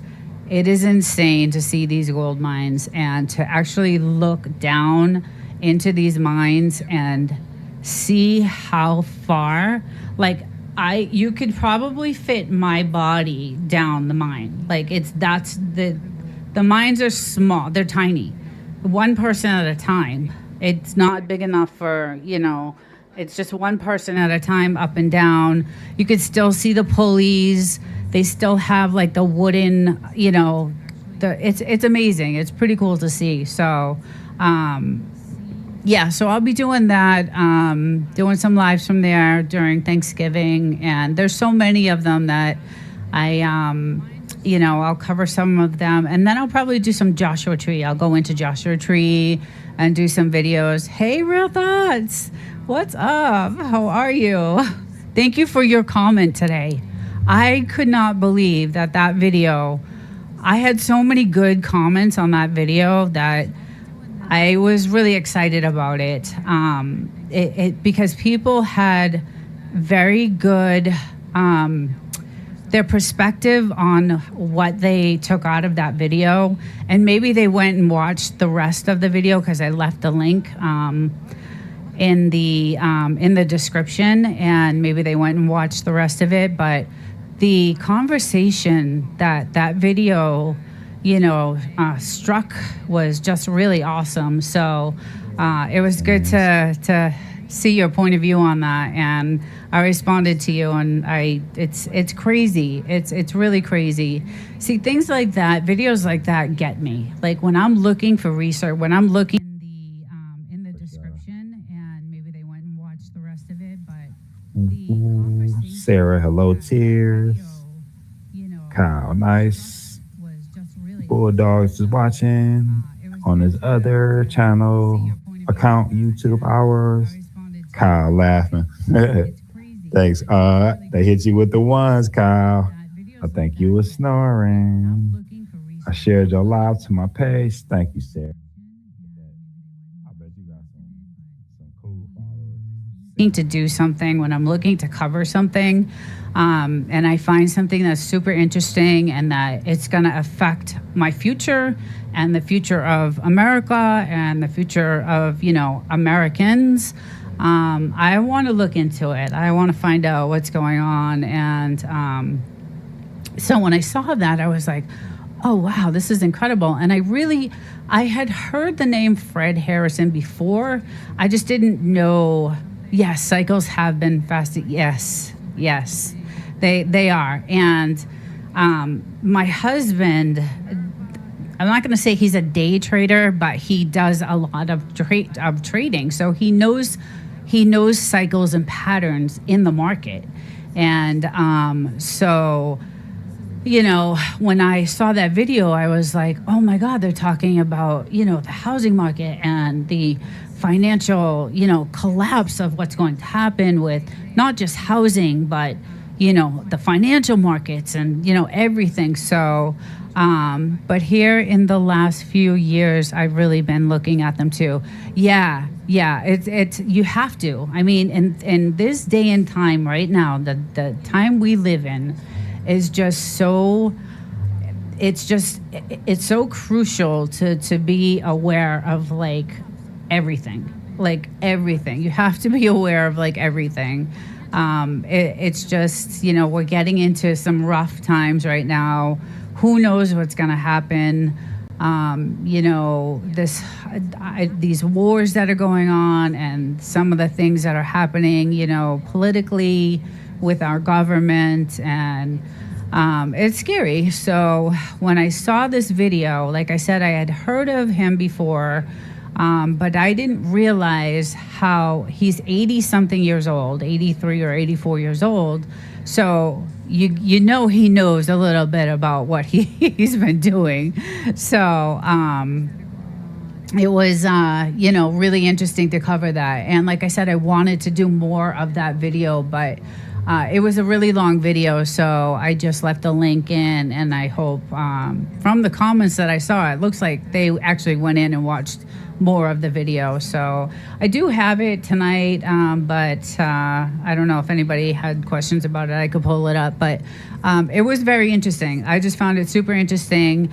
And then I kind of wrote, a little, I basically took a lot of what he said in his book, because he had that book, and I looked up the book and I took some information from the book, the Chaos Makers, and I put a little thing together to talk about, and then the video gave me a lot of information too. So, and then I did use Grok to fix some sentences for me to make it sound really professional and kind of like a storytelling type of thing. So, but the real information came from that source, that video, and that book. And to top it all off, there were many other videos that were from news stations that talked about that same topic. So it was really good. I was really happy about it. I mean, there's not a ton of views on the video yet. There were, I think, more comments on the video than there were views. But you did well. Thank you. Yeah, I was just so into it. I think I think if you're really into the topic that you're talking about, that you are just going to, just get so into it that it's just going to be, yes, that was a great video. Thank you, Jesse. Yeah, I just think you're going to be into it, and it's going to flow. So, I was just really, and I'm still like wanting to do research on it. I'm still wanting to find out more about what's going to happen. He talked about, the Ukraine war and Russia, and maybe Russia even taking it further than, where it is now, maybe going into getting more land, like maybe going into, Poland and other just it was just a really good video. So it's kind of scary, though. It is really scary to know that, we are in these rough times right now. It's super just scary. And I hope his prediction is wrong, but he has been right the last 2 times. And, maybe something, there's so much going on, like the digital ID. Maybe, they're talking about Trump doing something with coins, like the stable coins. I did a video on stable coins, and maybe trying to get the U.S. debt paid by stable coins. And I have a video about that, on how he's going to do that. But Russia called him out on that, and other countries called him out, saying that that's kind of cheating, doing it that way. So I don't know what's going to happen. It's extremely interesting. We are in a lot of debt, and it's really scary. If you look at history, there has always been rough times, so it's realistic. Yes, and that's what drew me to that video. Fourth turning. Okay, so the fourth turning. So this is the fourth turning you're saying. So I think 2008 was another one, right? If Wolf and Snort can tell me, or if anybody can. So I know it was the 1920s, right? Was the first, I think. I know 2008 was one of them. And then I'm not sure what the others, was it 2000 or something like that? Yes, Russia and China have been accumulating gold. And that's the other thing. That's where I was going to take that video next, was because of what's happening, the four 20-year periods. Okay, so he says, Fred Harris says it's 18-year. It's an 18-year housing cycle. That's what that video was about, was the 18-year housing cycle. And how it had to do with the markets and the governments and how they're pushing or pulling which way it's going to go. But it's just, who knows what's going to happen. I'm so, every day I just turn on the news and I'm such a geek. Just a freaking geek. I can't stand it. I just read and just all, that's what I pretty much, it's all related. Yes, Wolf and Snore, it's all related. Yes. And, I get another thing is my husband is a genius. He is extremely smart. He's an engineer by trade. When he was in the field, he's now retired, but he's extremely smart. He does trade. He's not a day trader, but he does do a lot in the market. So I do have a good coach. When I'm doing getting some of my information and putting it together, he does, help me a lot with that. So that's a big help. But yes, it is all related. All of it's related. And that's what scares me. It's not. And the other thing that Fred mentioned in that video was that it was a correlation, or he used another word, of all these events happening at once that's going to be the detriment of the outcome. That's, it's not just one thing. He mentioned, the immigration. He mentioned the wars. He mentioned, gold inflation. I mean, real touch. I do. It definitely good team. I am very grateful and really happy for my team, and I get I get a lot of help from my husband. Is really good at reading patterns and cycles and all that stuff. So that's how they'll pay off the debt, is devaluation. Yes, and that was kind of what Fred was kind of like gearing towards. If you had watched the whole video, it was a really good video, actually. He said there's no doubt it's going to end up in a really bad situation. It's not just going to be, he said that back in the 2008 crash, it was the banks that needed the bailout, right? It was all the banks. And the government printed the money to bail the banks out. But now it's a different situation. Now it's actually the governments themselves that are in, trouble. And no one's going to be able to bail out the government because there's not enough. There isn't enough. There's just not enough money to bail them out. So inflating the debt away is kind of like cheating. And that's what he said in that video. He said that Trump's agenda is like cheating. So I think it's already a bad situation for most. Yeah, it is. I'm feeling it. I think I told you guys this before that I have a good job, and if things weren't so crazy and unaffordable here in California, I'd probably be doing okay. But it's just really, really bad. The government cheating. More files we can't find. Oh my God, David. That's another thing. I think so. People don't trust the government. People don't trust anybody. I mean, I have a tough time trusting people. Also, even in, you got to be careful on some of these chats too. That you just.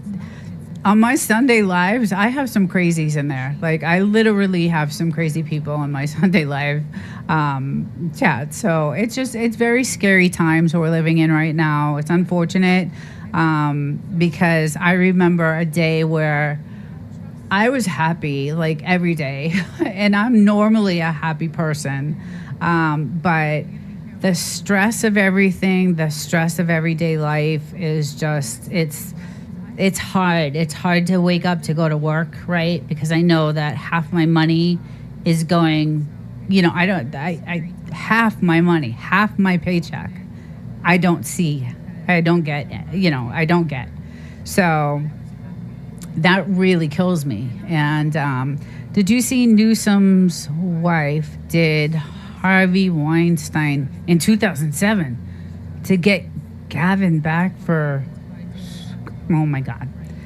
I don't know if I want to talk about that. It was in the news again. Oh, geez. Yeah, well, he's another one that, just a bad dude. We just have a bunch of bad people in the government, and I don't know how it got this bad. Like, so I didn't really start following politics at all until Obama. I was in my 30s. I think I was 35, 36 years old. Never voted, never registered, never cared. But at that age, something happened to me, and I started to hear this speaker on the news. And he was running for president, and he was amazing to me.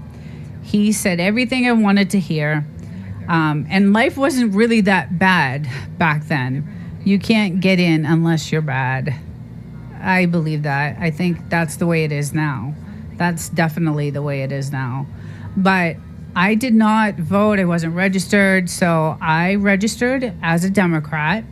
And I went and I was first in line to vote for Obama because I wanted change. I could not stand, after, 9/11, it was just not good. So I started, slowly getting into politics at that time in my mid 30s. And so I voted for Obama. And, I thought his first term was okay. I still wasn't smart enough to know. I really wasn't, not like I am now. Like I examine every little thing, every little thing. And I learned that from my husband. I examined every little thing. So, but I didn't back then. And so when he won the second time, it was bad. It was really bad. I did not vote for him the second. I voted for Trump the second time. So, yeah, but that was the very first time I ever registered to vote, and I, changed my party when I voted for Trump and became a Republican and stayed that way. And, I thought he did a great job. In his first term, I thought he did well. I know we had the pandemic going on at that time, which was really rough. And, it wasn't his fault. And I know there was a lot of stimulus that, went out, and now we're all suffering from that. At the time, maybe it sounded good, but we're paying for it now. And that also is another part of that video that I did yesterday. It's just, I'm thinking to myself, I don't even know if it's worth voting anymore. Like, why would we vote anymore? Because of the corruption that's going on right now. All part of the plan. Romney was second time. Oh, whoever they are. I think they have something on most of them. Whoever they, oh, okay. I'm catching up in the chat. Sorry, guys. Yeah, like now I feel like, you know what? I don't want to vote. I don't want to. And Mondami won in New York City. Did you guys see that? He won yesterday. So there goes, half of New York City is fleeing right now as we speak. They're running for their lives. They're leaving. And Well, I still want my 5K. Yeah, you'll never see that. It's gone. There is no money. There's no Fort Knox. There's weird. I'm really scared. I'm really, really, really nervous. Even like I was talking the last week, my live on Thursday, we were talking about coins and, gold and silver. And some of these coin shops are completely they're closed down. They're like not even open anymore. And they had been open for 50 years and they're not even open anymore. They're gone. So it's, I can't, just things are happening so fast and just things are moving too fast. Things are just moving way too fast. And, it's just scary. I don't know. It's just really scary. And it bothers me to wake up every day at 3:30 in the morning to go to work, to a very stressful job of, it's a very, I'm not going to, I said this last week, I'm not going to complain about it because I'm fortunate I have this job. And it's a very interesting, aerospace is one of the most fascinating fields to be in, to be honest. But, Bulldogs, you have to change your citizenship to get that to one of the allied countries. Oh my God. You nailed it. Yeah, it is. It's really rough. I wanted to retire. I wanted to retire at 55.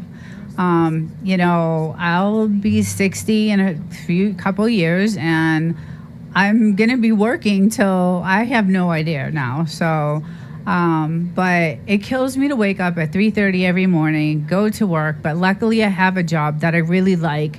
It's very interesting. My days do go by very fast because I do tons of calculating and formulating and coding and just all kinds of, plans and just, it's a very interesting job and I'm glad I have it. But I don't get to see what do you do for work, Desert.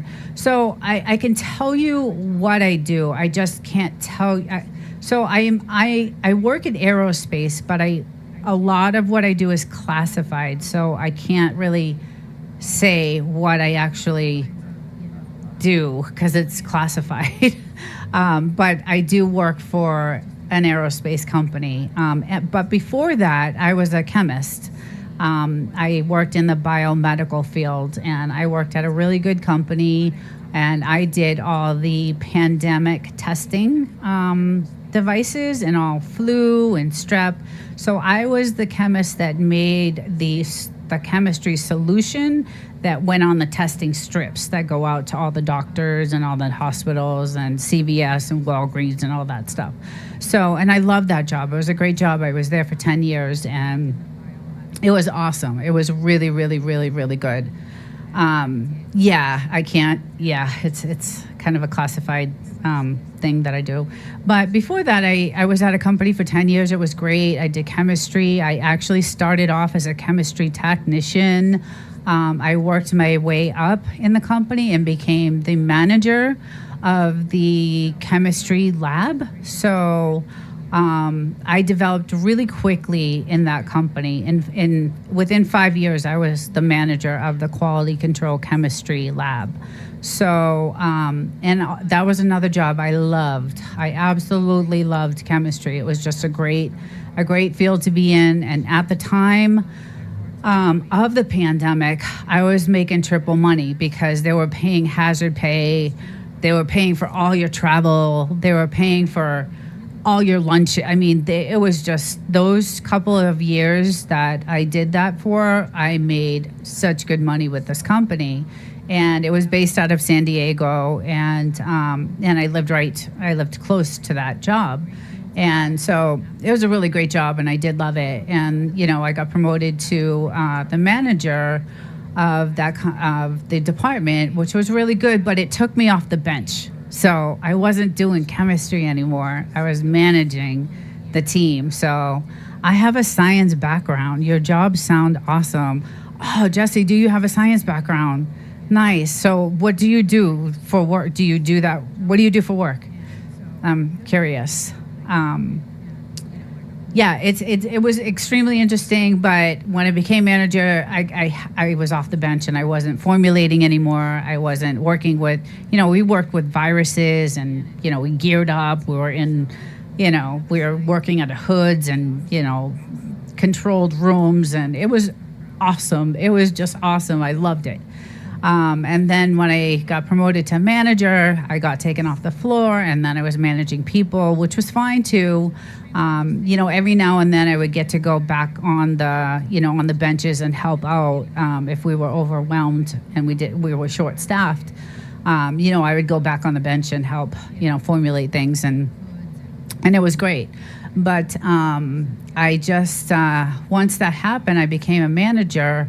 I just started growing and getting more involved with R&D, and then I got a lot of experience like developing new methods and writing work instructions and SOPs, and just because I knew so much about the chemistry that was involved, and I did a lot of data analysis on the testing, so I knew how everything, worked, and I knew, the testing results and how everything functioned, and what, where to adjust different medias and different things.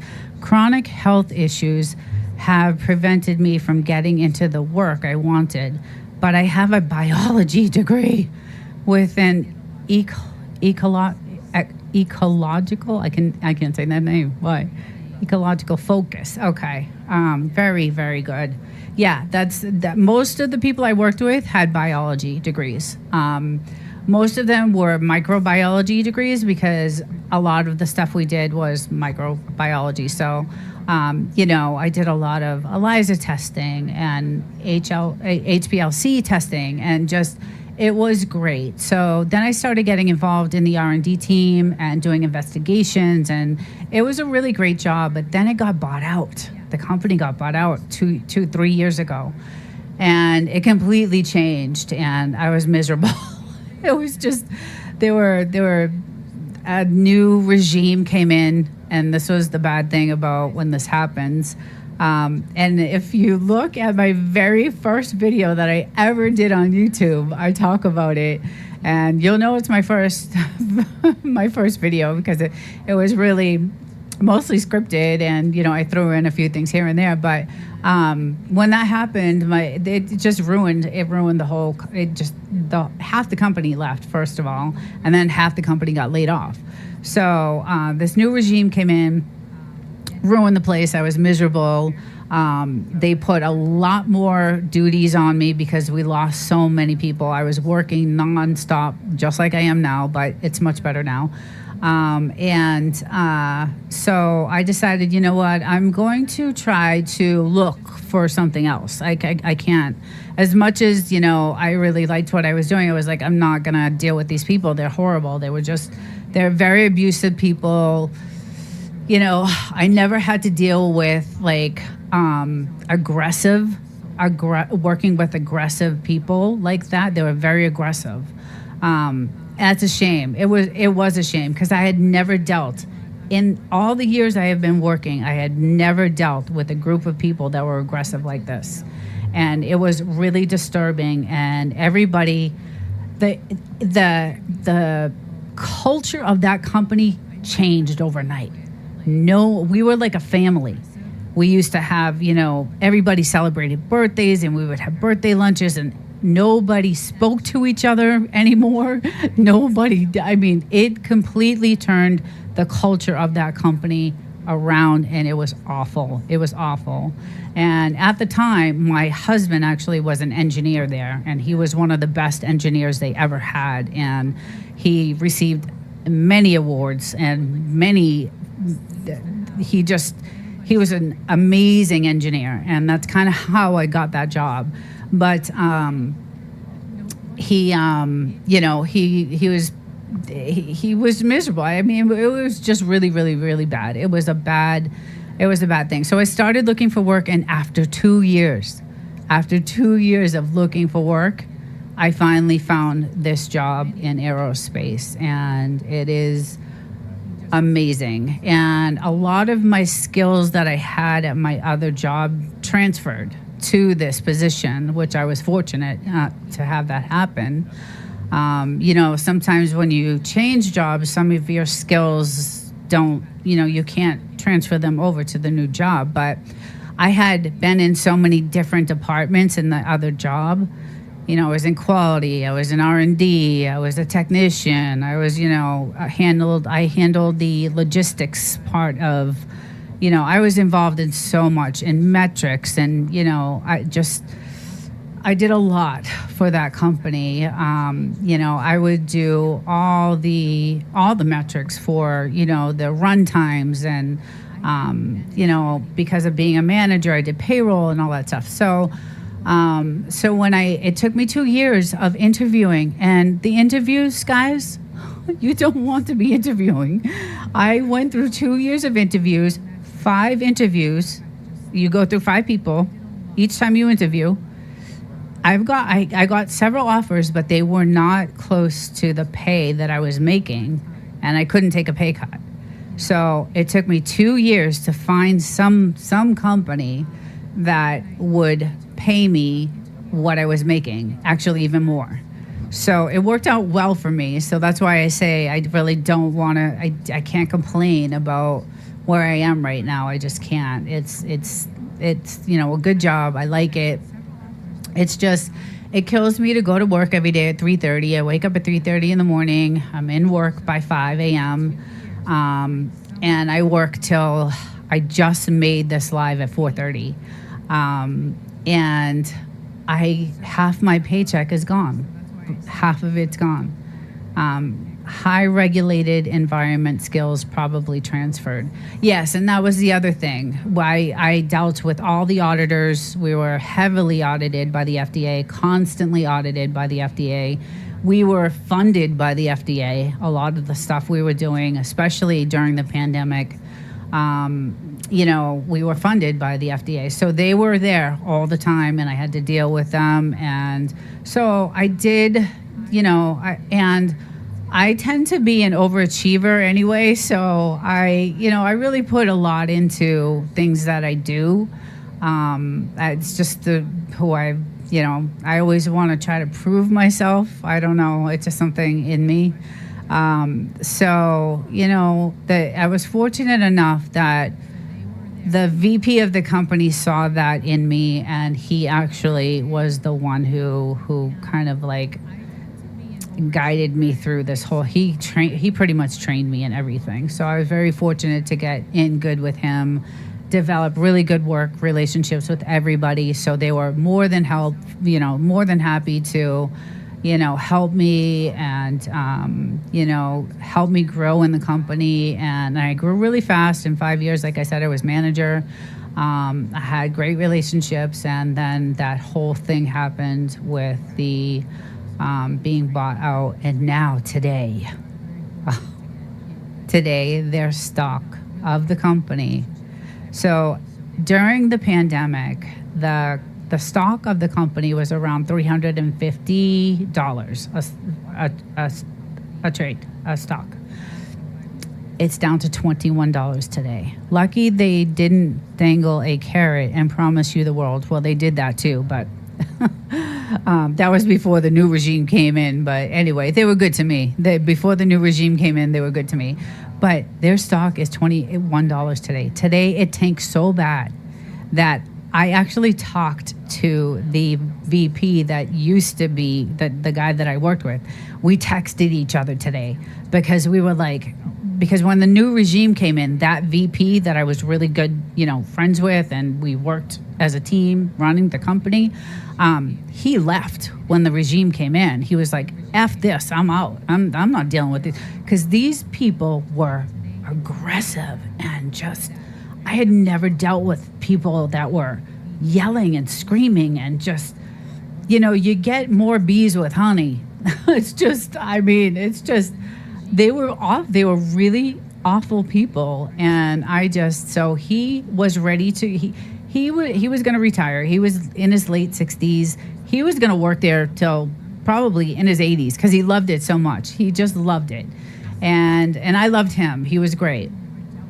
But, you know, as soon as that happened, he said, you know what? I'm going to retire.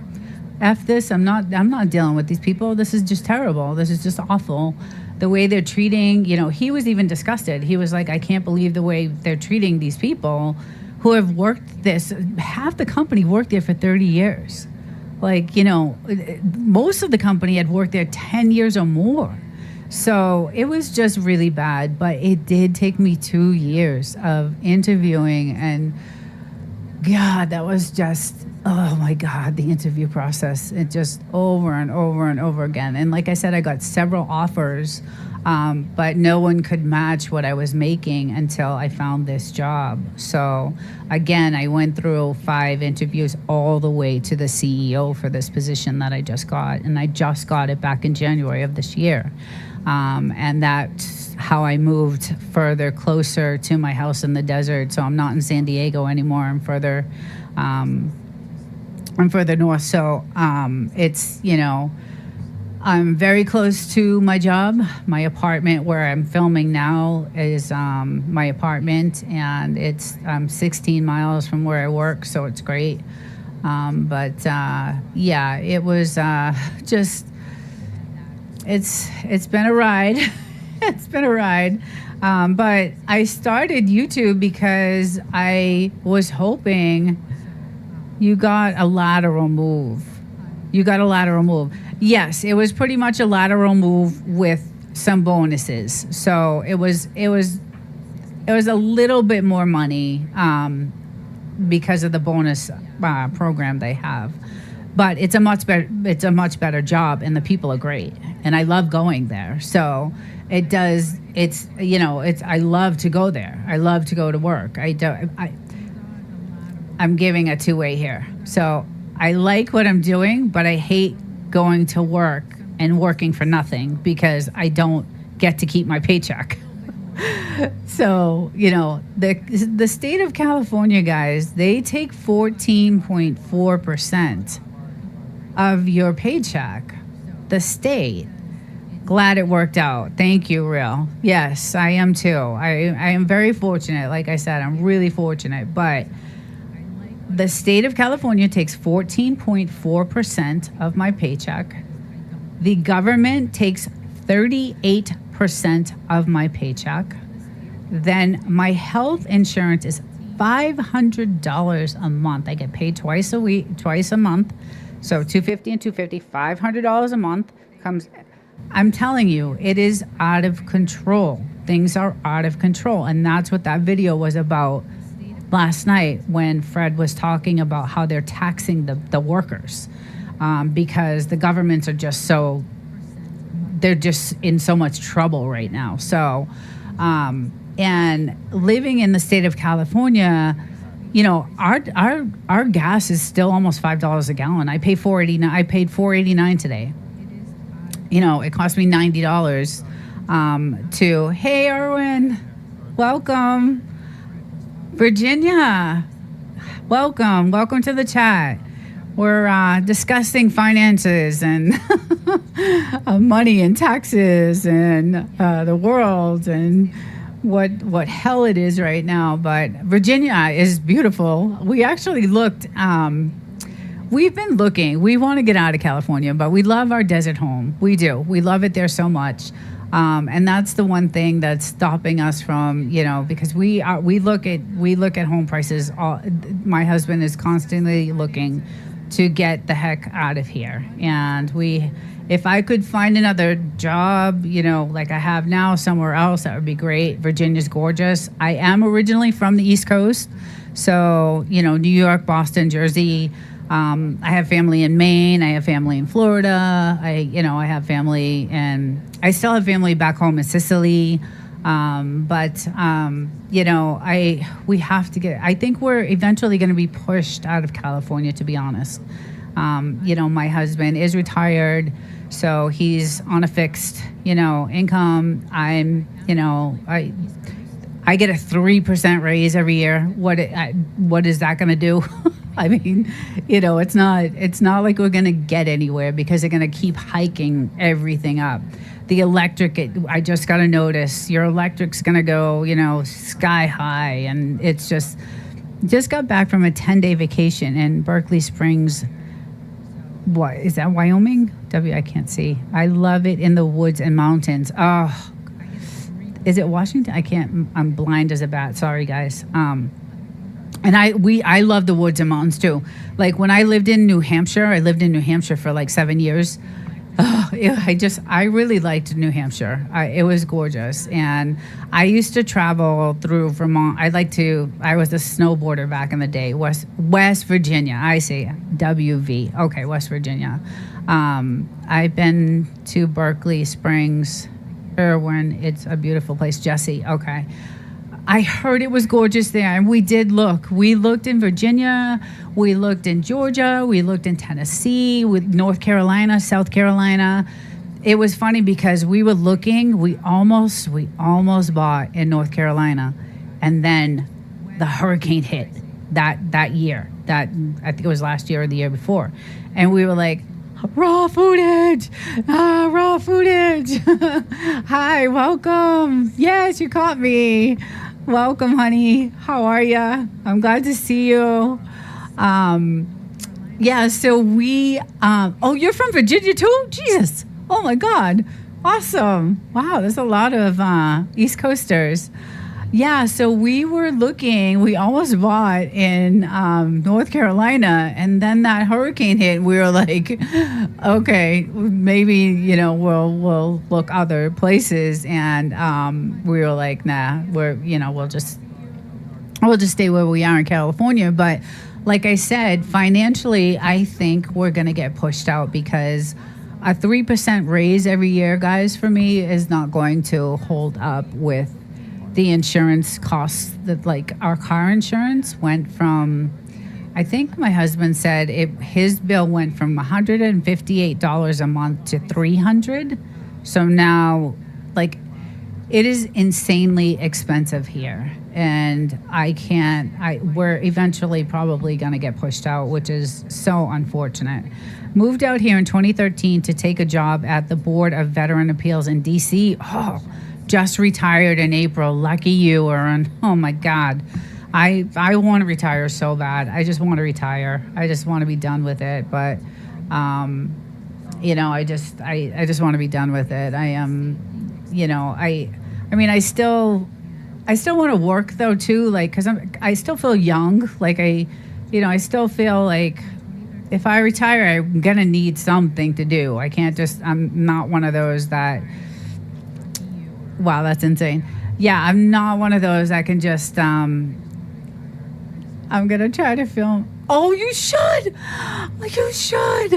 You should. Listen, my team loved your raw footage. My team, I told them, I'm like, she's just hilarious. Like, when we're in the chat with the source, I think I even asked you, are you a professional comedian? Because you are so freaking funny. And my whole team that, helped with your hours, they just thought you were just amazing. So, Irwin, now working a part-time job as executive director of the Air Warrior Courage Foundation. Oh, no way. Okay, so I'm in aerospace. I can't really say what I do because it's classified, but I am in aerospace. That's really cool. Yeah, great sense of humor. Raw footage is just funny, and we have a good time in that chat. And Robert Carter is another one. Like, I need to get him. I don't know if he needs watch hours or whatever, but I would like to help him out a little bit too. But my whole team that worked on your hours, they were just like, wow, this channel is really great. So I'm glad you did well. I'm glad they helped you out, and your analytics were great. I'm really happy about that. Hey, Belt Loop 29 Homestead, what's up? How you doing tonight? Hope all is well. I saw some of the Sorry, wrong channel. Understood. Sorry, wrong channel. Oh, I know you have many. You're on your homestead, but I know you have a ton of them. Understood. 13 years flying on B-52s. Oh, wow. Wow, that's impressive. Okay, so yes, okay, that's impressive. I know exactly what a B-52 is because of my job. But anyway, we're probably going to get pushed out of California because, like I said, my income is probably not going to be able to keep up with what is going to happen to California. So I was saying, I was here with the wrong channel. I'm back and I was able to hit the like button. I love you, Belt Loop. You are just awesome. Everybody is just, I really, really love my subs. I really do. They're so supportive, everybody. You guys are just so supportive. You comment on my videos and real thoughts. You have you're super smart and I just love, we should have a podcast. Like, I think a podcast would be like really good.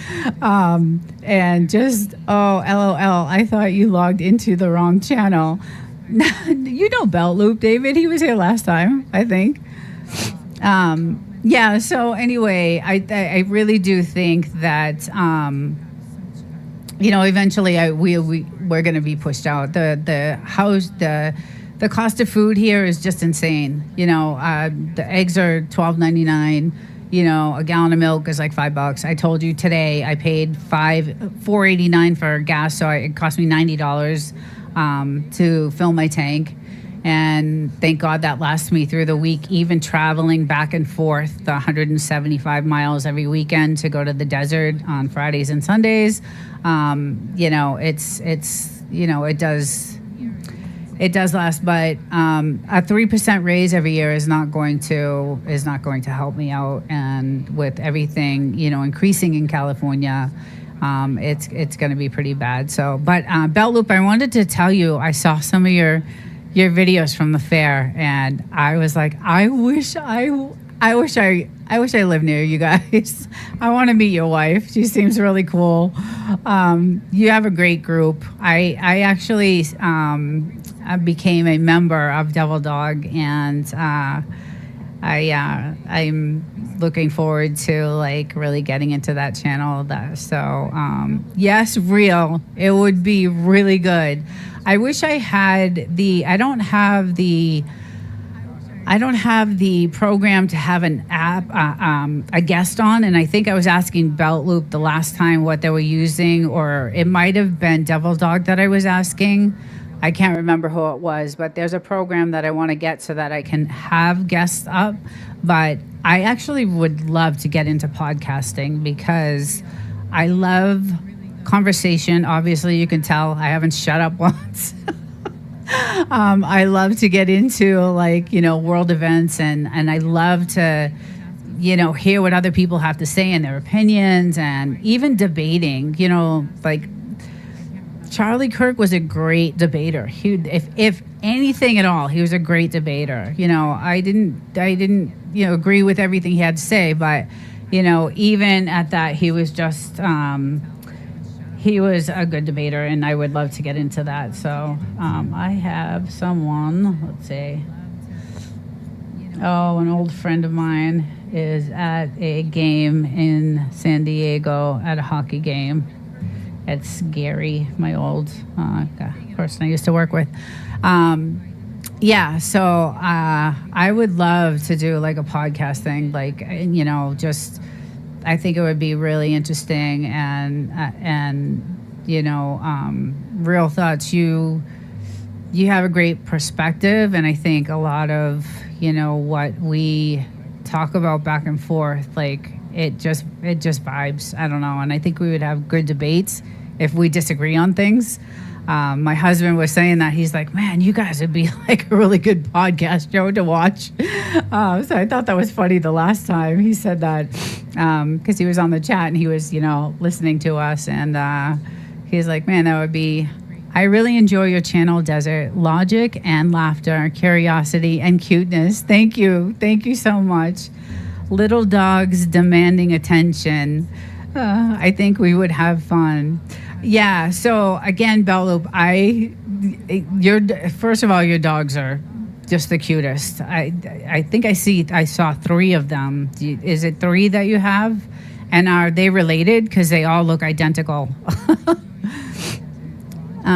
Jesse Journals, Anna Box. Yes, a podcast with you and Real Thoughts Project would be great. At Desert, I have a space tomorrow if you have someone that wants to exchange hours. Okay, guys, so does anybody need watch hours? Does anybody need hours for your channel? I have a team that I've developed,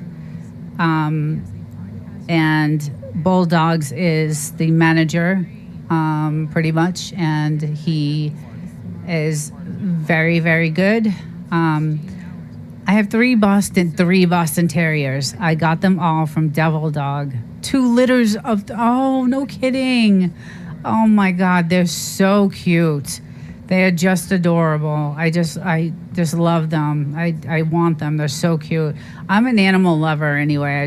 I love animals. It doesn't matter what it is, except snakes. I don't like snakes. But your dogs are so cute. They're just adorable. And yeah, so if anybody is interested in getting some hours for your channel, I have a good team that can help you out with that. And if you want to, just let me know in the chat. I was able to help out actually a lot of people with that, and they reciprocated. So it was really good to, be able to help out people, especially when you have, more than just one person, helping. So the Frenchie aspect kind of gives that away. I want to do basically watch Nina's playlist and we'll watch yours. Okay, there you go. Yeah, basically that's what it is. And I've traded with most of you guys on here. Actually, I've traded with. So, but if you need hours, just let me know and we will hook you up. And yeah, I'm totally down with that. I need watch hours too, so I'm all about that. And what I like about that actually is you really get to see the channel. Like you really, really, if you're truly a watcher, if you're truly a watcher of the channel, you really get to see that channel, and you're gonna. What an awesome idea to develop a team to support. Yes, it was. It was a good. It was a good. I'm fortunate. I have, a good sub base. I'll call it a community. To be honest, I really do. I have a lot of people that are really good members, subs, and they would do, they're really supportive. They're great people, and half of them are you guys.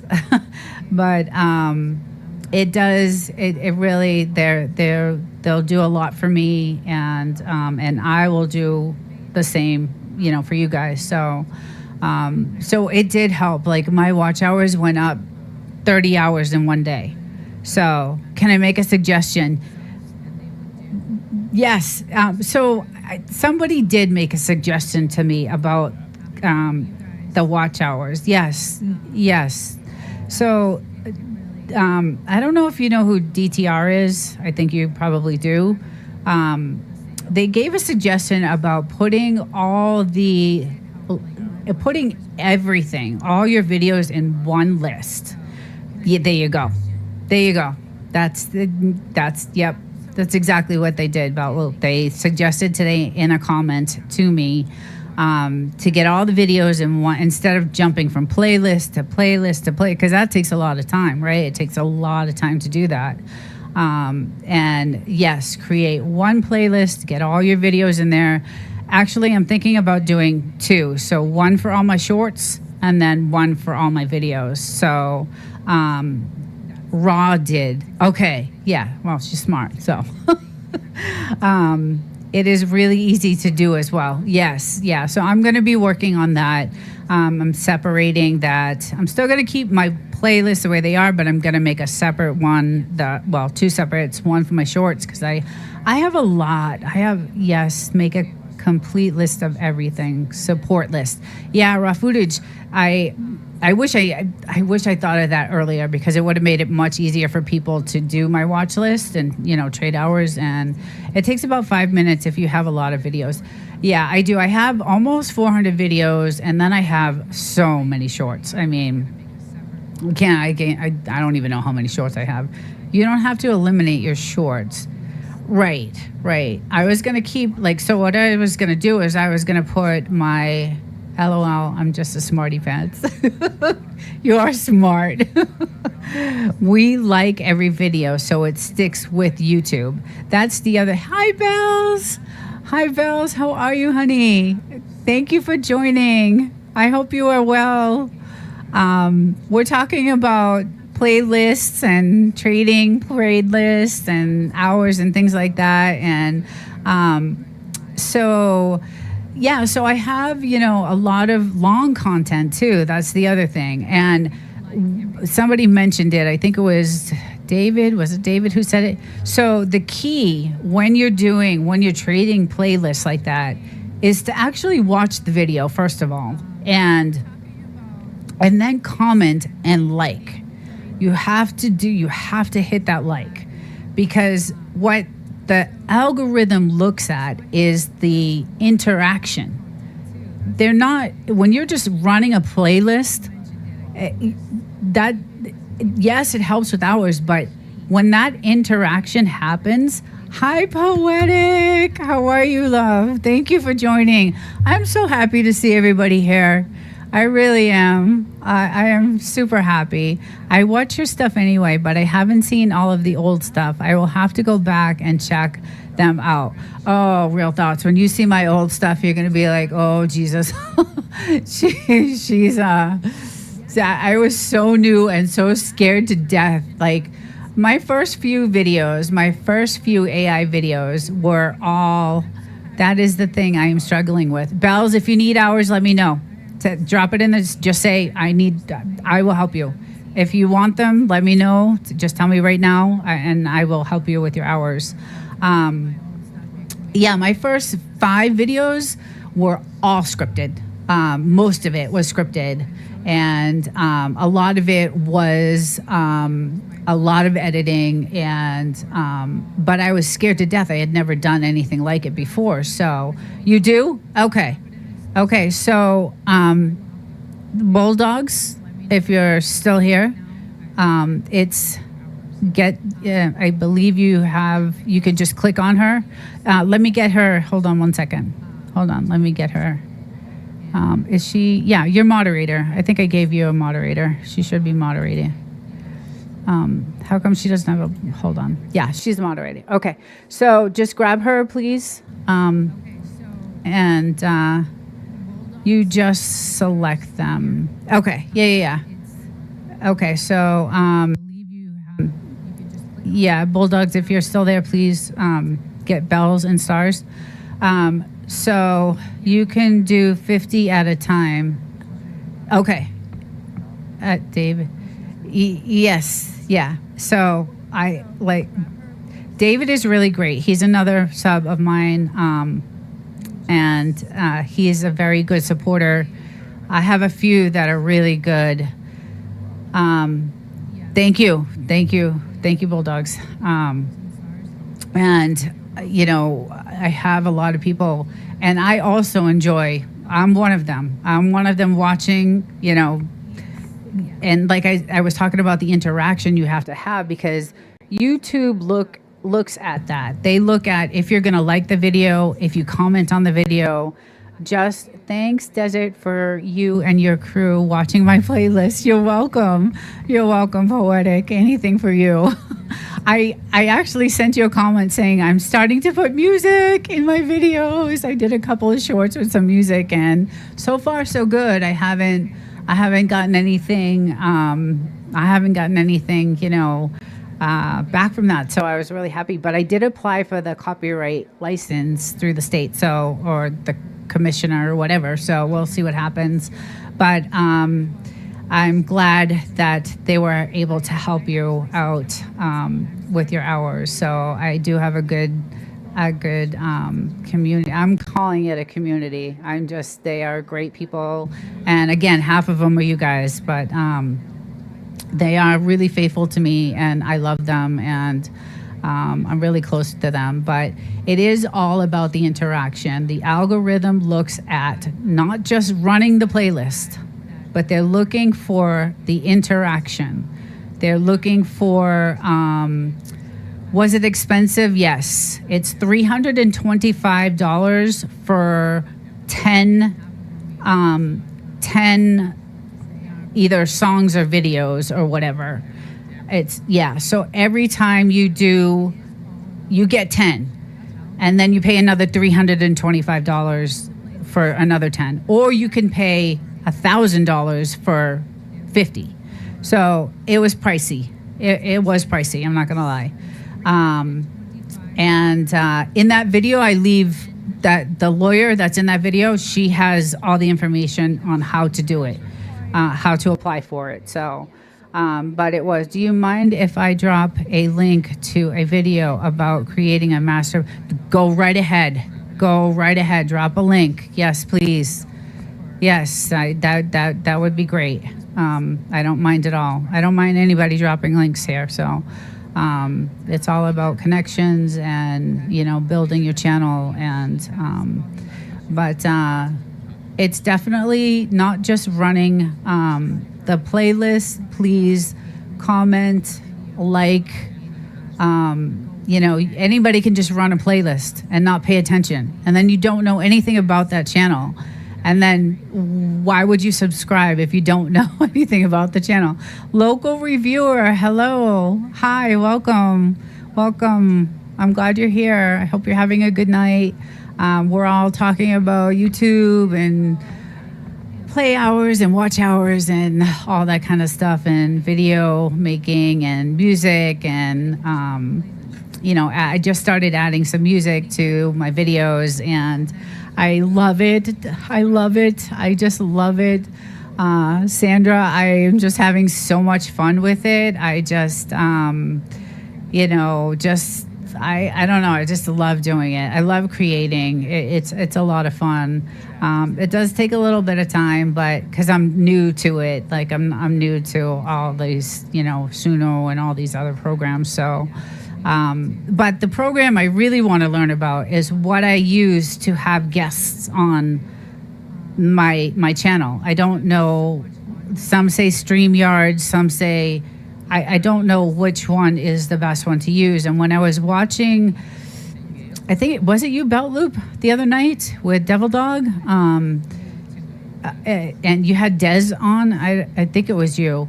I'm not sure which one to go with for that, because I do local reviewer watch hours. Are you looking for watch hours? If you're looking for watch hours, just let me know. I just left work, so I'm driving. Be safe listening. I got you. Okay. There are several streaming services.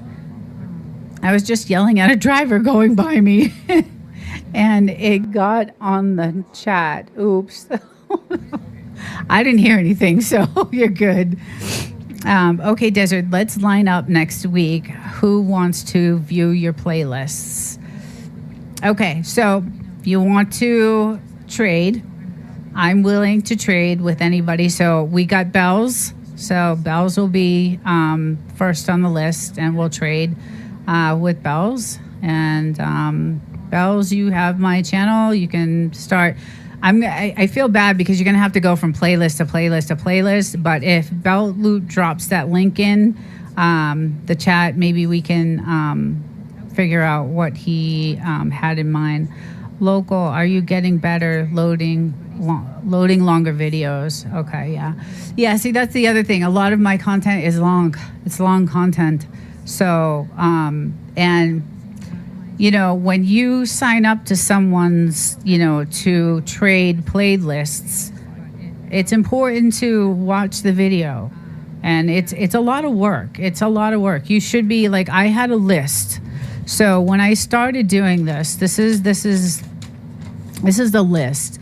So if I was to trade with someone, the questions I would ask, right, to make sure you watched my videos, were how many videos were in this particular playlist? That would be one of my questions. Which video did you like best? Or which playlist did you like best and why? Or which playlist did you not like and why? Do you have any suggestions for me? Which short was your favorite? How many shorts did you watch? Would you recommend my channel to others? Do you share their content on other platforms? So these are some of the things that are involved when you're sharing playlists. You shouldn't just be running it. That's not that. I get it. I get that. But the algorithm is picking up the communication that you guys are. So when you're running a playlist, you're hitting the like, you're commenting, and that's what the algorithm looks for when you're watching the videos. Poetic Tears, it is a lot of work. You are so right. It takes a long time. Sometimes I'm up till midnight, and so is my team. And through the night, they're just great questions. Thank you. Yeah. So I mean, that's how people are watching your channel. And you know what? They may not like it. They may say, you know what? I watched your stuff, and thanks for the hours, and I'm out. But these are some of the questions that that you may want to ask. Hey, how many videos were on this playlist? And that's how you know if they watched it or not. And if the first thing you'll know is if they comment, right? If they leave a like and a comment. I was saying watching longs are easier than shorts because we like every video and usually have conversation with the group on that channel. So a long is a way easier. That's a good way to look at it, actually. It is hard work. YouTube ain't easy. It's not. And I am trying my hardest right now. Like, I'm putting so much effort into it because I really, really, really, I understand that, David. Yes, I really do want to, I want this as a job, to be honest. I don't want to work for Google, but I would love to do this. Like, I'm a chatter. I like conversation. Double Roses, Twinsland. Hello, new here from Raw Footage. Oh, great. Welcome. Welcome, Double Roses. Glad to have you. Triplet. Welcome. I'm glad to have you in the chat. And you'll get to meet really good people here. And if you're a friend of Footage, I'm a friend of yours. I love her. She's great. Everybody is really great. So I watched one YouTuber playlist trying to help them get to the monetization stage. I'm talking over 10 playlists, over 10-hour playlists, and they never return the favor. And that poetic is what I am talking about, because that happened to me twice. I traded playlists twice and I got nothing. So that's why I was like, okay, these are the questions I want to know. And you don't even have to ask these, because they'll be commenting on your video and they'll be hitting that like button. And that's what you need. That is exactly what that algorithm wants to see. It's the communication. So it's, really just, you've got to, not just run the playlist, but that's rude. We love you too, Raw. Great connection, the Double Roses. David, that's fine when you're first starting out. It's impossible once the channel starts getting larger. And see, that's the other thing. So once the channel gets larger, and once you have your subs and your hours, and it's yes, communication is the key, but not a viewer communication with you and your contact. Communication is the key, but not a viewer communicates with you and your contact, right? I don't even ask anybody to play my playlist. I watch others or just have them play just to help them. I don't expect anything back. That's great. That's awesome. I mean, that's what I do. I mean, I go on Poetic, I go on Bell, I go on all your channels. And that's why I subbed, is because I actually like your content. So, but I think what's happening in some of these like communities, and people are, saying, oh yeah, we'll trade playlists. Poetic just said exactly what happens sometimes. It just, they'll say, okay, we'll trade playlists, but the reciprocation doesn't happen back. Like, you put all these hours into watching, just like Poetic said, and you don't get anything back. And so it sucks. It just sucks. So you're in mine all the time. Yes.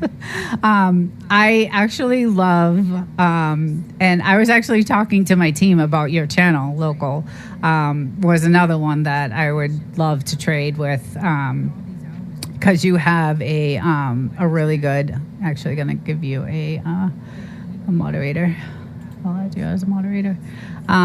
Yeah, so I just, that's how you find these awesome channels. You get to watch, and then some of them you don't like, and you don't go back, and it's just, it is what it is. So, it's just, that's how I was able to find Real Thoughts. But I like to help other small channels when I can. Yes, and that's the thing. I think that's where we're all at right now. Most of us, not Belt Loop. He's good. But a lot of us are still, like, I think Poetic, you're up there. You're at 600 maybe. You're doing well. Tracy's is doing awesome. She's got over 1,000. We helped her out last week. We got her 65 hours, I think it was. Raw footage, we got you some good hours. Let's do it. Okay, because I really like your channel. And okay, so we have Bells, Bulldogs, and David, if you're still on. I think you guys are. So Bells, and then we have Local Reviewer. We'll start. I'm going to write this down. Bells, Local. Okay, Reviewer. Yeah, so we're all trying to get to that point, right, where we can get monetized. And it's easy to find them when you drop into a lot of small channel live streams. Yes, lots of people in there are content creators, not the large channels, and that's for sure. That you said it, Bello. Why would they be? Why do they have to be? They're not going to waste their time. They're making, they've got it. They don't need to do this. But I do have a full-time job besides YouTube, and me too. And that's why this is so hard. And that's why I have a few other people that I've asked in my community to check out the channel. If they like it, they'll sub you guys. And they'll watch your videos. If they don't like it, you won't get a sub, but you'll get the watch and you'll get the communication from them. They will do that. But they will, and that's how we grow. That's how it all grows. That's exactly what I'm trying to do. And I like to help out people, and I like to find new channels. I love it. I just love, finding new channels, and just, there's billions of channels out there on YouTube. And, watching playlists is definitely a good way to get hours, but definitely communication. And then you really get to see, the videos, and if you're gonna like the channel, and if you're gonna sub, so I think it's really good to trade playlists. And I will definitely trade playlists with Bells and Local, Poetic, you and I did, and wow, 716. You're at 716. Poetic Tears, I added a few subs. You're at 721. Oh, damn. See, Bell Loop, I mean, we have all the support, you guys. It's really good. It's really, really good. On my earning tab. I think most people do. Some focus solely on their own success. Those tend to take longer and or struggle more. Oh yeah, just want to mention, Local also has a GoFundMe for his dream food truck. Oh, I thought about doing that at some point. I love cooking, and I'm Italian, and I had a lot of hopes and dreams back in the day. So none of them panned out, but one of them did when I owned my spa. But other than that, it's all gone downhill. But you're all rocking it. Yes, and Jesse's, I'll get you a moderator too, because I love you. You're good. You're a good channel. Yeah, and so that's how I'm able to find these great channels, and I love all these channels. It's just really it's fun to watch. And like I said, I traded with someone the other day I was on Tuber Chat yesterday, and I traded with someone there. And I ended up, having my team help, and I put in the effort. I was watching and liking, and I had, others helping, and I didn't get anything back from this person. So not 1 hour, not one like, not one anything. So it was disappointing because I spent a lot of time.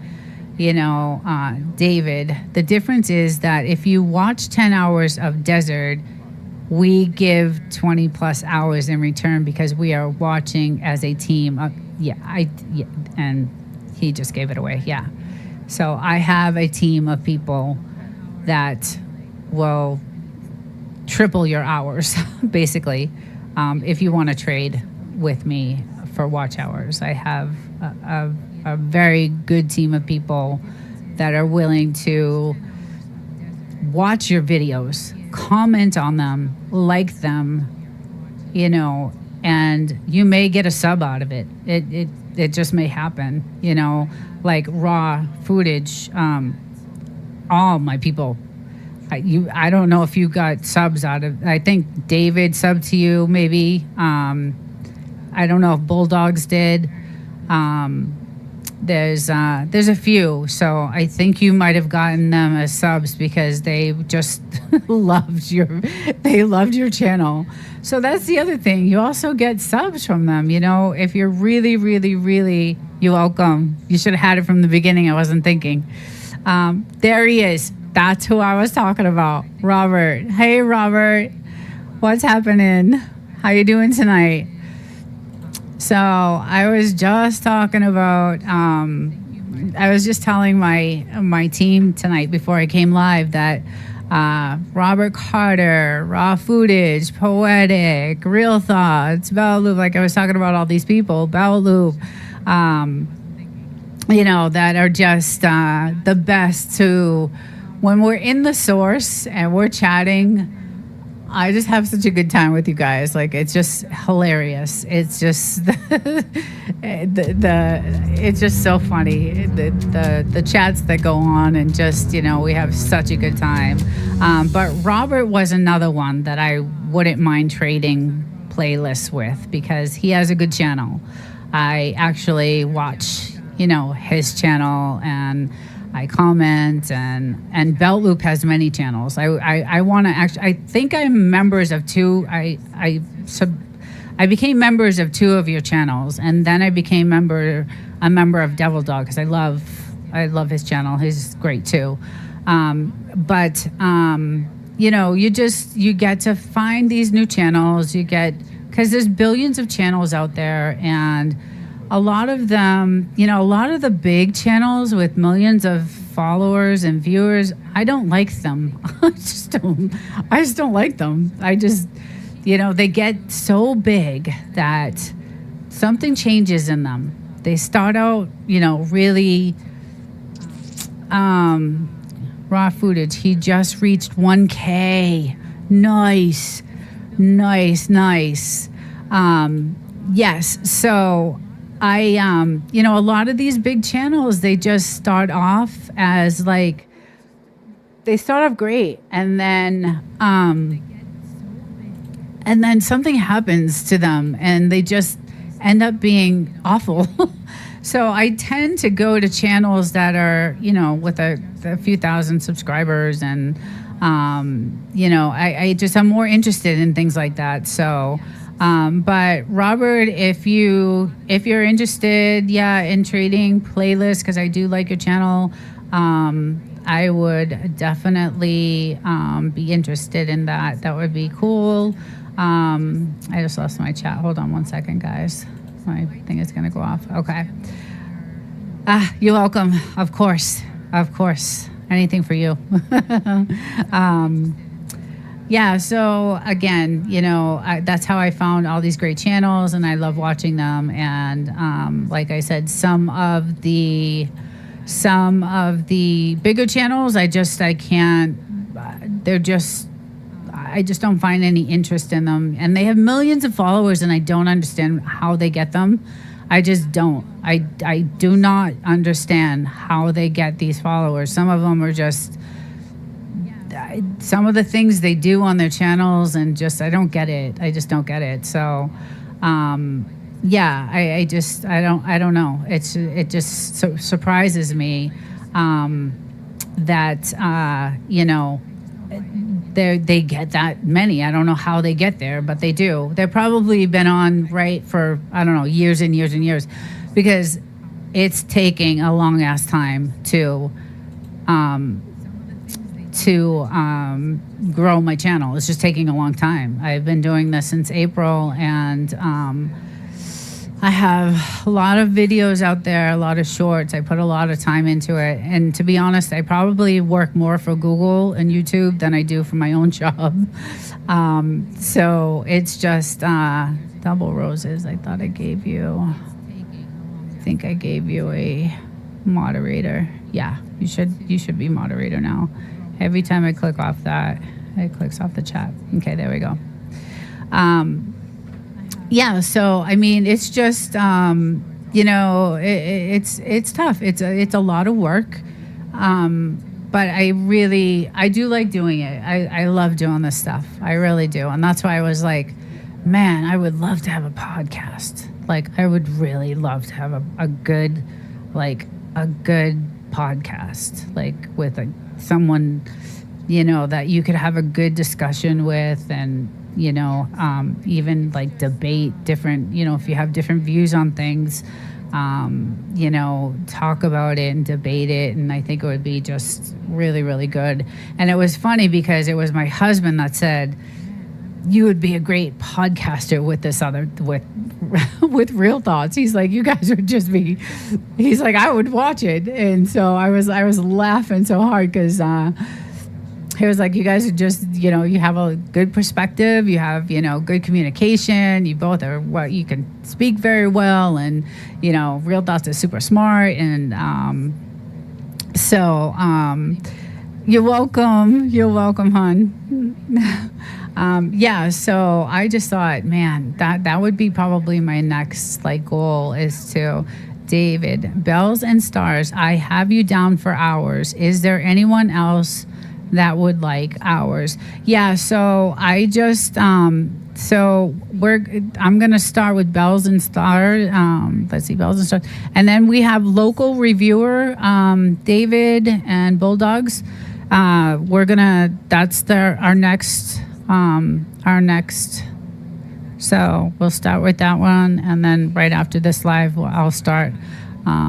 I see your channel being a platform like Charlie Kirk did, freedom of speech and debates. And Raw, I was so torn up about Charlie because I followed him. I followed his podcast, and I loved, because I work all the time too. Real Thoughts, I I took my other channel close to a couple years to get monetized. Yeah, it takes a long time. It does. It takes a long time. And you have both your channels are great. But back to Charlie Kirk I loved his debating. I didn't agree with everything he said, and I'm not really, I believe in God, but I'm not a practicing, I'm not a religious. He was very religious. He brought that to his debates, and I watched him constantly. So I was a huge fan, and I was torn up. I cried and cried and I cried for weeks. Like, I still am not, I'm not over what I saw. Like, I saw it happen because I was watching it, and I still have that vision of what happened. And I tried to do a video of it. Okay, so I saw some whom got monetized within 3 months. Yeah, that's the other thing. People can blow up like that. Like, they can just blow up. And that's the other thing. I want to know how. How does that happen? Going live every day. It's hard when you work a full-time job. It's hard. But I did try to do a video of Charlie, and it turned out to be a disaster. I had 300 takes of it. It's edited up the ass. Like, every scene I did was crying, and I couldn't get the words out. But there was 2 speeches that I had to play in that video. And one of them was Tucker Carlson, and the other one was the guy that was with Charlie that took him into the SUV and brought him to the hospital. He was a mentor of Charlie.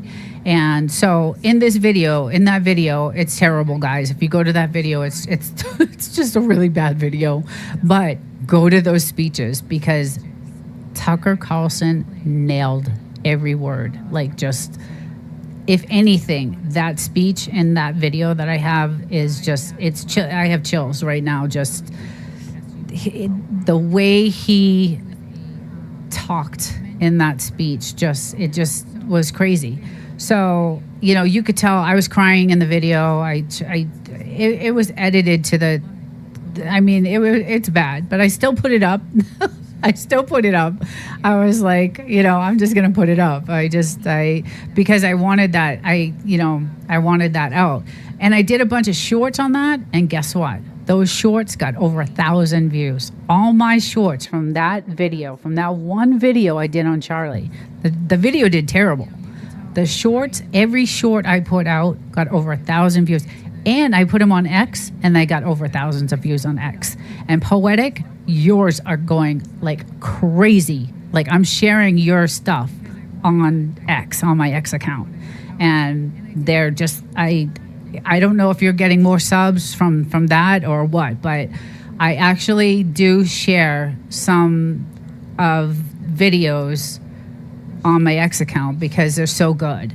And my X account is growing like crazy because I post on my X account also. So amazing desert. Yeah. It's it's a huge platform. X is a huge platform, and you have a little bit more freedom of, what you can say. And I'm also on Rumble. So I also have Rumble, I have X, and YouTube. So I got to get X. So I would tell you my tag name, but I created it way back when I was a Trump supporter. Well, I still am, but and I was super young and a little bit cuter than I am now. So, but I'll email you my handle at X so you can look at your stuff, because it's pretty funny. Is your name the same? No. Okay. So I'll tell you what the name is, but I won't tell you how I spell it, because then you'll be able to. So at the time, I was super cocky and just, young and whatever. So my handle is at Hottie for Trump. So that's my handle. It will change though, because that's not what I want to be anymore. So. Yeah. So anyway, that is my handle on X, and that one video of Charlie Kirk did really bad, but all my shorts were like in the thousands. And then, the source. No way. No way. Hi, welcome. Welcome. So happy you are here. You're here with all your fans. You are here with all your fans. Yeah, so nothing wrong with that, poetic. It's not the name I want to use now. Like I said, I was young. I was a little cocky back then, so I was like, I'm going to be at Huddy for Trump. That's what I want my name to be. So, I was promoting Trump back then and all that stuff when he was running in 2016. So that's my handle on X, but I'm doing really well on X. Like, a lot of my videos are over 1,000 views on X, and a lot of my shorts are doing really well. So even though that Charlie Kirk video was horrible and horrific, those speeches that I played in that video, the Tucker Carlson one, and then the other one of the mentor, Charlie's mentor, I made shorts out of that, and those shorts they're almost 2,000 views on those shorts. So, sometimes the video doesn't do the greatest, but the shorts end up coming out and, doing well. And I think some of the growth in my channel may have come from X. And again, I'm also on Rumble too. So, Rumble is a great platform. A lot of YouTubers are on Rumble. I see a lot of the same people on Rumble. The great thing about Rumble is you do get monetized instantly. It's not a lot of money. There is still a path. So you get monetized, a very small monetization when you first start. Once you hit 100 subscribers, then you get into a different type of monetization. They give it, every time you get to a higher number of subs, you get more money. So I am making a tiny bit on Rumble. I work so hard on YouTube because this is really where I want to be. I probably have 500 videos on my YouTube channel. I probably have 300 on my Rumble account. So, and then I have, maybe 70 shorts on my Rumble account, but my X account is, it's huge. I have a lot. YouTube is very small monetarily. I know. That's what's killing me. And that's what I was asking. I think I asked the source this. I think we talked about this actually on my interview when I was on the source. I was like, what? I hear that you don't really make, I guess if you get ad revenue, I believe. I think the ad revenue is where you do make the money on YouTube. So that's where it all comes in. So it's just a lot of work, I do 3 lives a week. So I do a Thursday night, I do a Saturday, a Sunday. Sometimes I'll do a Friday night because the Friday nights lives in the desert are beautiful. And then, I do a couple of recorded videos a week. So, like I said, I think I work more for you. I think I work more for Google and YouTube than I do for my regular job, because I'm just constantly researching and recording. And again, that video I put out yesterday, I can't even believe I got 20 comments on that video, and just the interaction from that video that I put out, I was just, I think I had more comments than views on that video. So I was really happy about it. I was like, yes, it's finally happening, So, and the source, he did say that. He's like, it will happen. It's going to happen. You got to give it time. And he's right. It's just a lot of work.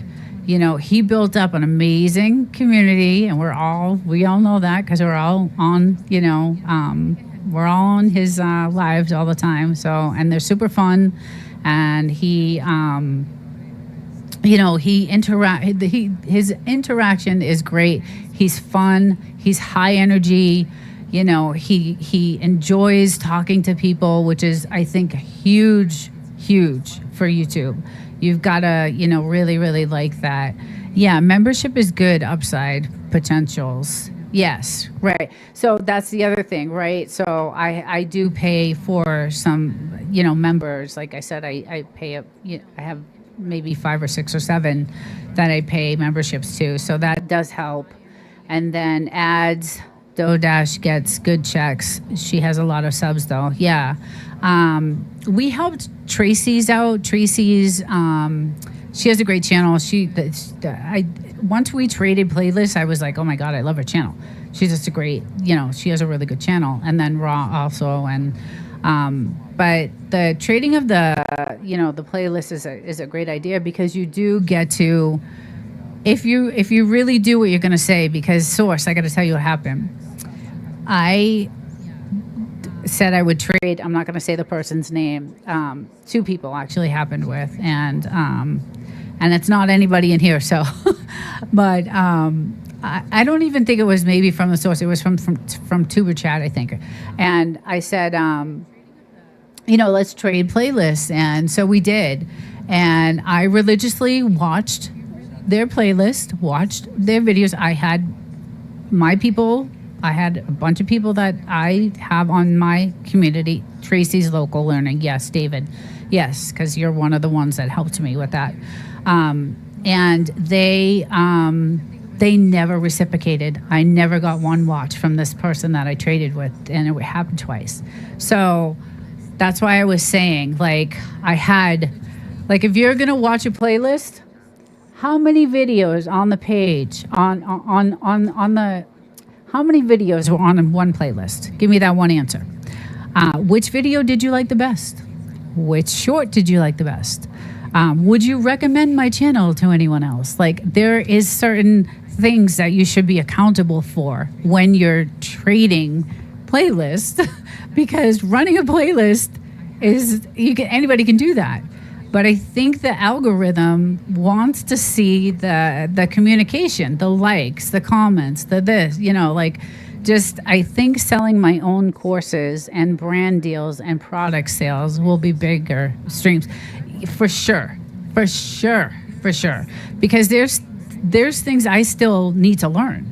I don't know how to have guests up here. I don't know what program to use. I want guests. My goal, I want a podcast. Like that, I want to be able to, like, have a conversation and a podcast, and, you know, have debates and have, you know, just chat and have good conversation. But Source, yes, I think when you said that last week, having courses and getting people started, like, on YouTube, because you obviously know what you're doing. So that's a great idea. And that's another thing, though, about some of the channels that are really huge, right? So there's this one financial guy that I watch, and I really liked him in the beginning.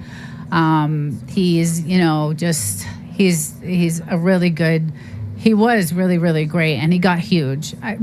He has like 300,000 followers, but every one of his videos, I can answer all the questions you're currently having, Desert Livin. Oh, okay, yeah. Can I post my long form video longest? Can I post my long form video longest is 50 minutes? Yes, of course. And post, you guys, drop your links.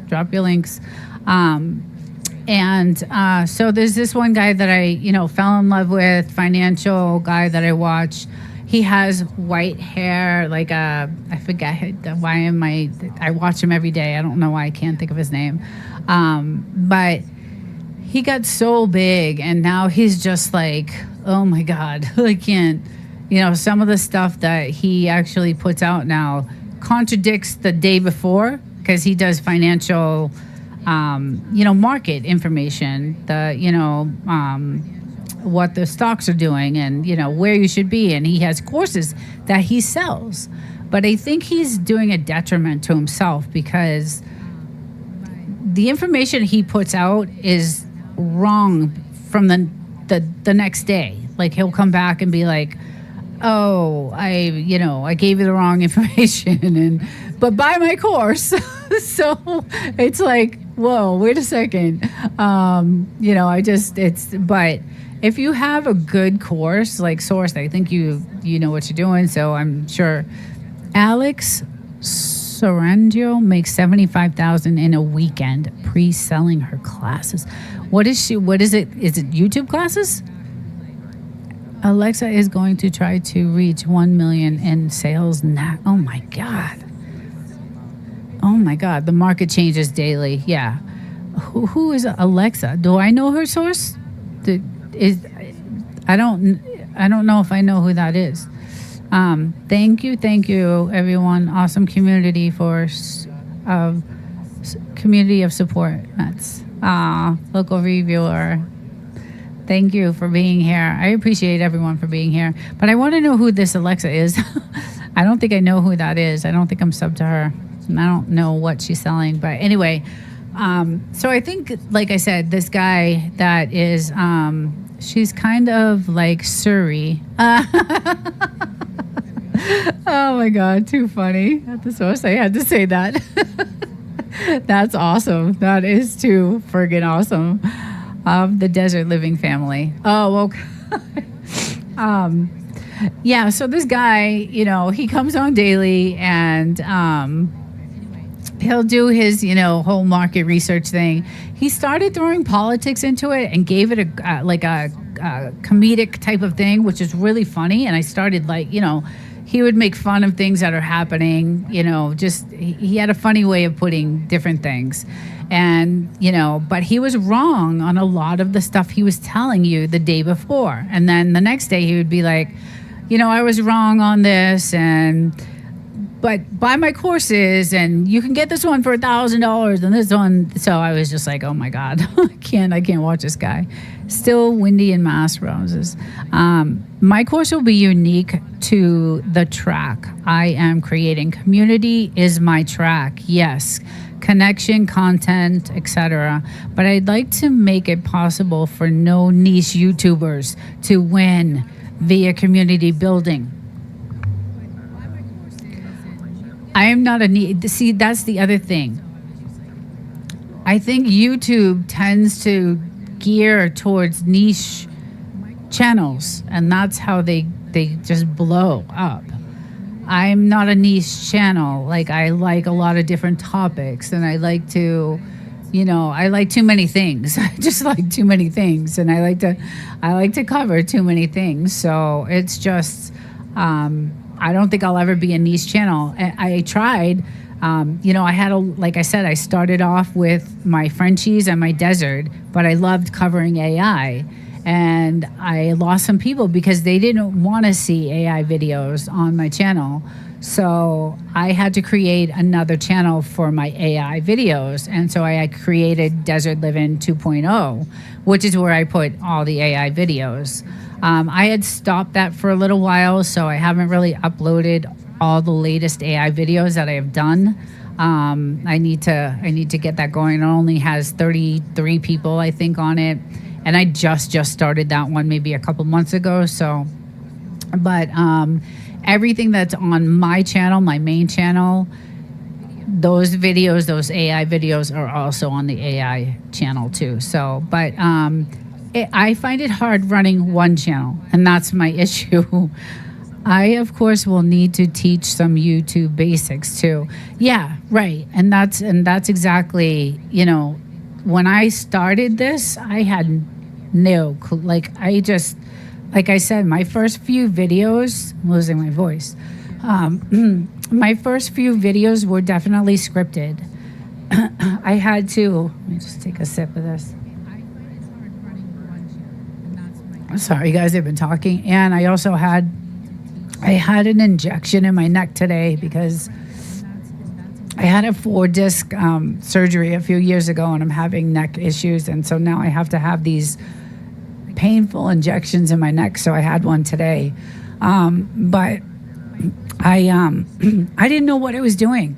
So I invested in the top of the line everything because I wanted to make sure I wasn't going to have any issues. invested in several different cameras, several different mics. I have triple screens. I invested in a gamer laptop so that I could handle the videos. And Chris, hello, Chris. Chris is in the house.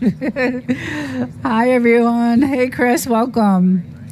Yeah, so I had no idea what I was doing. I mean, look at my first few videos. They were a freaking disaster, and they were all scripted. And now I'm not doing that anymore, and I'm really loving that. I'm loving getting away from that whole entire, I will say that when I am recording, like that video I did yesterday, I wrote. Like that's information I took from the internet and the articles and the research that I did. And I used AI very slightly to change wording in the sentences so that I could, speak the correct way. And then I'm able to read what I wrote from what I learned. And that's how I'm able to, speak fluently when I'm doing those videos. And there is so much to AI when you're doing those videos that you're not going to remember everything. You need to have something to look at and read as you're going. But I've grown a lot since those first few videos.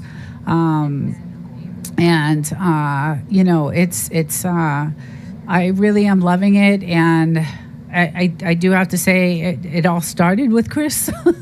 She was the first one that I met, and thank you, Chris. Thank you.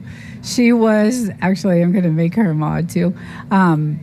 She was the first one I met from the source, and that's how I met the source, and that's how I met everybody. Chris was the first one, and she was on my lives, and we were chatting it up, and she lives in the desert. I live she lives in Arizona near the desert. I'm in the desert, so we just hit it off, and who can not hit it off with Chris? So I just that's where it really started. So yes, I am too. I really am, because I met that's how I met everybody. And my channel is growing. It's since the source. I've been in, Belt Loops community and Devil Dog and, Tuber Chat and also Red's Room.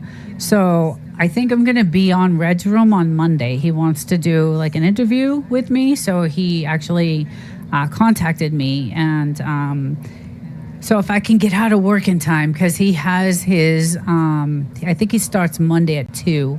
So he had asked, he said he loves my setup and he wants to know how I do all this and how I put it together.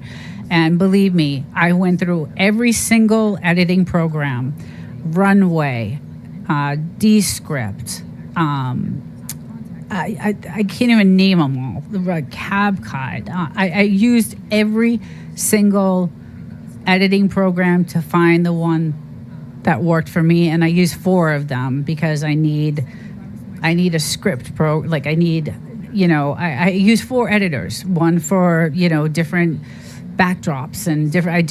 I have a lot into this. I spent a lot of money on my, equipment because, like I said, I wanted, I have studio lighting. I have, I just did a lot for this because I really, really wanted this to work out. I really, really did. I didn't realize what I was getting into, to be honest, when I started this. I just did not realize how much work this is. I just didn't. I was just completely, I just didn't realize how much work it was. I didn't realize that you have to put so many hours into it, and then you've got to, obviously build, and it takes a long time to build, and then you got to rely on YouTube to push, right? You got to rely on YouTube to push your videos, and that's hard enough. There's billions of people on YouTube, billions, and how are you going to get them to push your video? The source. Yes, Red Room. Yeah, so he contacted me and he was like, man, I love your content. He actually watched my video that I put out yesterday, and he was like, your content is so good, and I want to know how you do it, and what do I need to do, and can you be on Monday, and we can talk YouTube. And I was like, yeah, if I can, I'm hoping I can make it home in time, and tell him, give him some of them, because I learned a lot in the few months. And I will say I'm a quick learner. I am a quick learner, although it's rough, like working with all these different programs. And OBS is definitely the easiest, broadcasting program to use, I think. It's, I love using OBS. I learned it. I watched every single video there is about OBS, so I learned it quickly. And that's another thing. You have to put so much time into, all this just research and research. So I bought the whole Elgato, the whole thing, the everything. I bought the mod, the script, the teleprompter, the camera, the stream deck, and then I have 2 setups. So I have to have it, I had to have the same thing on my desert when I'm recording there. So it was I was thinking, when I got into this, I was thinking, this'll be nothing. This'll be, I'm gonna just go right to the top. So I'm gonna spend the money, and I'm gonna do it right, and then I'm gonna be like, I'm gonna get these. It's gonna be a piece of cake. But man, that was not the case at all. Not the case. It was just, go on Monday and express your channel. Yeah, I really want to. He really wants me to. He keeps commenting, "Are you gonna come? Are you gonna come?" So I am gonna try to get out of work early and try to get on. I really like his channel. Like, I watch him all the time. He's really good too, and I pay for his membership. So I like him. He's cool. He's down to earth. He's a cool dude. He's just cool. So he's really easy to talk to. Just like you, the source. But he's like, I'm so impressed with your content. I really love your setup. And I have some things that, I don't pay for overlays. This is an overlay that I'm using, but I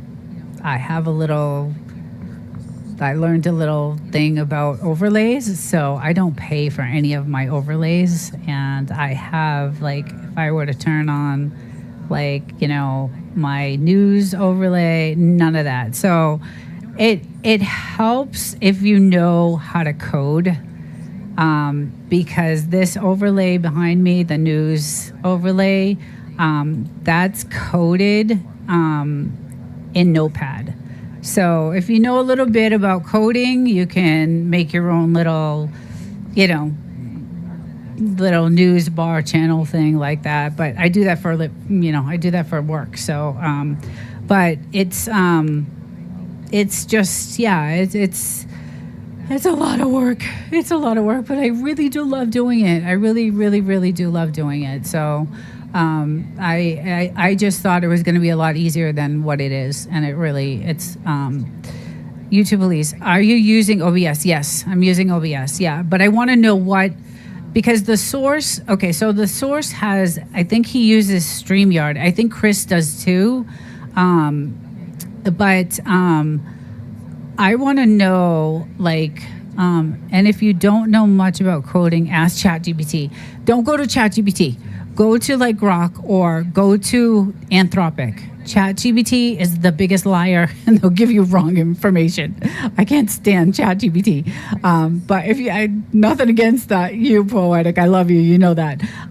But Sam Altman is not a good guy. So I go to Grok. That's pretty much my go-to AI is Anthropic, Claude Opus 4, or Grok. And because I feel like Elon's a little bit more honest, although I don't trust him fully either. But think his AI is a little bit more honest than, are they free? Yes, Grok is free until I think there is a subscription that you will end up having to pay if you want certain information. So you got to talk with me sometimes about EV Mux. I don't know what that is. So someone was saying, I think it was you. I'm not sure who it was, if it was Belloop or Devil Dog, was saying that you could actually hear the people that are in your room waiting to come in to your guests, like so you can kind of get a feel of like, you can hear them in the background before they come on as a guest. I don't know if that happens on StreamYard, but yes, the source uses StreamYard. So EV Mix is like using OBS. It uses layers, right? Okay, yes. And that's what this is. So my background is a layer. My camera is a layer. I'm layering all this. Like this right up here is a layer. So when I turn on this, that is hooked to Stream Elements, and Stream Elements is where I do my tipping. Like if you'll see the tip in the chat. So that's my Stream Elements. So I am, hooked to that. And so that's where I have, when I go live and I do, and I coded that. So, I opened up Notepad and went to Stream Elements and hooked it all together. So it doesn't happen on StreamYard. Okay.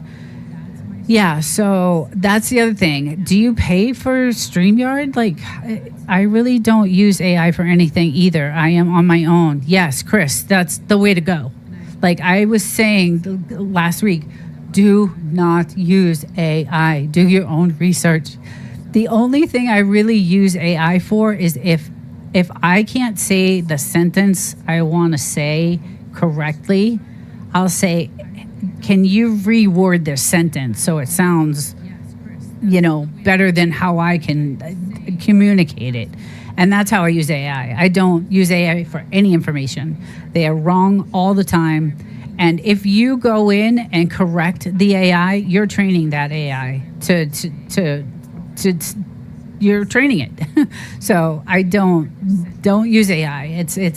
I use, like I said, I use Grok very, very, not a lot. I use it basically to help me with my script that I wrote, and to help me reword what I want to say in a better way than I would, come out and say, because I'm not the best communicator sometimes. So, and then I use OBS as well. Devil Dog is better with it than I am though. Yes, but see, what I want to know is how do you integrate like StreamYard into OBS? Like, how does that, I don't know how that all works. Is it another, you know me, Nina, and my background with computer. Yes, you have an MBA. Yes, Chris, you're brilliant. Yeah, you're no dummy. Believe me, you're super smart, and I think that's why we like. And I'm not saying that I'm smart, but we clicked. Like as soon as I met you, we just clicked, and I just loved you the minute. We had a blast. My first time meeting you. ChatGPT became a dum-dum. It's true. It's really true. Altman is not doing a good job. When he sold out to Microsoft a few years ago, it all went downhill there. I have several videos if you want to go check those out. Elon versus Musk. It'll tell you the whole story. AI has been nice for coming up with video description, tags, and title ideas. That's exactly what I use it for. And AI, to Poetic's point, AI is good for video creation, like creating music and creating cartoons. And AI is great for that. Like use AI that way. Like that's the way I would use AI. But for content information on news, finances, StreamYard and OBS do not mix. Okay. See, that's what I needed to know. That's the stuff. Oh, we did. Crap. We talked for a few hours and on AI and the computers and language. It was a blast. It was. I still remember that. I still watch that actually. that live that we were all on that day. David was on it, I think. And you were saying how funny he was. We just all had a really good time. And I think that was my first live that I did. If I can remember. I'm not sure, but we did. We just had a blast. And, as soon as I connected with you, you connected me with the source. I met all you great people, and I'm just so happy to be part of this. It just, tonight the source was on, and I had 20 minutes till I was going to come live, and I was like, I had to come on here and I want to be, part of this. And I just didn't want to leave because he's a lot of fun. He's very entertaining. I have a good time. He has a lot of great people on there. Raw footage. Elon's grok is great. I'm telling you, he is the only one. And like I said, I don't trust everyone. Yeah, David and JK. Yes, that's right. Grok is the only one. Now, Anthropic, Claude Opus 4. So OpenAI started with Elon Musk, Sam Altman. Ilyak was one of the scientists, and then there was one other person, those four. When all the shit happened, when Elon split, Sam Altman kept OpenAI and did ChatGPT. One of the other guys and the scientist, Ilyak, went and started Anthropic, and they created Claude Opus 4. And then Elon went his way and created Grok. So Anthropic is another good AI, but when they created Claude Opus 4, they found that AI was blackmailing the engineers that were creating it. So they did this experiment on this AI. I don't like Elon, but I do love Grok. And that's the thing. Like I said, I don't trust any of these guys. I really don't. But I think Grok is probably the most honest. And Joe Rogan 2 days ago had Elon on. And Elon, the way he talked about Grok and the way he talked about all these other AI channels, everyone was going live when I was on, so I wrapped it up and came onto your lives. I guess Thursday night's the hot spot for lives. I decided to just start doing lives on Thursdays, but I didn't want to get off yours. I was like, Livin, I love when you sing. I'm over here singing with you, yeah. Just I'm down with it. So, and I didn't want to get off, but I was like, I got to get onto my stream because I had it scheduled. So, but again, Elon was on Joe Rogan a couple of days ago, and the way he was talking about how these other AI companies are creating their AIs, I had more respect for Elon. He really is really concerned about the threat of AI. He really is, and nobody else is. Sam Altman doesn't give a crap about the dangers. And I also did a video about I can't say this word. So ChatGPT had a couple of teenagers that took their own lives. They created these caricature AIs for companionship, and it was through ChatGPT, and I did a video on it a couple weeks ago, and it was extremely sad. It was extremely sad what happened to, and it's happening not just, there were many cases. I covered 3. I covered 2 teenagers and 1 adult male that developed these caricature AI. So I went on to ChatGPT because I wanted to know, how do you create a caricature AI? What do you do? And so you can create a caricature AI, anybody you want. And one of the persons created Daenerys Targaryen. That was his caricature AI. And he fell in love with her. He was 14 years old, this kid.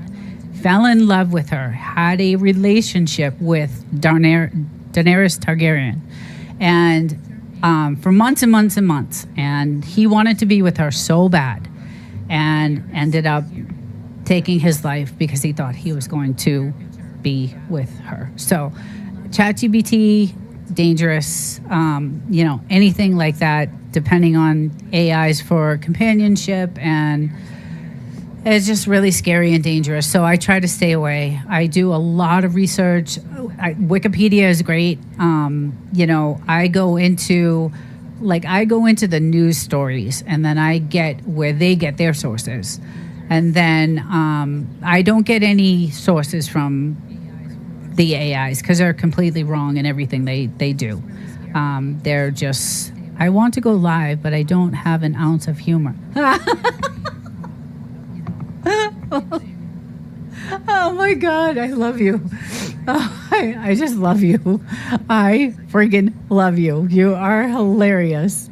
Oh God, Rod.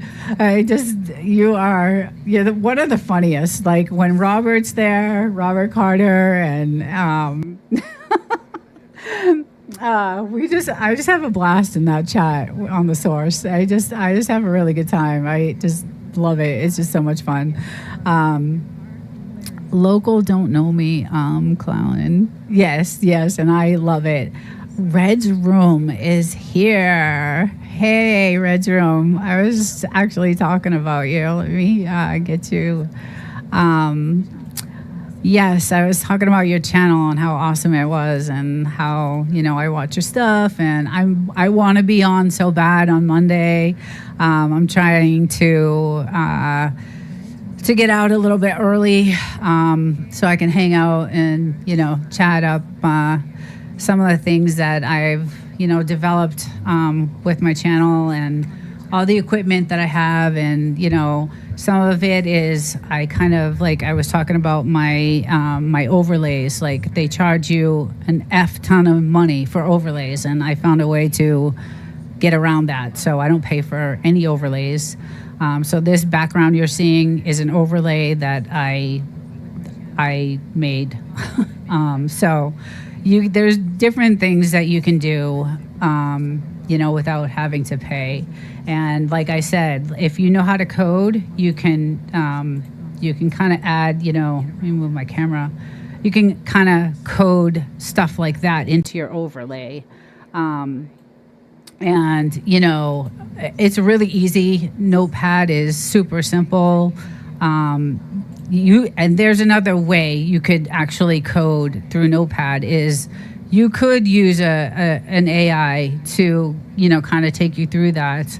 Yes, I have a green screen behind me. Yes, you need a green screen. Yes, I have a green. I have a blue. Yes, I have all that. So like I said, I invested in a lot of stuff, but yes, you need a green screen behind you. Green screens are like $20. The blue screens are like $20-$30. They're not a lot of money. It's the overlays that are a fortune. So you can buy a package of them for like $100, and they give you different backgrounds. And no, I'm not paying. I'm not. I know how to. I got around that. I'm not doing that. I'm not giving. It's too much money. It's just too much money. And then I know how I'm gonna change my overlay if I want to, and not have to pay for it. So there are things that I have learned to get around a few things without having to pay for it. So, but I did a lot of investing. Actually, this mic was like maybe $40. Like, I didn't invest a lot. I bought Dr. Dre's. I have Beats headphones. Are like some of the best headphones I've ever used. I'm sure there's better ones out there, but I'm a big fan of Dr. Dre. So I bought his headphones, and they are friggin' awesome. Regum showed me some love and subscribed. Oh, good, local, awesome. Yeah, so I didn't. What I really put the money into is my PC. So the PC was, I bought a gaming PC, and that's where all the money went. It's like about $4,000 for a really good PC. So that's where the monitors, $100 each. The other costs were the cameras. I have several different cameras because I have 2 setups. So I have the whole Elgato setup with, the teleprompter, the camera, the stream deck, just all of that stuff. And then, OBS, I think, is probably one of the most simple broadcasting programs to use. That's what I found, and I've been through every single one of them.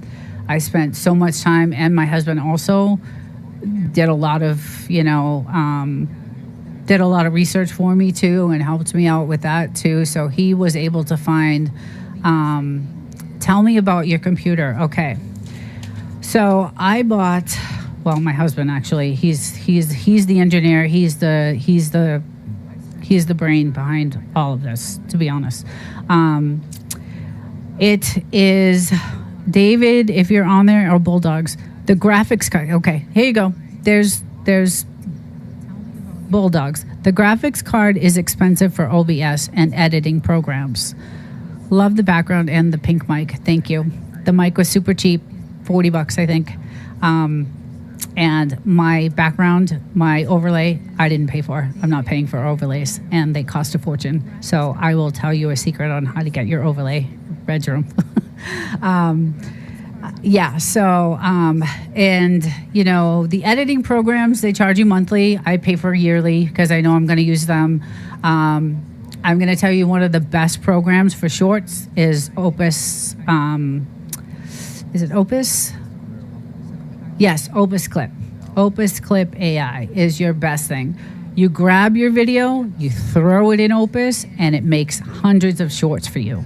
And they do such a great job. Now, that's an expensive program to use, Opus. But your shorts are done in 5 minutes. They give you the title, the description. They are so amazing at getting the right part of the video in these shorts. It is amazing. So my shorts, I literally do nothing. I load my video. It cuts it into 50 different shorts. I pick the ones that I like, and I do a little bit of editing to them because sometimes the wording is off a little bit. But you can use a lower graphics card, but there can be lag, and that's why I went with this super duper gaming PC basically.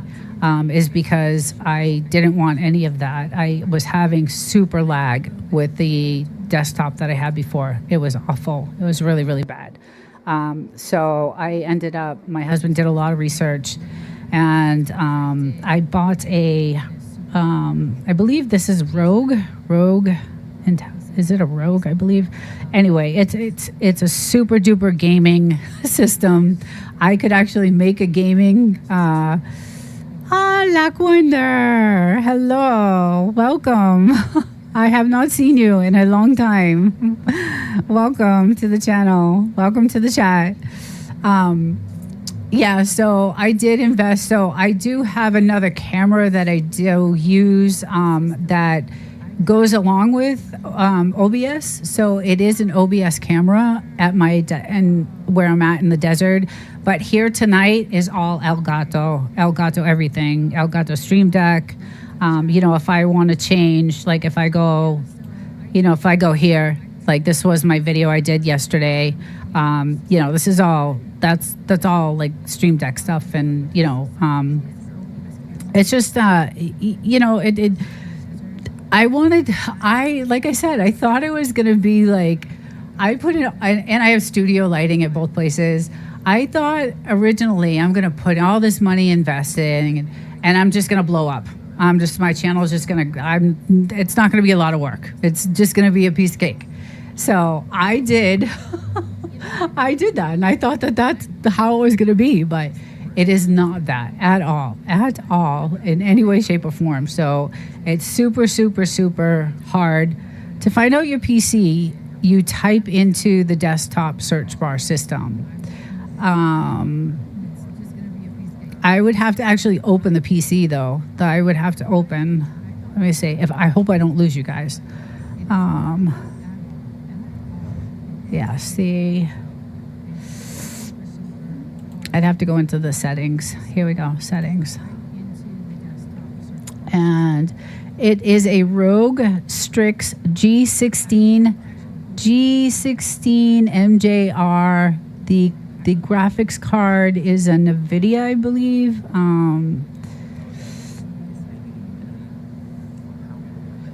Yeah, I'll give you the Red's Room. I'll let you know everything. It'll take me a while to go through. There's my gaming. Anyway, it's a really good. It's a really good system. It works. There's no lag. There's no it does everything I need it to do. It's just a really, really good gaming computer, and I could make a game if I wanted. Like I really could, take this to the next level. But I got around the whole overlay thing.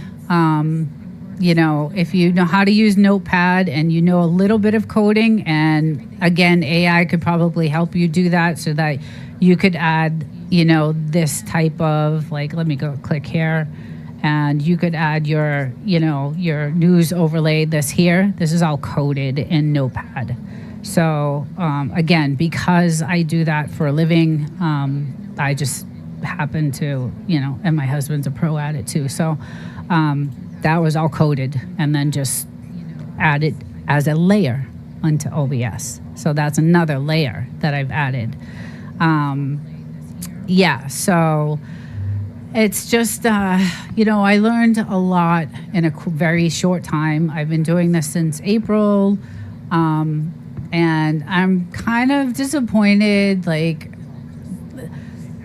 I don't know. It's just a lot more work than I expected. I hear that, the money isn't so great unless you have ad revenue and, all that kind of stuff. So Red's Room, really cool stuff. Thank you. Yeah. I'll let you know.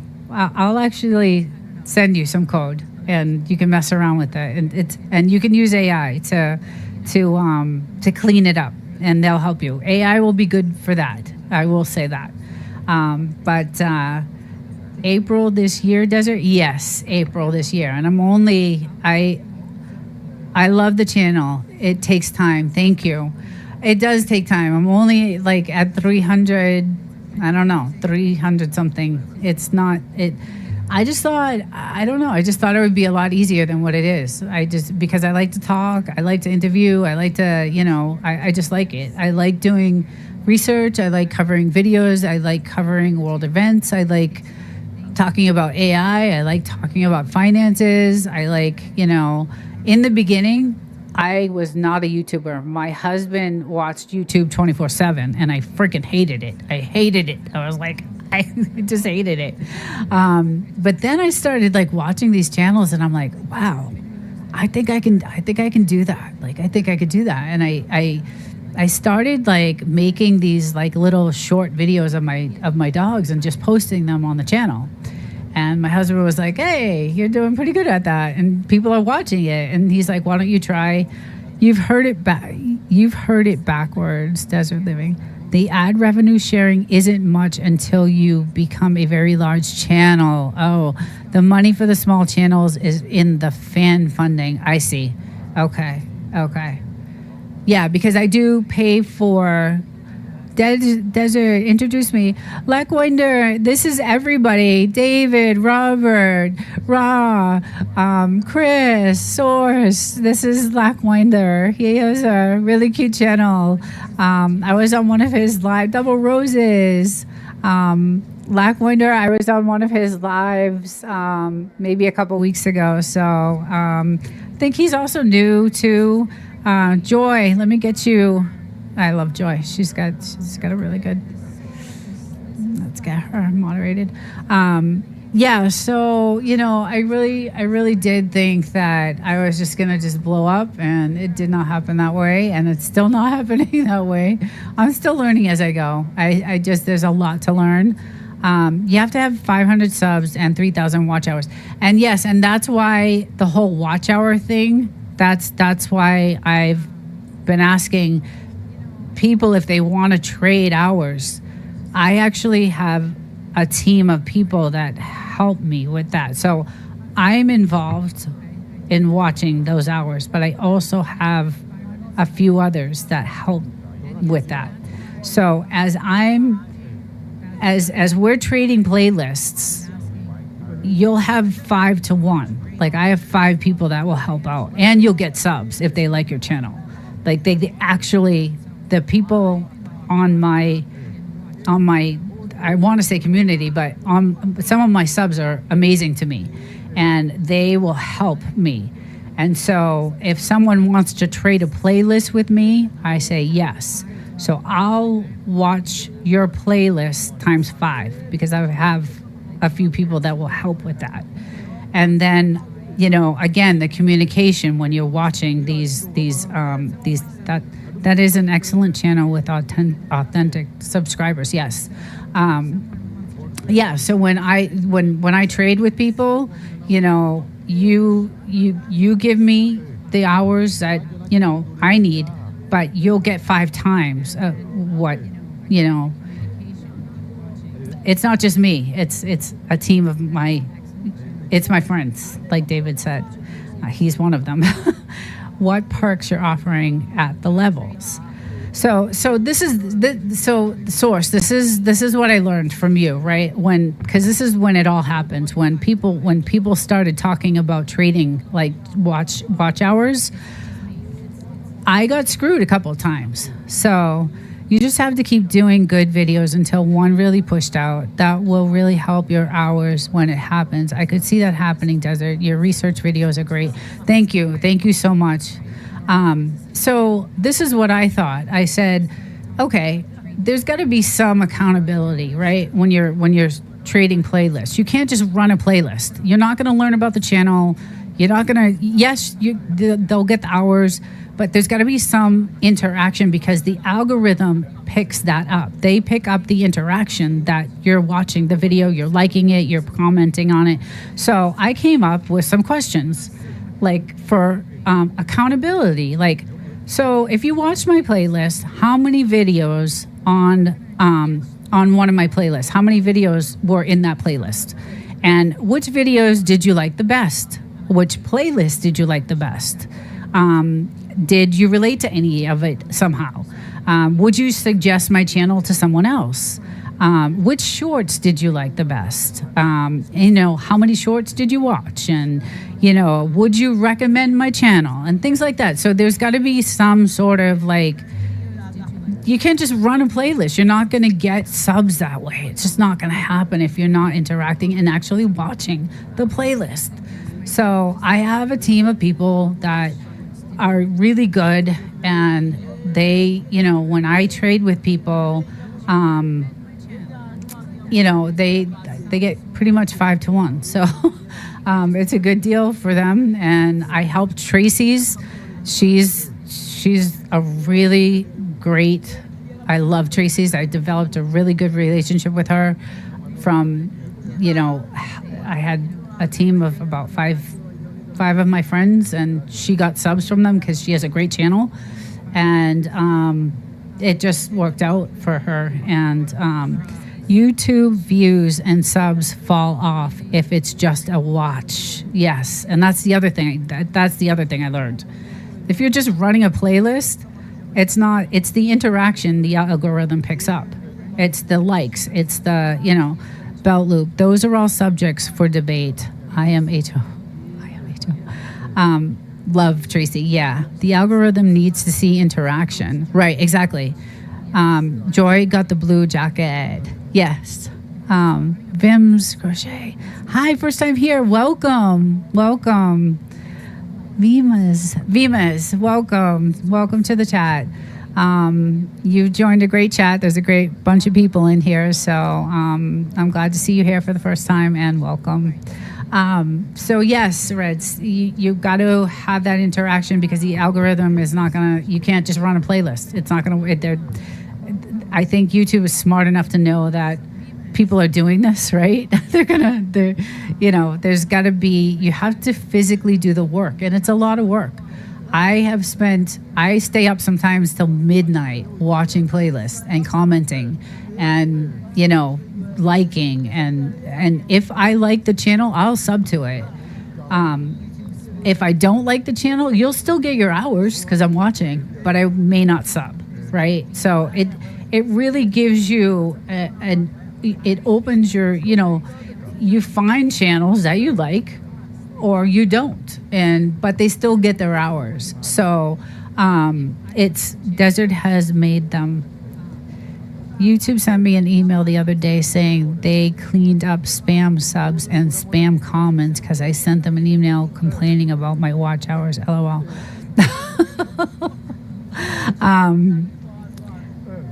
Just saw you post on Poetic. I am the same way, Desert. Yeah, I mean, you really, don't you want like new subs? Don't you want like real people on your channel? I don't want to fill my channel with stuff that I'm not going to watch. If I trade a playlist with someone, yes, you'll get your hours, but I may not sub. I may not sub, but I will commit to what I committed to, and I got screwed a couple of times on that, and that's why I'm like, there's got to be some sort of accountability, like the questions I'm asking. How many videos are on that playlist? I didn't see you comment one. Like it's just, there's got to be some sort of interaction, and the algorithm picks up that interaction. It picks up the comments. It picks up the likes. It picks up that. Anybody can run. Tracy Local Learning is having a hard time. The algorithm keeps her watch hours between 1,700 and 2,100. She did say that. She did tell us that. So she told my team that, she did get a lot of hours. We got her about 65, 70 hours. But for some, I don't know what's going on. That YouTube is tricky. It's very, very tricky. Honestly, I don't care if people watch my stuff. I don't care if they connect. But if they enjoy themselves, stick around. Belt loop. That's a good point, right? I mean, you put your content out there, and if people like it, they're gonna sub. They're gonna watch. I love your stuff, so I watch it all the time. I comment. I love everything you put out. Reds, I love that channel. The Source, Chris, Poetic, Raw. I mean, all these channels I found, just by, getting into communities and stuff like that. So I do pay for memberships on several different communities, and I did find, a lot of good people and local reviewers, another good channel. And but I'm still learning. Like I said, I would love to have guests. Like Red's Room, he knows how to do the guest thing, and the Source does too. I don't know that yet. I don't know how to do that yet, and that's one thing I want to learn. I don't know how to. I haven't done the research yet. I haven't had time because I'm so busy trying to crank out videos and research and record and lives and things like that. So, but I want to learn that. I want to learn how to do that because I'm using OBS, and I know you can't use certain, someone just said I can't use StreamYard with OBS. And I enjoy talking with you. It's interesting conversation. I should have left here a bit ago, but I'm still here, LOL. I know, I'm a chatter. I have to stop. Playlists are really bad for monetized channels if they don't interact. I do not want people to watch my playlist, just individual videos, unless they engage with the content, and that's exactly what I'm trying to say. So when I made tonight, I told Bells is one that I'm going to trade playlists with. She's going to get quadruple the hours. Local reviewer will be the next one I want to trade hours with. I just did it with raw footage. Poetic, we did it. Belt Loop has given me lots of hours. DTR just gave me a bunch of hours. So yeah, David, excellent. That's what it's all about. Yeah, so that's why I'm like, if you want a trade playlist, you will get real with, like, I will watch your videos, and like I said, I may not sub if I don't like it, but you will get the watch hours. And I have, like I said, a good team that helps me out with that. So they also, when I say let's go to Bell's and get her some hours, we all do that. I have a few people that help me out with that. So, and then they may sub to the channel if they like it. So it works out really well. I have so many gifted memberships. Zero need to start visiting before my memberships end. I would be careful about swapping playlists, just saying. Tell me why. I'm sure there's a lot. You can tell watch hours if you do one person a day. It's when you do simultaneously trades, it gets tricky. Yeah, right. Yes, that's exactly right. That's why, you can only handle one. Like Bells has a great channel. It's probably going to take me, me and my team a few days to get through her channel. And also with local. Continue doing what you're doing. It's a must. You will get it. It's a must. You will get monetized. I hope so, Reds, because I really, really, really do like doing this. And my goal one day, honestly, is to be podcasting. I want a podcast. I really like interacting. I like having great conversation. My goal is to have a podcast with someone, that I can debate with in a cool way, and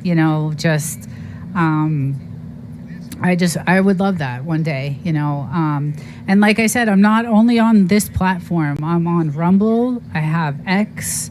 I mean, some of my shorts, guys, have 6,000 views on them, and I just, I have the video I put out yesterday. I think I had more comments on that video than I did people watching it. So I was really happy about that. I was really, really happy. I'm with you on that, Belt Loop. We can theoretically watch 100 hours a day, but 50 is good. Yes, David, you're part of my team. Yes, we can theoretically watch about 100 hours between me and my team. Yes. And like I said, we could sub to you or we could not. It's, but we will watch. We will watch, and we participate, and we will, comment and, give that algorithm, let them know that, yes, we are watching. And thanks for supporting Me Too Desert. You're welcome. You're welcome. Let's see, Redrum. Your research is also next level. Thank you so much. Thank you. I put a lot into it. I dig and dig and dig and dig. I do a lot of research, and I'm lucky that I have different avenues that I go through, and I never use an AI for research ever. I use AI to actually help me put sentences in the right wording, but that's as far as I go with, like, when I do my research, it's through Wikipedia, it's through news sources, it's through articles, it's through, different forms, never through an AI. I do not ask, like that video I just did yesterday, that was actually done through Wikipedia. I went to Fred Harris's site. I did a lot of research on, he has articles up the ass, and I did hours and hours and hours of research on that video I did yesterday. And that's where it takes so much time. It just takes so much time. But what I really like doing now, since Poetic, because she does music with, so why do they have the shorts? Why do they have the short watch hours listed? I don't know, David. I think if you deleted your history and waited 45 days, it should count the next time. Ooh, Belt Loop, what? I think if you deleted your history and waited 45 days, it should count the next time. At least that's what I think. Oh, okay. So you know that. Oh, that's interesting. Desert will definitely be a successful YouTuber. I hope so. I really do. I hope so, because I do put a lot of effort into this. I really do. And I really love it. And I love you guys. And I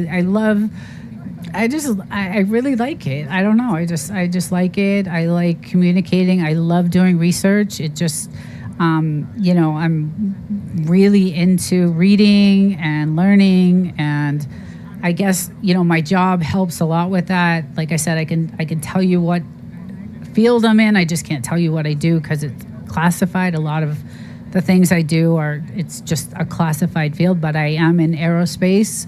And so, that I feel like my job, the coding and all that stuff is, and same with, Chris, she has an MBA. She's really smart. She's just really smart, and I learned a lot from her too. So, I just felt like with you, it's just a matter of time, I believe. Thank you. It's taken too long for me. I really just, I get it. I can't talk about my wife's job either. Right. I think we talked about that, about Luke, because of your job, and yeah, it's, some things I can say I'm in aerospace, but I was a chemist for 10 years, which was really great. I was in biomedical chemistry, and I was the one who made all the pandemic testing devices, and all flu and strep, and I was the chemist who was behind the bench making all the chemistry that goes on those tests that go out to CVS and Walgreens and all the doctors and hospitals and things like that. So I would love to see you do one on the DJI pending drone ban in the USA. Oh, okay. Let me write this down. DJI pending drone. Pending drone in the USA. Ban. Pending drone ban. Okay. I will check that out. Thank you. I'm always looking for new content. Always looking for new content. Real Thoughts is another one that, if you keep doing the research videos, you will eventually get some bigger reach. Once you get a couple 10K plus video views, it will make the difference. Yeah. I am hopeful for that. I'm really putting in for it. I'm doing the work. I am doing the work, and like I said, I really enjoy doing the research. And Real Thoughts, like we've had great conversation. Like I think we would have a great podcast. And my husband said that when we were chatting. He's like, you guys like really, to have good conversation, good perspective. We both like to, do research, and that is really, like, I would love to have a podcast someday. That's really what what I would like to do at some point. But always clear your watch history after watching someone's playlist before playing them again. I did not know that, Red Room. Thank you. I didn't know that. My team might know that, but I didn't. Focus on the journey, yes, and that's what I'm doing. That's exactly what I'm not giving up. I was about to say, F this, I'm done. I've worked so hard, and I feel like this is slave labor, right? I'm not getting a dime. And I feel like this is the true definition of slave labor, although I enjoy it. But if you're not getting paid, YouTube stops your videos. Z click-through can be 30. Oh, the click-through can be 30%, and Y2 pulls plug sometimes after 1 hour. Ugh. See, it's just YouTube is a difficult platform, and that's why I went to Rumble. I got monetized instantly on Rumble. I'm on Rumble, and like I said, it's you don't get a lot of money when you first go on there, but you are monetized instantly, and then they give you levels of monetization. So you get monetized instantly. It's not a lot of money, but when you get to 100 subs, then they bump you up in your monetization, and then when you get to 200 subs, they monetize you more. So every time you reach a higher level, you get more money on Rumble. So that's why I'm on Rumble, because I'm getting monetized immediately. Like I said, it's not a lot of money, and I'm not at the ad revenue yet for that. So, but once that happens, it's gonna, I'm doing well on Rumble, believe it or not. And I see half the people on YouTube on Rumble. They have I am on X, Rumble, and YouTube. But this is the platform where I want to be. But I'm finding there's billions and billions and billions, right? YouTube has to go through billions of videos. Like, they have to, how are you going to get your video pushed? Like, it's just impossible. YouTube can take up to 1 week to give watch hours. They'll show up in analytics, but can disappear. And that's happened to me, but can disappear after they see multiple watches of the same video by the same person. Right. Bulldogs try hitting the like and make comment from time to time. It shouldn't keep stopping them. Yeah, so that's the other thing too. That has happened to me. Like, I've, had watch hours and views, and they'll next day be gone. And I'm like, what the F? what just happened? So YouTube is really strict. Rumble has a lot of freedom. You can say a lot more stuff on Rumble. Again, you get monetized instantly. And it's great to, get yourself out there on different platforms. I'm doing really well on X. X I really love. I share a lot of poetic stuff on X. I share a lot of other people's content on X, and they're doing well. They're doing really well. And I was telling Poetic when she was here, she's getting a lot of likes on her video on my channel on X. So I don't know if she's gotten subs from that or not, but it's good to have yourself out there in different places. And so when I was getting pissed off at YouTube, I was like, I'm going to try a different platform and see what happens. And I ended up doing good. I ended up doing, these videos are on Rumble, and I'm getting monetized on Rumble. So per Google Shorts, views do not count towards the 4,000 public watch hours. Right. There's a different criteria for the shorts with YouTube. So yeah, they don't count, right? There's a different criteria for that. I think it's 10 million shorts that you have to have on YouTube. Like, how is someone gonna get there? Like, within 365 days, like, you've got to be on 24/7. I mean, I work 50 hours a week. It's just not gonna happen. It's just, shorts are 4 to 10 million, and I believe they can't be AI. Right. Yes, we've been losing views, watch hours, and subs. YouTube is stealing them. There's something going on. So a YouTuber told me that if your sub is private, their watch time doesn't count. Is that true? I know, I'm just pointing that out for those who may not have known. Oh, Poetic, I don't know. I don't know. Does anybody know that answer?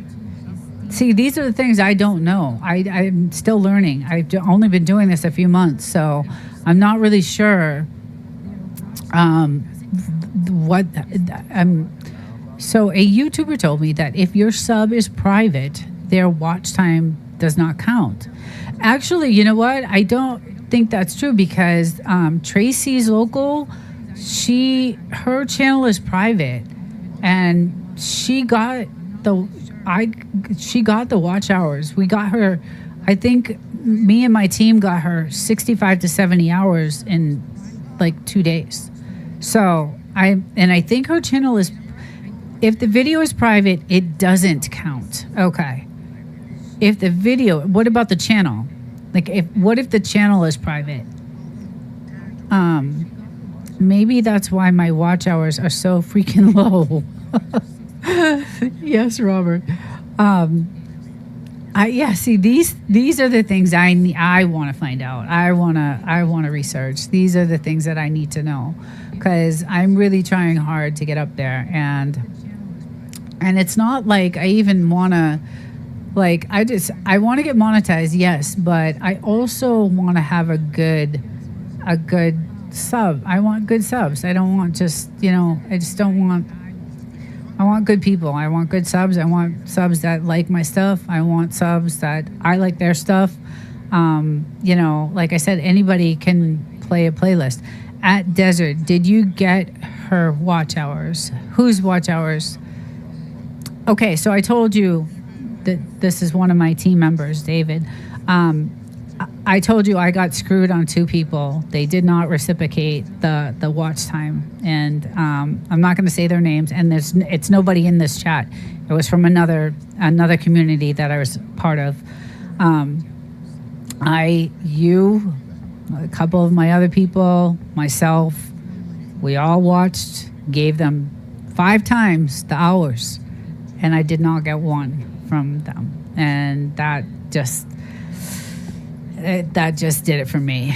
There's a rolling 365-day calendar. Yeah, so it's super hard. It's just super hard to, get those hours within that time frame. The criteria is insane. 10 million shorts. I mean, you got to be sitting at your computer, like I said, 12, 13 hours a day. So, and to Belt Loop's point, it's really, just come to my channel if you like it, and that's cool, and comment, and it's just having a relationship. It's fun to meet new people. It's fun to connect. It's fun to get others perspective on things, and it makes you think about things differently, maybe, and that's why I would love a podcast.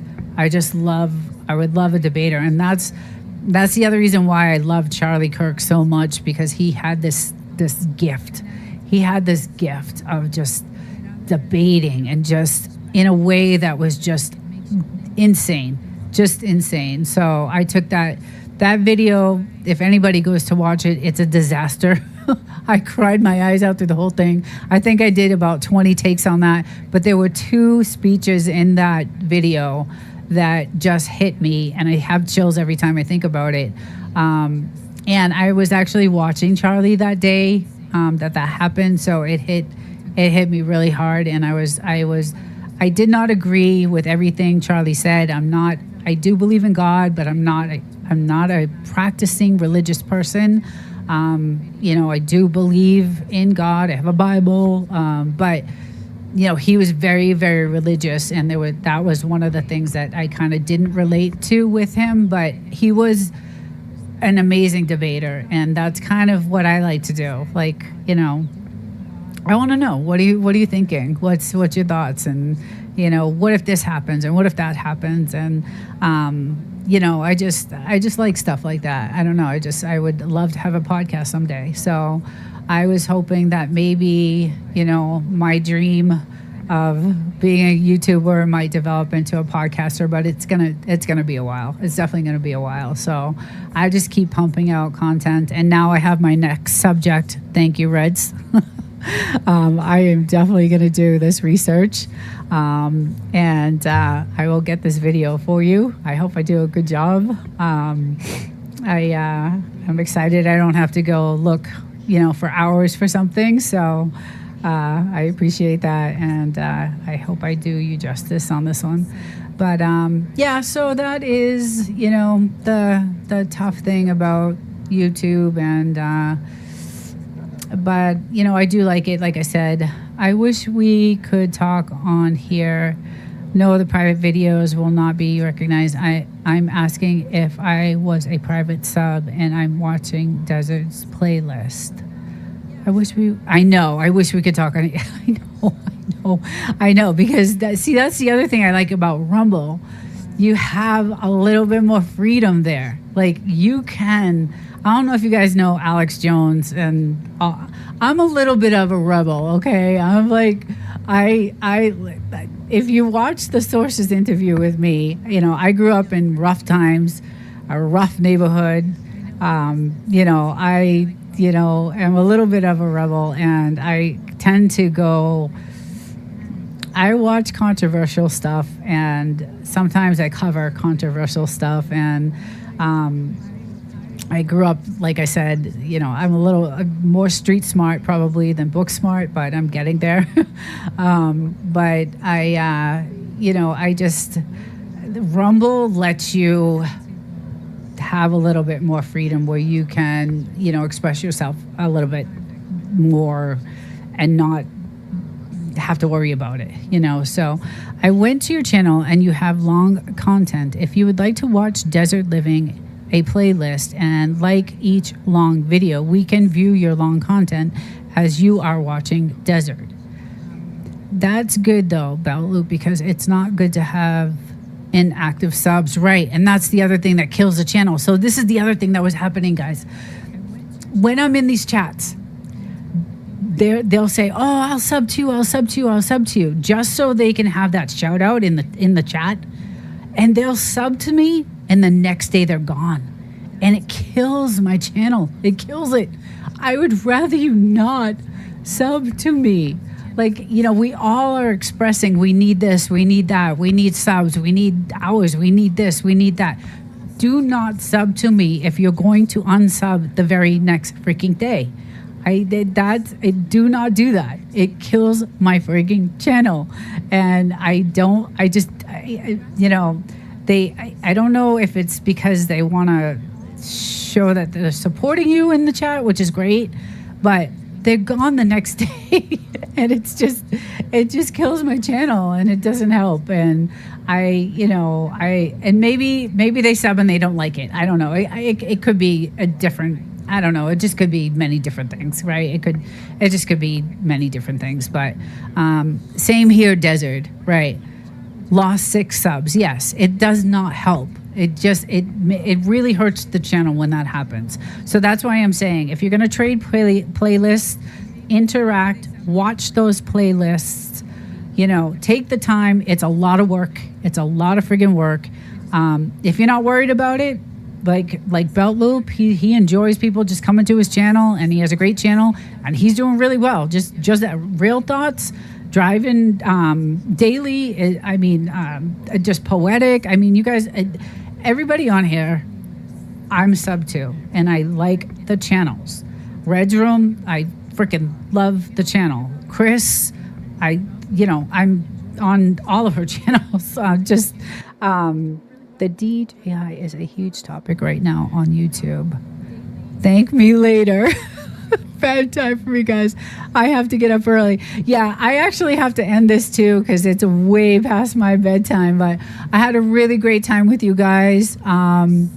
And bye, Red's Room. Thank you for joining, and I will get this topic done as fast as I can.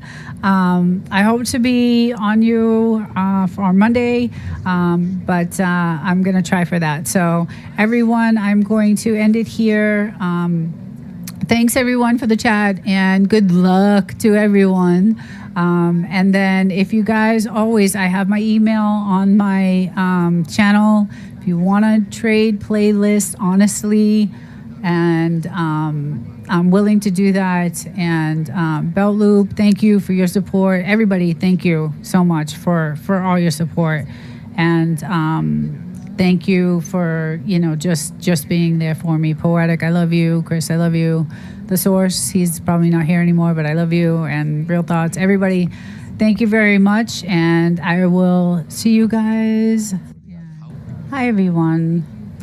Let's imagine it's 2026 and the world as we know it crumbles. Stock markets plunge into free fall. Banks shut their doors overnight. Governments scramble printing money that buys nothing but panic. Our jobs are vanishing like smoke. Home foreclosures in waves. And in the shadows, wars ignite over scraps of what's left. Kind of sounds like a dystopian blockbuster, doesn't it? But it's not. It's the prediction of one man who has nailed it before, actually twice. And if history is any guide, 2026 could be the year the global financial system finally breaks. Welcome back to the channel. Today I will discover the forces shaping our future and diving deep into the chilling forecast that's got economists whispering and investors sweating. And that is the global collapse of 2026 as foretold by Fred Harrison. Who is Fred Harrison? Well, stick around because you will find out who Fred Harrison is, and by the end of this video, you'll know exactly how to protect yourself or at least spot the signs before it's too late. Okay, so who is Fred Harrison? He's not your typical suit and tie pundit. He's a British economist, a journalist, and a land reform advocate, and he spent decades dissecting the hidden rhythms of the economy. Let's cut to a clip of Fred Harrison. Fred, you famously, in article in the popular press, especially the Daily Mail for some reason, are famed as the man who predicted the last two recessions. Now, according to your theory, that means the next recession is here. It's about to come next year. Do you think that's going to happen? Yes, we're talking about a pattern, a cycle that's been going on for hundreds of years, with deviations only if there's a world war. So yes, we can predict the timetable of the current business cycle based on those 18-year periodicities. This current cycle did suffer a traumatic effect, which was the pandemic. But what that did was to bring forward the peak in house prices that we would otherwise be experiencing today in 2025 and in 2026. So we've banked the increase in house prices and we're careering towards the end of the cycle with the politicians doing everything they can to make it happen. They are boosting the housing market as best they can because they think that's the way to curry favor with the home buyers. They are adding taxes to burden the workers because they're desperate about not balancing their books. They are deregulating the risks of lending money, so that renders the financial sector even more vulnerable. So the lawmakers have no clue as to what is just about to happen. Okay, I'm going to stop the video there, and we're going to go back to 1997. Fred Harrison wrote this groundbreaking book called The Chaos Makers. And Harrison boldly predicted a massive property crash in 2001, except it hit a year earlier in 2000, tanking the dot-com bubble and sparking a global recession. But undeterred, he doubled down in 2005 with the boom bust, house prices, banking, and the depression of 2010. And the world laughed until 2008, when subprime mortgages imploded, banks teetered on the brink, and the Great Recession swallowed trillions. Harrison wasn't guessing. He was reading the tea leaves of a pattern most ignore, the 18-year property cycle. Let's cut back into that video. And that's the trauma that we're now in.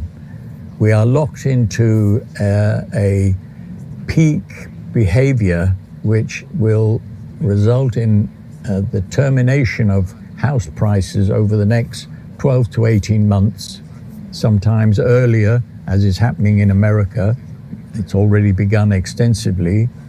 And then when one precipitating event happens, and it might not be in the housing market to start with, it might be that, the rents that we were expecting to get out of investment in AI companies are not being generated.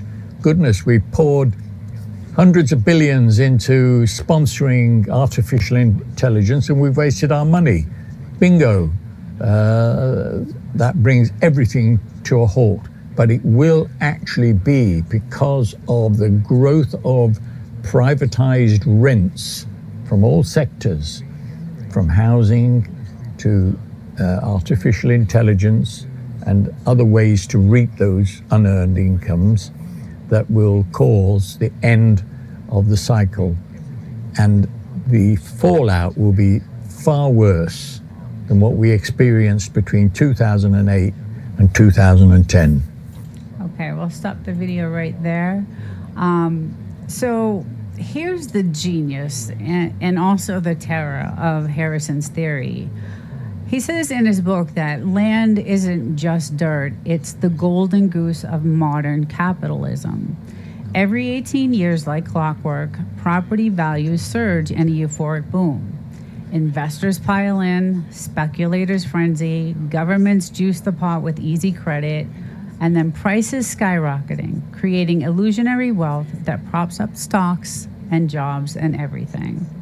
But it's a bubble that's built on sand. Inevitably, the mania peaks, credit tightens, and the bust crashes down, wiping out that fake prosperity and dragging the whole economy into the abyss. Kind of sounds like what's happening right now. So we're going to fast forward to right now, and Harrison's clock is ticking louder than ever. In that interview in September of 2025, he reaffirms the peak hits in 2026, but the actual crash doesn't happen until 2027. But he also says that this one is different, it's bigger, it's badder, and it's also global. The pandemic threw a wrench in the works, for sure, he says. That mid-cycle dip, it came right on schedule in 2019. Then, boom, pandemics, trillions in stimulus, wars in Ukraine and the Middle East, governments funneled cash straight into housing, deregulating lending for first-time buyers who could borrow, listen to this, up to 6 times their income, and supercharged the boom early. Prices didn't just rise, they exploded prematurely, banking those final manic gains ahead of schedule. Let's get back into that video of Fred. So, are you saying that this recession is going to be bigger and nastier than the last 2 recessions? Far worse. Take the last one. In 2008, it was the banks that were too big to fail, so governments could intervene by printing money, rescuing the banks, pouring the cash into their coffers, and apparently stabilizing the economies, but actually making the working people pay through austerity over the next 10 years. This time, I'm afraid it's going to be far worse, because now it's the governments that are too big to fail with their debts, the sovereign debts. And nobody's going to bail them out because they don't have the resources, and it would be idiotic to try and bail out governments whose debts exceed the annual income of their production. So that, combined with other events that are going to happen, the convergence of various crises, the military ones, like in Ukraine, the migration ones, like the people from the global south flooding across the Mediterranean into Europe. The convergence of these crises, precipitated by the end of the economic cycle, will cause chaos like I've never experienced in my lifetime, and I'm now into my 80s. Okay, I'll stop the video there. It sounds pretty scary, but what he's really saying is when this happens, when this pops, there's no parachute. Governments blew their slush funds on pandemic bailouts. No more trillion-dollar lifelines. Let's get back into that video. And so I fear that, topped with one of the political problems that we have, the paralysis of the political class. They don't know what they're doing. They have no imagination about changing their life, the way they approach to problems. We will end up in a terrible catastrophe. one of the prospects. With a man like Trump in charge in America, he might decide that to distract people, he's got to send troops into Greenland, for example. He might get more aggressive with Mexico. He's already sending a warship down to deal with the drug peddlers in Latin America. That kind of behavior precipitates action.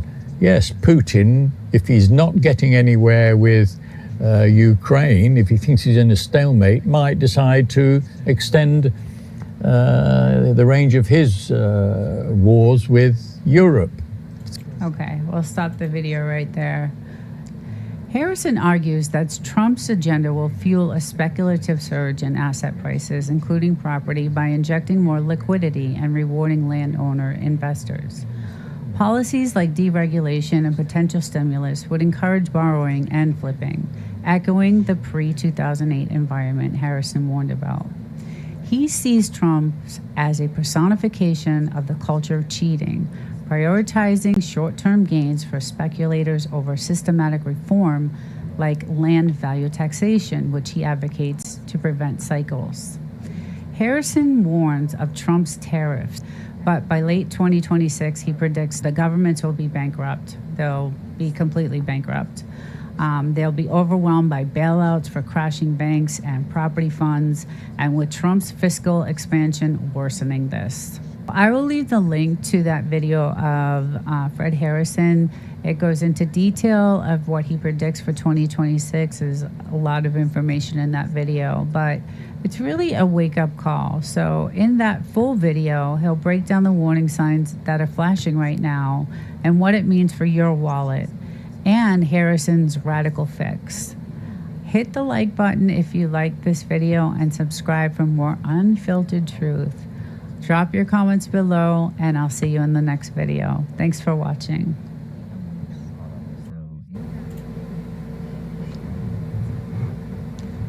Hey everyone. Hey everyone. Welcome to the live tonight. I really just wanted to hang out. Don't have much to chat about, but had kind of a crazy day today, so I actually was looking into a couple of videos about Suno and all that stuff. I did a video a couple of days ago, and I kind of reached out to a few people to see if they knew anything about the program itself and what was going on with it, because there's a lot of videos out there right now that have a lot of music to it, and the music sounds really, really, really good. Hey, Whistle Stop. How's it going? I was just talking about the Suno app and the Soro app. Oh, thank you. I'm just chilling out right now. I really didn't have a set schedule to chat about anything tonight. So if anybody wants to bring up any conversations, I'm down for that. But what I really was I was looking at some videos, and a lot of people are making music videos right now, and they're using Suno, S-U-N-O, and I wanted to try using it, and it's like having a little music studio, right? The program is super cool.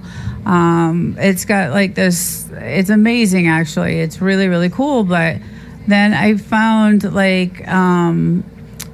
this lady who is a copyright, she's a copyright lawyer, and she was saying that people that use this program Suno are getting sued now for all the music they were using. So I went into this big video. I covered it a couple of days ago. It's on my channel, because I really would love to start making music, and you can make music videos and all kinds of stuff. I don't know, Whistle Stop, if you've heard about this, but I know what's her name? Poetic Tears uses like a lot of music of hers is, used by that app. And she has a disclaimer. There is a disclaimer that's on her channel, like before she plays her videos. And it's really cool. I mean, her videos are amazing because she's got this great music, and you can really. I have no clue what you're talking about. There's this new program called Suno, and it's a music program that you can create like music videos and just all kinds of music. Just create music and music videos, and I think. Like I said, I know Poetic Tears uses a lot of that music, and a lot of people have been using this app or this program for the last few months, and now like a bunch of lawsuits are coming out from it because people are not using it correctly and they're getting copyright. Like there's tons of lawsuits going on right now out there. So I put out this video a couple of days ago because I wanted to know, like I actually asked, does anybody have any idea about like how to use this in the correct way without getting copyright? But I had a few people. Belt Loop actually responded and said, I don't know if I would actually mess around with that because you got to go through the right channels and the copyright and all that other stuff.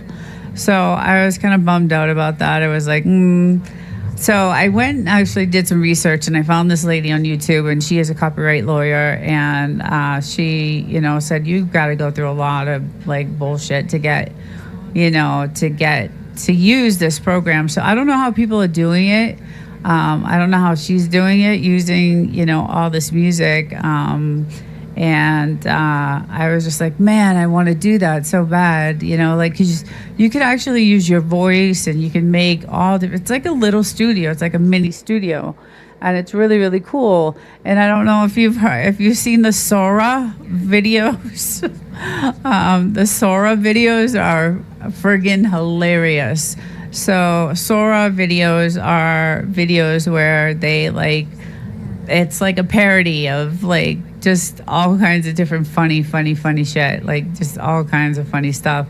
I don't know if you've seen any of those videos, but it's SORA, and those videos they're hilarious. I've seen a ton of them, but now again, I'm also hearing about all these copyright lawsuits for, because some of the stuff is Disney stuff, and some of the stuff is, using like Kobe Bryant was on a lot of them, and just they're hilarious videos. I can watch them all day long, but I'm nervous about all the copyright things that people are going through right now, and YouTube is really strict about that stuff. So I just was like, I don't know. I would love to like check it out and try it, but I don't know, how. I don't feel like getting sued right now at this time.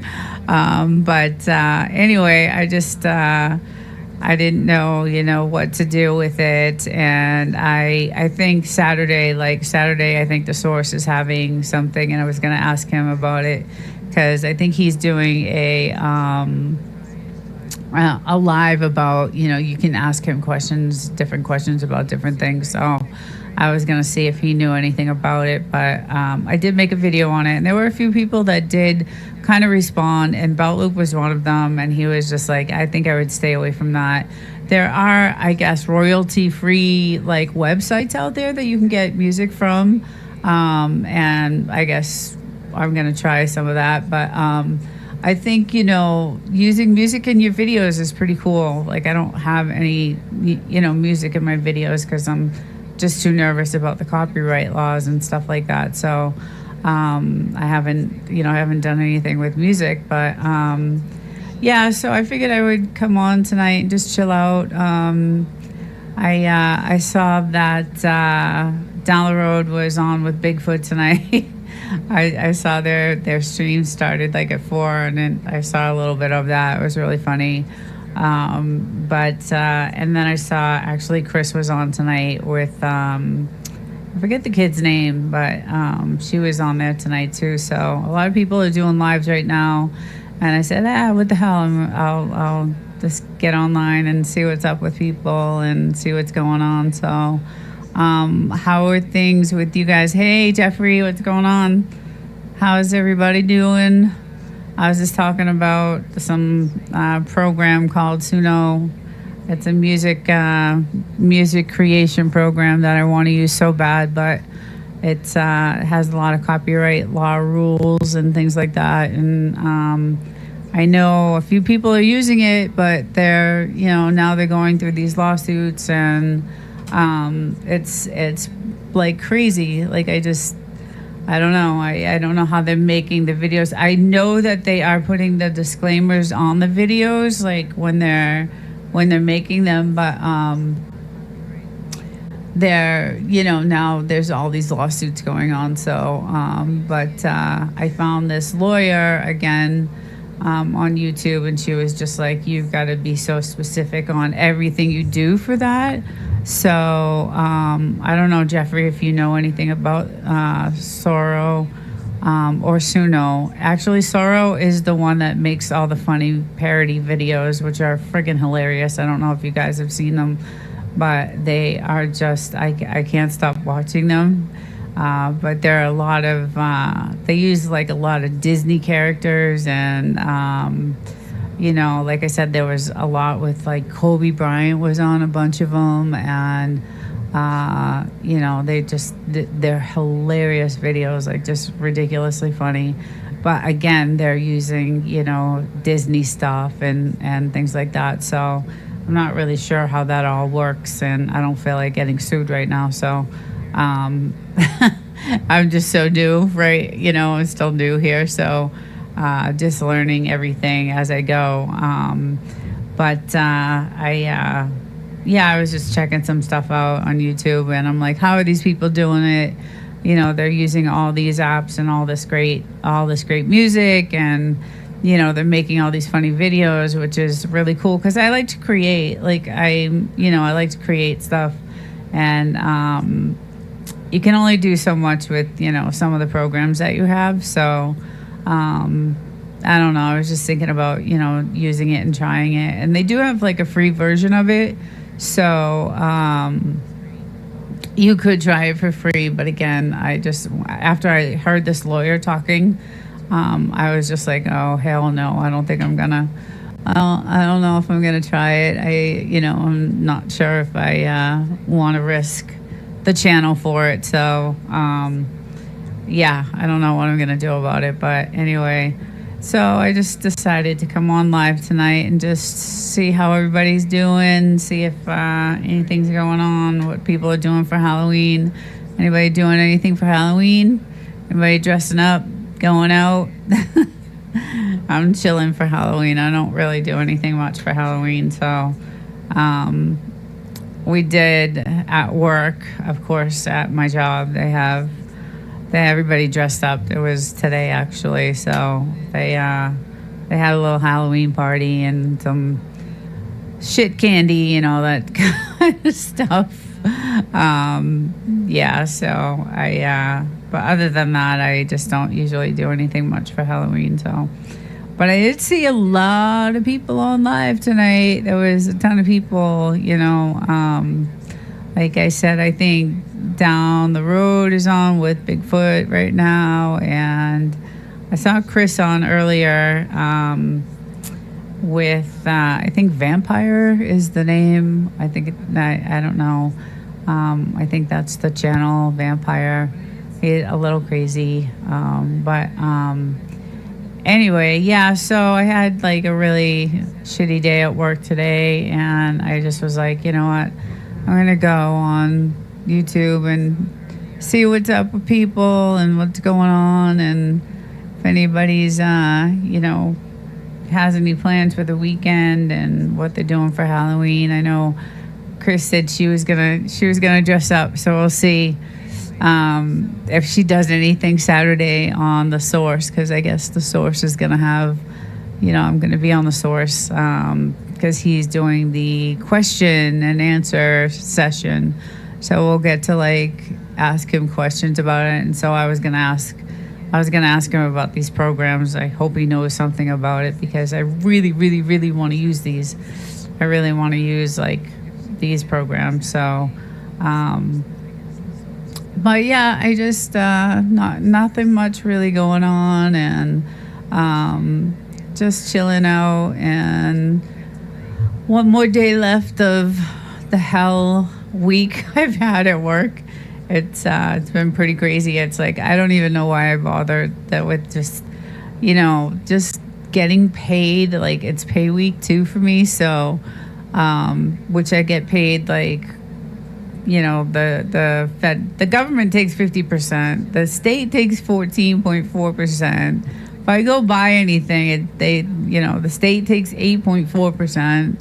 I have health insurance coming out. I have all this shit coming out of my check, and it's like by the time I get paid, I got like change left for myself. So it's kind of discouraging because I work a lot. I do. I work a ton of hours, and I can't complain because I do have a really interesting job. It's a pretty cool job. It's very, very interesting, very cool. What I'm doing, and I do like what I'm doing, so that does help. But it's just I don't know. I've been seeing some of these channels too with like coins, like all these coins, and let's see. That's why. Oh, JK. Hey, JK. That's why I can't. That's why Madame is getting voted in. Oh, Madame, or however you say his name. Yeah, that's another thing. I don't know what's gonna happen with that. That's a scary thing. But yes, he's super popular. He's definitely got the vote. I know he's gonna win it. I don't know what's gonna happen in New York after that, but I'm tired of it, to be honest. I'm really tired of giving half my check away. I would make decent money. I don't make bad money. When I tell people what I make, they're like, "Oh my God, that's great." But no, it's not great if you're living here in the state of California, because by the time you're done paying all your taxes, and you would think at the end of the year, right? Because I claim zero, and you would think at the end of the year that I would get some money back, but I end up owing. So I'll get money back by, a couple $100s from the government, but then the state, I'll owe the state money. So it's all effed up, and it's just crazy right now. And, but I was talking about, I see all these channels with these coins, and I had been saving, like, I have this like big thing of coins right now. So I'm like gonna go through see if there's anything valuable in here, because my husband actually is buying like a lot of silver and gold, and there's even like I don't know. I'm just gonna see if I can find anything valuable in this. I've been saving for a while. I haven't been using a lot of cash lately, so I don't have a lot of change left. But I'm probably gonna go through that money right there and see if there's anything valuable with that. Because again, my husband watches a lot of these coin channels, and damn, these guys like make a ton of money off these coins, and they're really valuable. Some of these coins are like super old, in the 60s and 40s, 50s, 60s, and they're worth a lot of money. And speaking of that, I actually did find a quarter. I went because I got to do laundry, so I go to the bank and I get rolls of quarters, and I actually did find a bicentennial quarter.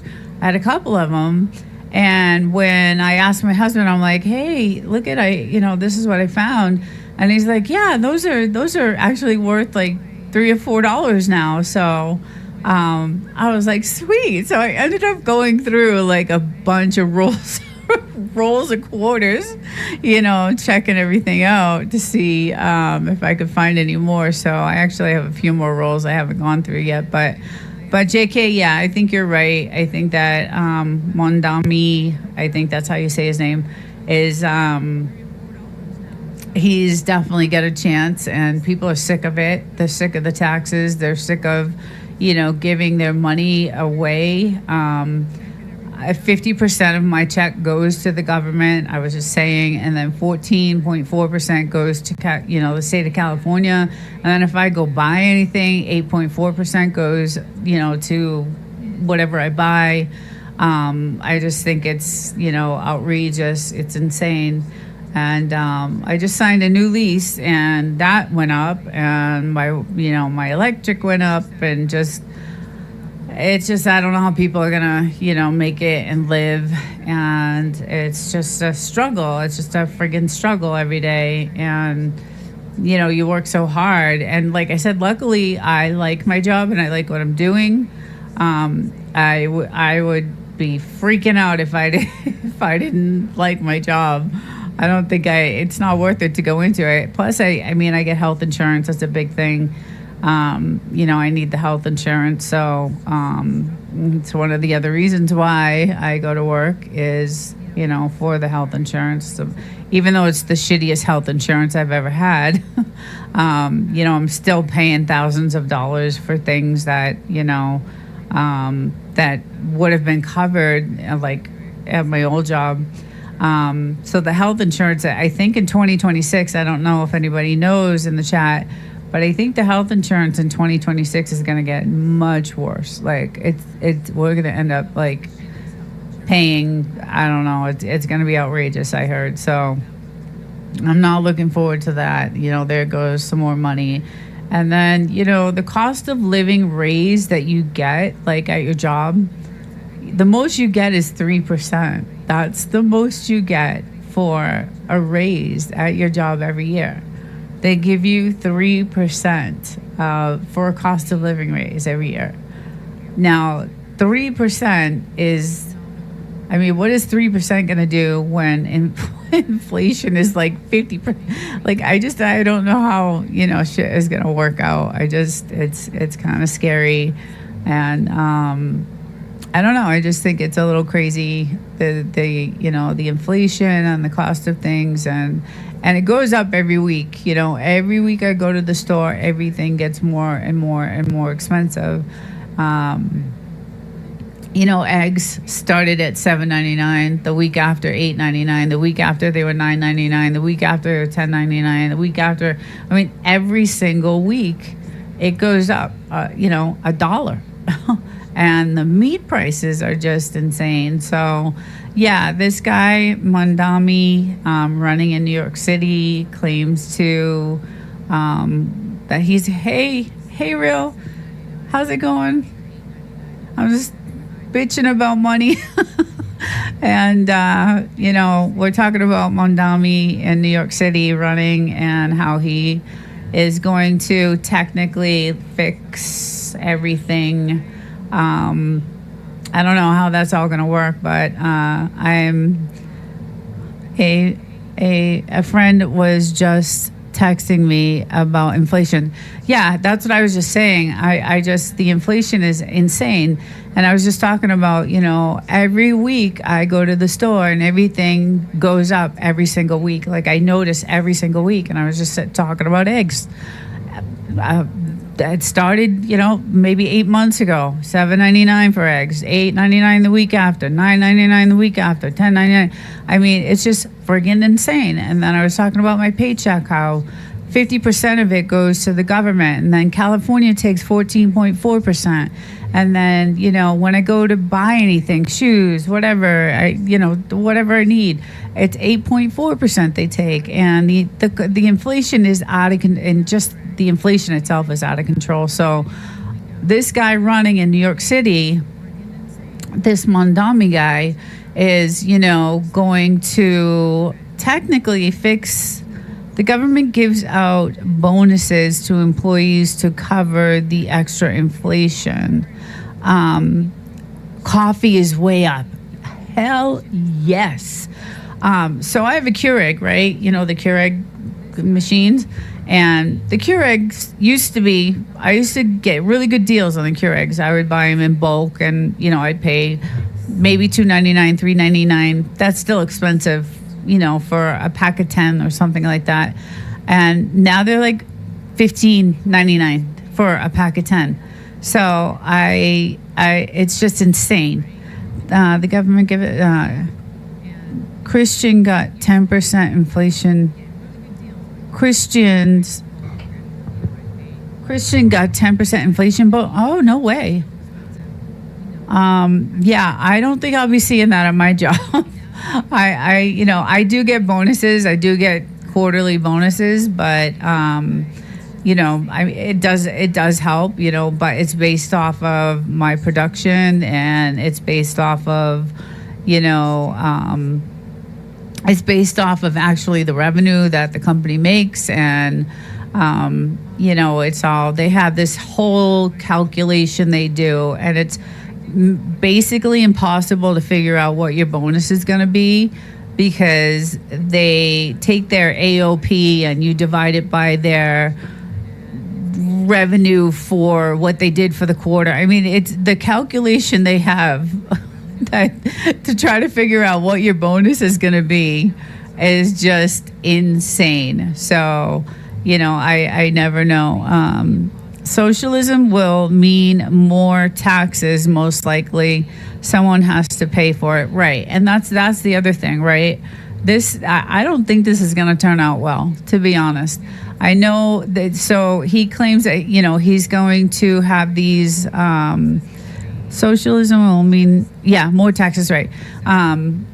He's going to have these, I guess, government funded stores, right, where you can go buy your food and your whatever. You can buy a loaf of bread for $2, or you can go to Vaughn's and pay $7. So, of course, everybody's going to want to go to their store, the government funded store, to buy a loaf of bread for $2. And what's going to happen to all the other stores that are selling their bread for $7? More socialism, I should say. We already have a lot of socialist things. Yes, we do. It's getting more and more and more. Definitely, it's just insanely crazy, and the inflation is just out of control right now. And I was hoping that my house that I have in the desert, I was hoping that I would eventually have some value to that house. And if I were to sell that house, I would probably lose money on the house. Like, there's no equity in the house, even though I've had it for such a long time, and it's brand new. We did everything to it, like it's brand new. But because of inflation and everything, I mean, I would probably not even be able to. I would probably break even on it, or not make much money on that house if I ever decided to sell it, because of everything that's going on. So. I just think it's really, really hard to go to work every day. And I work, like I said, about 50 hours a day. I am in a great industry. I mean, I could say the industry I'm in. I just can't say what I do, because a lot of it's classified. But I am in aerospace, and it is a great, great job, and I'm lucky I have it. And I shouldn't be complaining, because a lot of people right now, I just heard so many stories today about layoffs. It's petrifying. It's like scaring me to death. So, but my company happens to be really, really, really busy. So, I'm very fortunate to have the job I have. But still, like, I work so much and I get barely nothing in return. So, JK, I want some of that socialism. True, JK. Right. I think we all do, right? Like, it's just, we're not, I mean, I'm living paycheck to paycheck like everyone else. I did have a savings. I had a 401k. I had, but these past few years, I've had to tap into that. Like, I've had to tap into savings to, do home improvements and, I'm not taking out any more loans. The car loans, I don't know. Hi, everyone. Hi, Chicken Explorers. Hey, how'd your pumpkin pie come out? Midnight Vents. Hello. Hi, everyone. My car is paid off. I just paid it off this year, right? It's a 2019 truck, Ford Ranger, and I just paid it off, and and it has over 100,000 miles on it. So I'm hoping that truck lasts me as long as it can, because if I were to buy a car right now, my car payment would be more than my mortgage payment. That's how shitty things are. It's just, oh, good. I'm glad it came out good. It's just insane. I don't know what, people are gonna, I don't know how this is all gonna turn out. And I know 2026 is gonna be really bad. Like, the research and the stuff that I'm hearing about 2026 is gonna be, really, really, really bad. So, and again, I have, 2 places to pay for. Of course, my husband does, he has income too, which helps. But I don't know how people with families make it. The food bill just for the 2 of us is like $200 a week, and it's just insane. I just don't know. And like I said, I'm living paycheck to paycheck, and I never had to do that before. Like this, I always had a savings. I always had my 401k. I had I've had my 401k since I was young. I'm getting some sort of, let's see, bug spot. Let's see what happened. Something just happened. Send error report. I'm not sure. I just got this bug spot. I don't know what that is. Let's see if I can. Sorry, guys. I'm not sure what's going on. Basecamp Pro. There we go. Let's see if that works. That works. There we go. I don't know what happened with that. It's strange. Anyway, I always just had a savings on my 401k. I started when I was really young. Of course, I, tapped into it to, buy my house and things like that. But quantitative easy coming won't help any. Yeah, I just, I don't know what people are going to do. I just don't know. I know the cost of health insurance. Like, I renew my health insurance. It's coming up like in a couple weeks. We can hear you, but the video feed froze. Oh, did it really? Oh, it's fine now. Okay. Yes, metals are on the rise. Yeah, so that's what I was talking about. So I don't think real thoughts was here, but like I've been watching a lot of like coin channels, and I'm going through like all these coins and all this change because I actually found I have like rolls of quarters because I do laundry and I need quarters for laundry.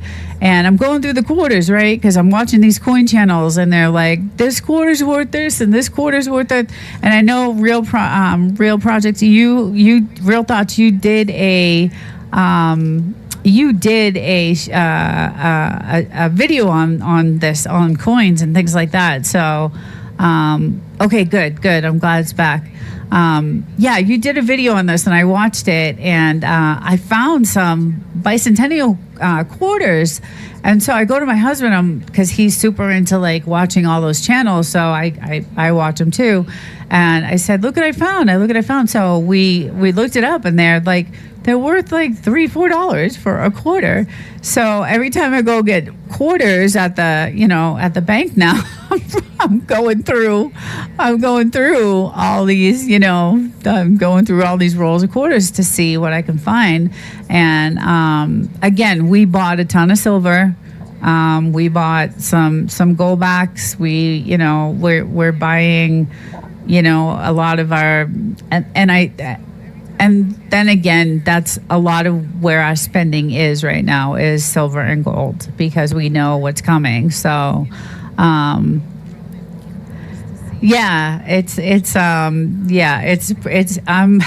super into like looking at all these coins now. And then I was just in my closet just grabbing my stuff for the weekend, and I'm like, oh my god, I found this like big thing of change that I used to save, and I'm just gonna go through it and see what I can find and see what if there's anything worth anything in it, and see what's up.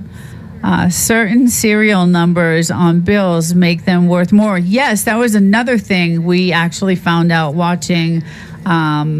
Hey, Wild Child, what's up? How are you? How's the baby, Bugaboo? He's so cute. She's so beautiful. I love your dog. So we've been just going crazy with the silver. So we've been buying a bunch of silver. Hey, Belt Loop, welcome. What's going on? I was just talking about you, actually. I was telling everybody about that Suno program that I started this with. So, and I had sent you the information about it. It's fun to search the coins too. It's a literal treasury. That it is so much fun. It is so much fun going through coins and stuff like that. Like I had like 4 or 5 rolls of quarters, and when I found those 2 bicentennial quarters, I took pictures of them, and I was like, "Oh my God, look what I found! Look what I found!" And my husband was like, $, those are worth, $3-4. So I have, I have like 4 or 5 other different rolls of quarters right now that I'm going to go through. So, I just, gonna start going through all my change. And then, like I said, today I was going in my closet to get stuff ready for the weekend to take. And I found this, and I forgot I even had this like in there. And because I used to save all my change, and I don't really use money anymore. I use my cards, so I don't have a lot of change anymore. But when I saw that, I was like, oh hell yeah, I'm gonna be going through that and see what I can find. And I know now they're talking about copper. I think that's might be worth something to some extent. I'm not really sure, but. So the quarters, were worth $3 to $4 for each quarter. And like I said, Real Thoughts, I know you did a video on this because I watched it. And, if you're, what I feel like doing is going to the bank and saying, give me a box of, you can buy like $100 of quarters and, in like a big box, and they'll sell it, or any change, and you can buy them, and it comes in a box, and they're all, rolled up. And then I feel like just opening it all up and then just searching, and it is fun. Real Thoughts. I had a blast doing it. And I was like, with the microscope, because some of the quarters are so old that you can't really see the dates on them. So I have my little microscope, and I'm checking it out, and it's copper pennies are around 3 cents. Oh, no kidding. 1982 and older. No pennies 2026. Right. No, I know they have to be super old. Like I know I can already tell you guys that there is like super old pennies in here. Like super, super old. They have different like backs. Like it's not, they're very old, and they're super, super old. So I'm excited to go through some of this, like some of them are like so old that they're like super dark, like they you can barely like see. Like I said, you're gonna need a microscope. So I'm taking this with me this weekend, and that's what I'm doing when I go to the desert. I'm gonna go through all this stuff. I still find lots of copper pennies. Yeah. like JK said, metals are gonna be like the thing, right? It's gonna be okay, Bello. I think, yeah, if you can find anything like that, use isn't issuing. Yo, USA isn't issuing pennies of 2026. Why is that? USA isn't issuing pennies of 2026. Well, I think they want to stop. I think they want to do away with change altogether, right? I think that was the thing that they were talking about a while ago, that they just wanted to get rid of like change altogether. Like they just didn't want any change. So I think that was, I don't know whatever happened with that, but I think they just wanted, to get rid of like the pennies and the nickels and the dimes. And so, yeah, so I don't know. I'm just, it's really hard to live right now.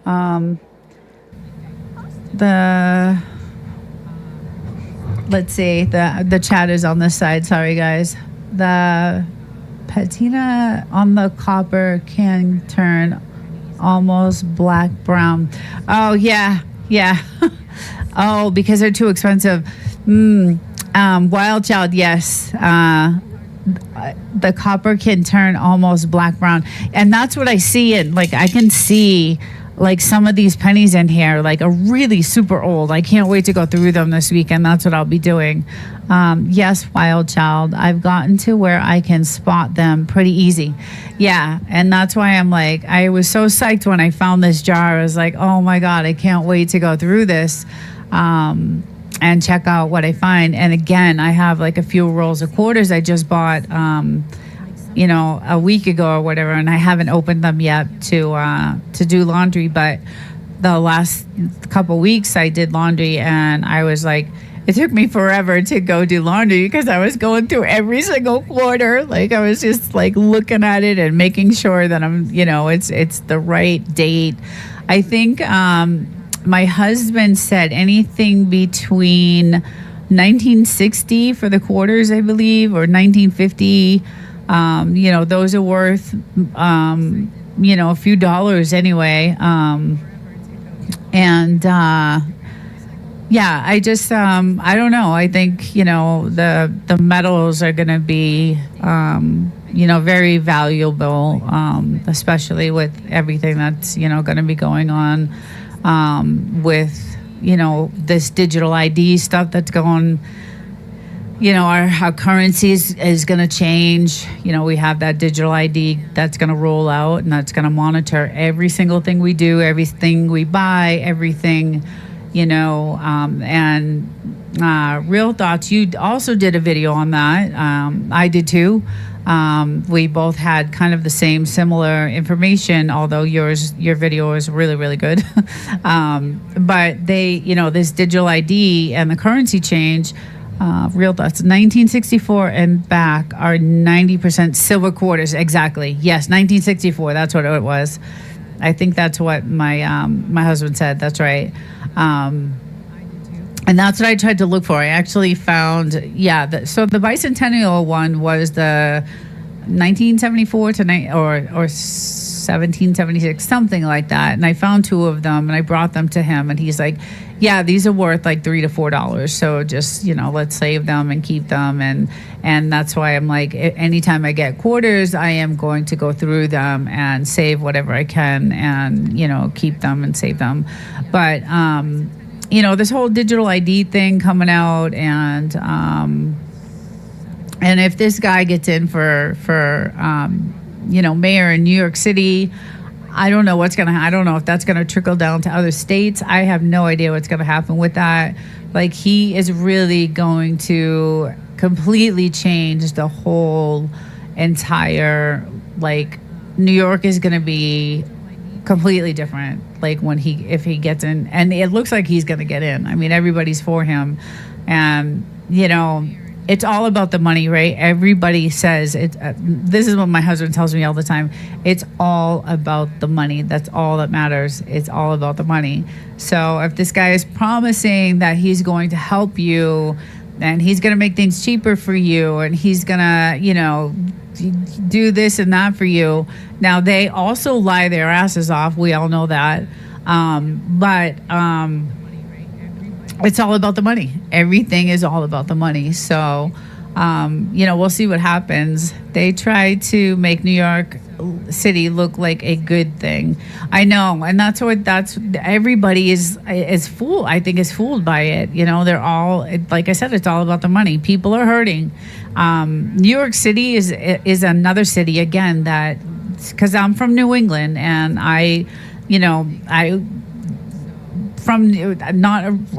my grandparents came to New York, back in the 30s, and then they migrated to Boston. But I used to go to New York all the time. It used to be beautiful. You found Fifth Avenue with, all the plays and it was gorgeous. It was absolutely beautiful. And now it's a dumping ground. It's awful. There's just tent after tent after tent. Peddlers everywhere. It's very dangerous. There's cops all over the place. I mean, they have to have security everywhere, even in the subways. You guys have seen the stories, heard the stories. We've watched the stories. It's really scary. And now LA is exactly the same way. Like, I used to go to LA all the time. I used to love they had a really good clothing district there, and I used to like to shop there. And I used to like to go to Hollywood and do the Walk of Fame and do all that stuff. And I will not step foot near LA. It is just awful. Promise the Moon, they gotta set the trap with some sort of bait and then just let you end up poor. And that's what I'm talking about, guys. That's exactly what I'm talking about is happening. And I feel stuck. Like, I just feel stuck. I have this job that I'm working. Again, I'm not complaining because I'm very fortunate to have a job, because a lot of people don't have a job. And if, we were living in the 80s, I'd probably be super rich off the paycheck that I have now. But in this day and age, what I make is just not keeping up. It's just not keeping up. And then the 3% raise that you get every year, what the hell is that going to do? Like, that does nothing. It absolutely does nothing. So, and again, my truck, I paid it off this year. I had a 7-year loan on it. I just paid it off. It has over 100,000 miles. I think the percentage rate, if someone knows a percentage rate on the trucks right now, $5 check. Oh, $5,000 checks. LOL. You're talking about like the Elon Musk thing when they did the Doge thing, the 5K that all the fraud they found, and they were going to give everybody back the money. Yeah, that story died down really fast. They mentioned it once or twice, and then it was gone like that. There was nothing else after that. So, Chicken Express. Explorers. It's crazy. I don't, I'm hoping my car lasts. I do take care of it. So, but I think it's like 7%,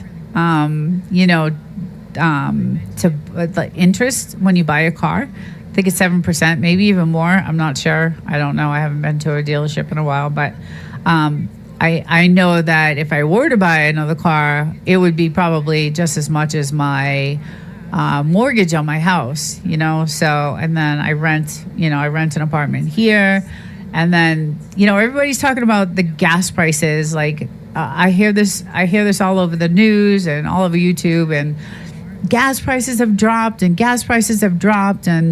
you'll just have to settle for being gorgeous lady. That's so sweet. Thank you, Wild Child. That's really sweet. I appreciate that. Thank you. Even though I don't feel it. But everybody's talking about how these gas prices have dropped, and I'm still paying $4.79, $4.89 a gallon. Like, where have these prices dropped? I don't know. Depends on credit score, I think. I buy used. Yeah. Okay. Yeah. And I happen to have a really good credit score. That's one thing I try to keep I don't have a lot of credit card debt. I have, 2 credit cards. I keep them super low.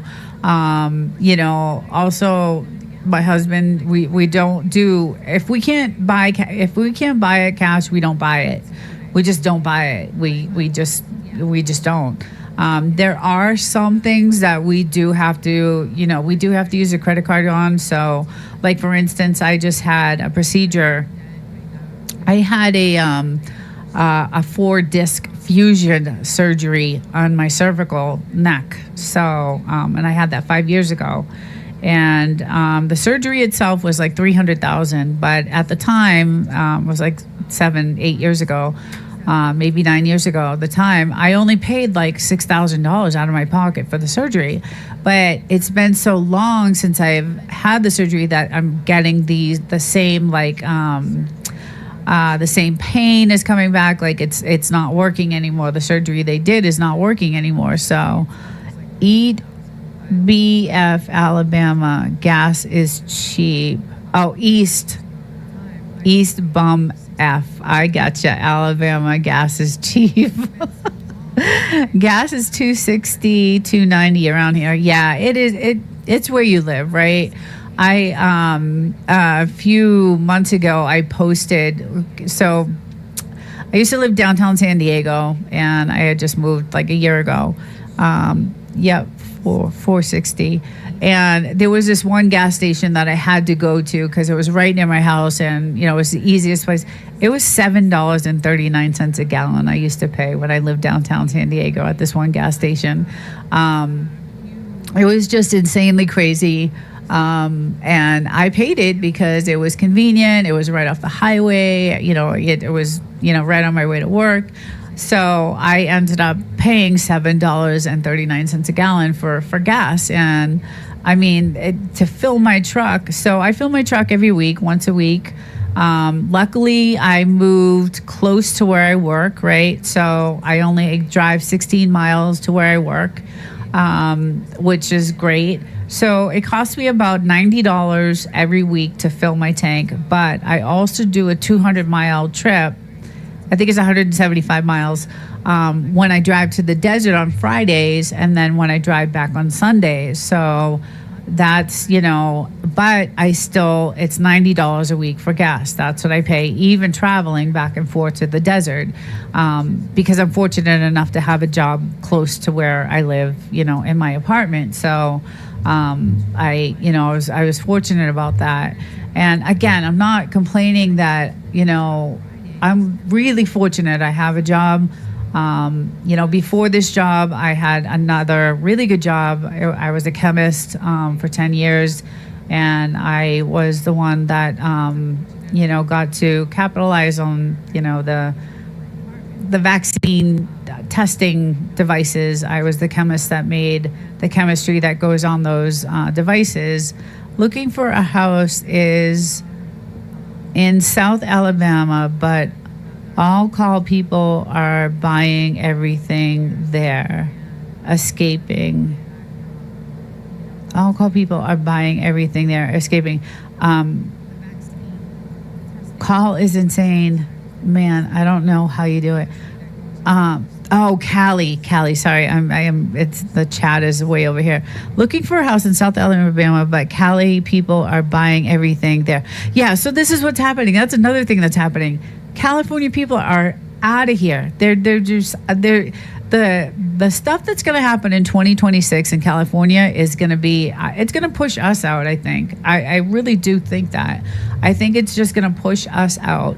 I don't think we're going to be able, no matter how much money I make, every year, no matter how much money I make, and I make decent money. Like I said, if I made this money in the 80s, I'd be living good. I'd be considered, wealthy.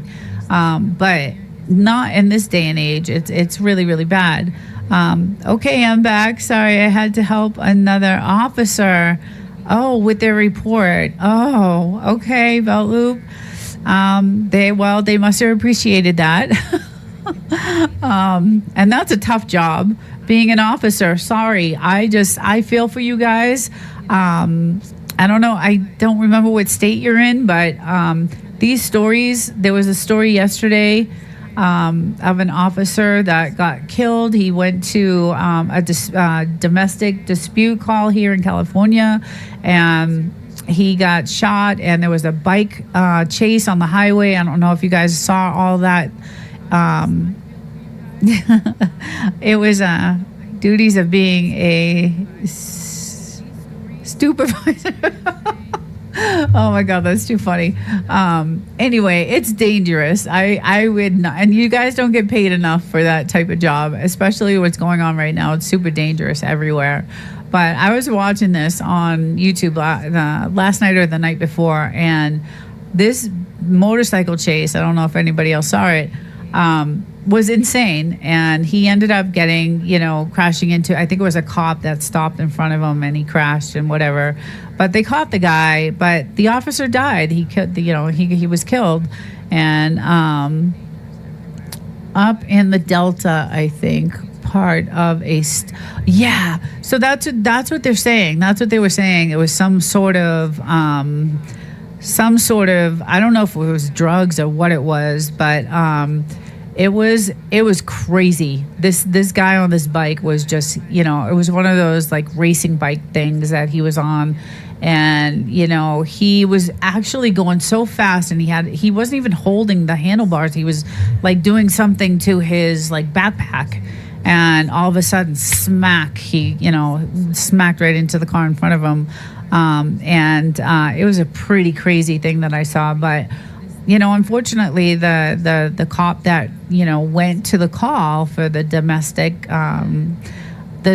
call, he was killed by this guy. And it's really, really dangerous. And, I'm watching all these like protests too, and all these ICE people, all these ICE guys, and it's just, the world is nuts right now. It's just absolutely nuts. It's just crazy.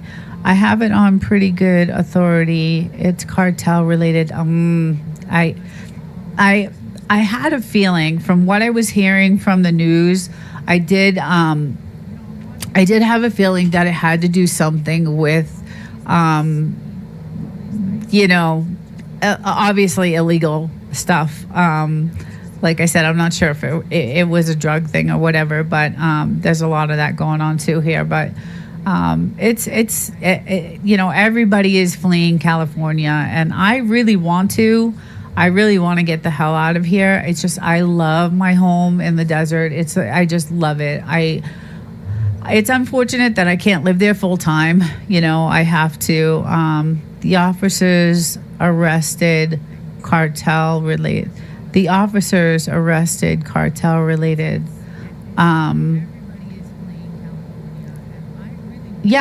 think that's what I heard on the news, that it was something to do with the cartel. Like I said, I'm not sure if it was drugs or not, but I was talking about California and how it's just gotten so bad. Like, I used to go to LA all the time. I used to love to go to LA. I used to go to their clothing district and go shopping.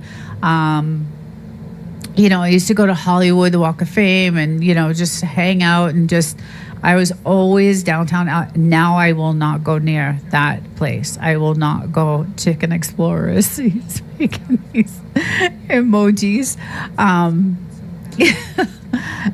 From what I understand, even thought it was part of a sting. Okay. Yeah. It's really getting dangerous. It's really getting dangerous. And even where I live here in the city, I'm 2.5 hours away from my home in the desert. It's not a safe place here either. So I do carry protection. Like, I have, you guys know we have firearms out in the desert, and, we target practice all the time out there. It's great. That's what you do out there. You can hear it all day long. Everybody, is target practicing. It's awesome. I happen to love it. My husband and I, it's a great hobby of ours. So never been further than West Arizona. Never been further west than Arizona. Yeah. Again, I want to leave California so bad, because it's just really, really bad. The taxes, the laws, the the whole, everything that's going on with ICE and everything that's going on with these protests. And, but I really love my house in the desert, and I just love it there. And property in Cali is basically locked at 1%, the purchase price. All those 30-year-old ocean houses basically pay no tax. Most people in other states don't know that. Oh, I didn't know that either. That's crazy. That is insane. I know our taxes aren't cheap, and our mortgage is not. That's crazy. That is insane. I don't get that. I just don't get it. It's like the rich get richer, and the poor. I mean, I hate to consider myself that, but I'm living paycheck to paycheck now. And a few years that was not the case. I had a nice savings. I still have my 401k, which I started very, very young. I was smart enough to do that. I owned a business for 10 years, and I did really, really well with it. And so, but I was young and foolish, and I spent a lot of money on stupid things. And I wish, I could go back to that and not buy $2,000 Louis Vuitton bags and stupid things like that. I used to pay $500 for jeans. I was stupid. I was young and stupid, and just thought, just having those things were the thing to do. And I could have saved all that money and been pretty much okay right now. But, when you're young, you do stupid stuff. There's always been rules there's always been rules for thee and rules for me. Yes, you said it, Belt Loop. There you go. Where would you go if you moved? Okay. So we were looking, Missouri, Alabama was one of them. Missouri was another one. There are a lot of us that were young and stupid. Yes, we do. Yes, yes, definitely. Fortunately, I, was smart enough to know that I had to support myself. I immediately, even though I did, I grew up real fast. I had my child when I was young. But I always knew that I had to support myself. So I immediately started, getting certifications on every certification I could get. I did. I went, I didn't go to college because I didn't have money for that. But I am certified in many, many, many different fields. And that's kind of how I got into the chemistry part of it. And now, I'm in the aerospace field, which is amazing. And it's really good. I have friends in both. There are a lot of us. Acreage with no neighbors. Yes. So JK, that's what it is. And that's what I love about it, right? So the house in the desert is just the most peaceful, beautiful place to escape to. And I always think, like, if anything were to happen, like in the world, like a civil war or any type of anything, right, that would probably be a not so bad place to be, because it's so way out and so far out, although who knows. But I always think that, maybe that's not such a bad place to be, way out there. And, that place is locked down when I tell you. We have cameras that can see miles and miles away. We have, we're protected. We have our firearms and everything's registered. We're all legal. Everything is, we don't break the law. We're law-abiding citizens. We pay our taxes. We do. And that's the other thing that pisses me off. We have these great citizens that are law-abiding. They pay their taxes. They do things by the book, but someone can go in a store and steal up to $900 worth of whatever and no charges. There's no charges against them. I just, as long as you have access to water and not a bad location. Rule of threes. Yeah, so we do have our own water source, and that was one of the reasons why we bought that place. Is we have a well, and then we put in a water filtration system, a massive water filtration system, so that we're able to. Hey, Slingshot, welcome. Hey, what's up? We're talking about money, finances, all kinds of stuff, moving, and just all kinds of stuff. We're abiding until they change the laws. Yeah, see, that's the other thing. And that's what I'm waiting for, civil war to break out. Like, I don't see anything else that it looks like that's the future, that's what's going to happen. I don't know. I really don't. I don't know what's going to happen. It's very scary. So I just, Wild Child asked, where would we move to? And like I said, I would probably move to someplace really rural, like I said, Missouri, Alabama, I was thinking Tennessee, but Tennessee is even kind of getting a little rough, I think. I have a lot of family on the East Coast, which I would never move back to. The weather conditions out there are just horrific. It's just, I'm using my main channel right now. I guess I could come in with my other channels. Be right back. Okay, no problem. I actually want to go on. I want to go on as a guest on one of your lives that you do, Belt Loop. So I think I'm ready. I am super shy, but I think I definitely want to try it. A lot of people are moving to Tennessee, unfortunately.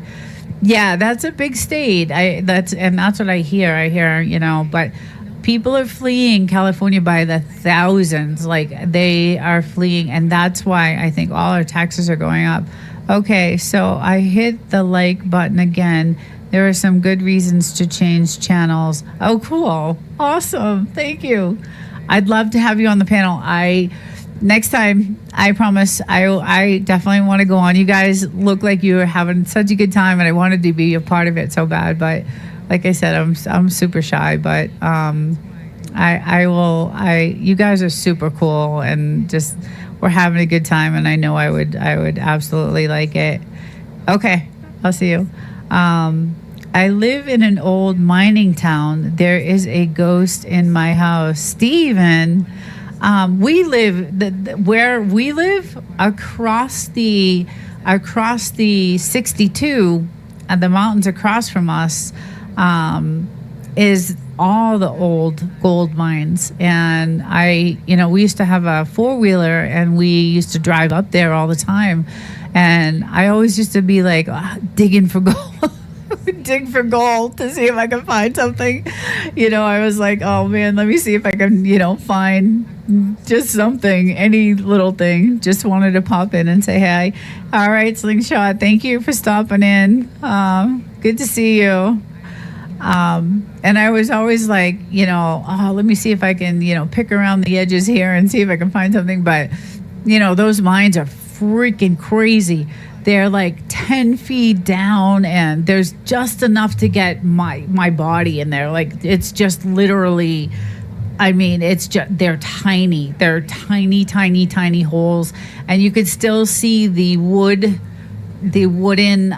steps to get up, and the pulleys. And it's really cool to see. Joshua Tree does some of the tours for those mines, and they take people up there. Obviously the mines are, the tops are gated, and you can't really, do anything, but it's cool to see. It's super cool to see. But I always kind of thought, maybe the mines go deep, too dangerous. Yeah. Oh, it's super dangerous. I tried to drop a rock down. I got a big rock, and I dropped it down because I wanted to hear how, when it would hit the ground. And it was like a good minute before we heard anything. So I know they go for miles, and I know they were super, super unsafe back in the day, in the 30s and 40s. But what they used to do, my door handle moves up and down and opens. Okay. Hey, David. Didn't know you were on. The thumbnail is gray. Oh, I did put a thumbnail on. I don't know why YouTube does that. I always put my thumbnail on and it always turns gray. Sorry about that. Yeah, I don't know why that happens, but I set a thumbnail on there. So that kind of sucks because I don't think I can change it while I'm on live. But Steven, that's pretty freaky. That's really freaky. I think I'd move the hell out of that house. I think I would get the hell out of there. That would scare the shit out of me. I don't think I could handle that. You too. Oh, I am sorry. I forgot to comment. I hit the like button again. Thank you so much. Thank you. You too, please. David, hello. So I don't know. If I were you, I would definitely what's up, Deborah Livin? What's up? You too, please. Yes, but it's Belt Loop. I love it. He has a bunch of channels, actually. That's really cool. He has a bunch of good channels. He has a bunch of really good channels. But anyway, I would be completely freaked out if that shit was happening in my house. I would be right out of there. But anyway, I always wanted to, go back up to those mines and see maybe I can, squeeze in there and start digging. I actually venture off the property anyway. I think I told you guys. Well, now YouTube police is intimidating. Desert was in. I thought that's Belt Loop. He has a bunch of channels. He's a police officer. Super cool guy. He's the guy that I want to go on his live. On his panel one time, hopefully. David, he's that's too funny. He rolled up with the badge, LOL. I love it. I love it. I do venture out. We have 5 acres out there, and I think our property, it's fenced in, I think an acre, a little over an acre. So I like to collect rare stones and gems. So I do go off the property, but again, there's snakes everywhere, and I have to wear high boots. And I told you guys about my dog getting bit by a snake, and it was just the most poisonous snake in the world. It was crazy, and we had been living there for a while, and that was the first time that has ever happened. So it was pretty crazy. I hit the like button again. I love you, Belt Loop. You are the best. You are the best. You're a great supporter. Thank you so much. Oh man, yes, a man of many hats. Yes. By the way, I have no jurisdiction on the internet. That includes YouTube, so no authority on YouTube. David, it's too funny. You scared the hell out of David. David's cool though. He's another good. Okay, I'll be right back. I just have a few different channels, different interests. Yeah, see, that's the other thing. I have so much different content on my channel. I just have everything because I like to talk about everything, but it's a pain in the ass to manage 5 different channels. It's a pain in the ass. And I think, I'm not sure, but I thought YouTube, you can only create 2 channels, right? I know Real Thoughts Project, you have another channel, which is Driving Daily, which I love. But I don't know if you can create more than 2 channels. I'm not sure. Well, obviously you can somehow. I'm not really sure, but I can barely manage this channel. It's, and I do have a second channel for my AI, because I had a lot of AI on this channel and people really like Frenchies, so they really didn't want to watch the AI and the Frenchies, so I had to separate.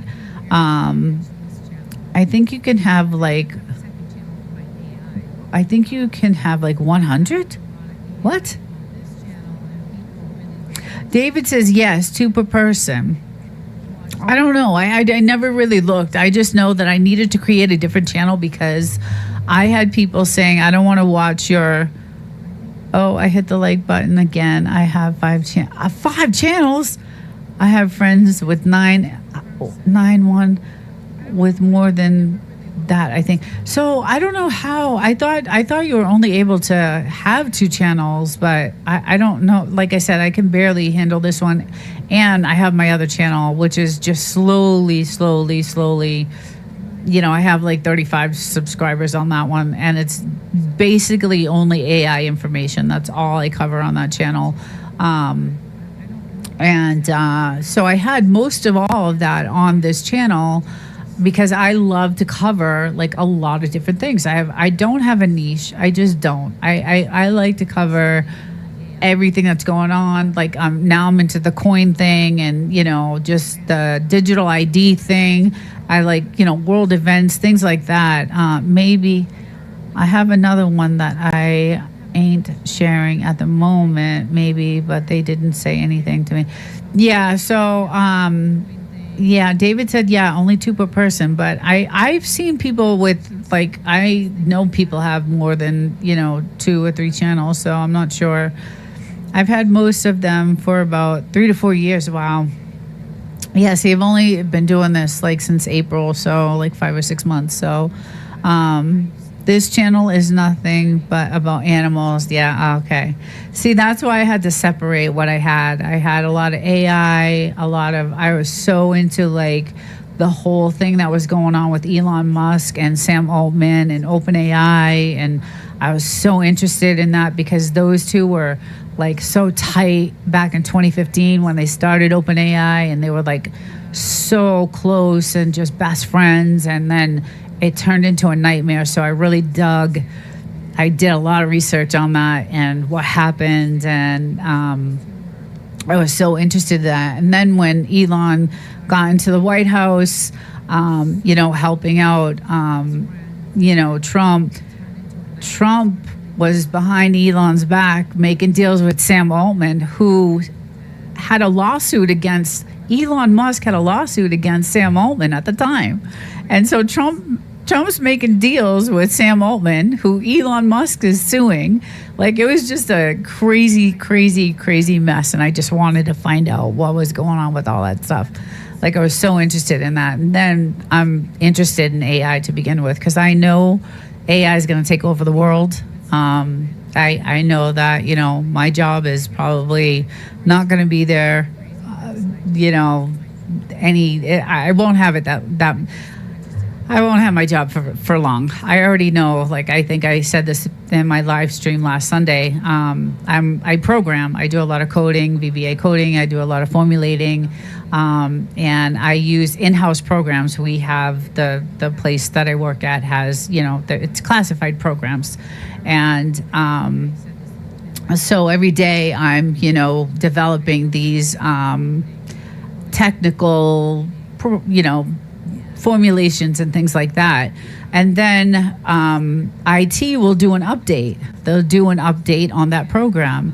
And then the next update that comes out, okay, so all you have to do is click this button now and your whole thing will just pop up. And so guess what? I just trained that AI to do the job that took me 3 months to get that formulation. Like, it's really scary. So I know AI is coming. I know I won't, you know, I don't know what they're going to do with all these people that are going to be out of work.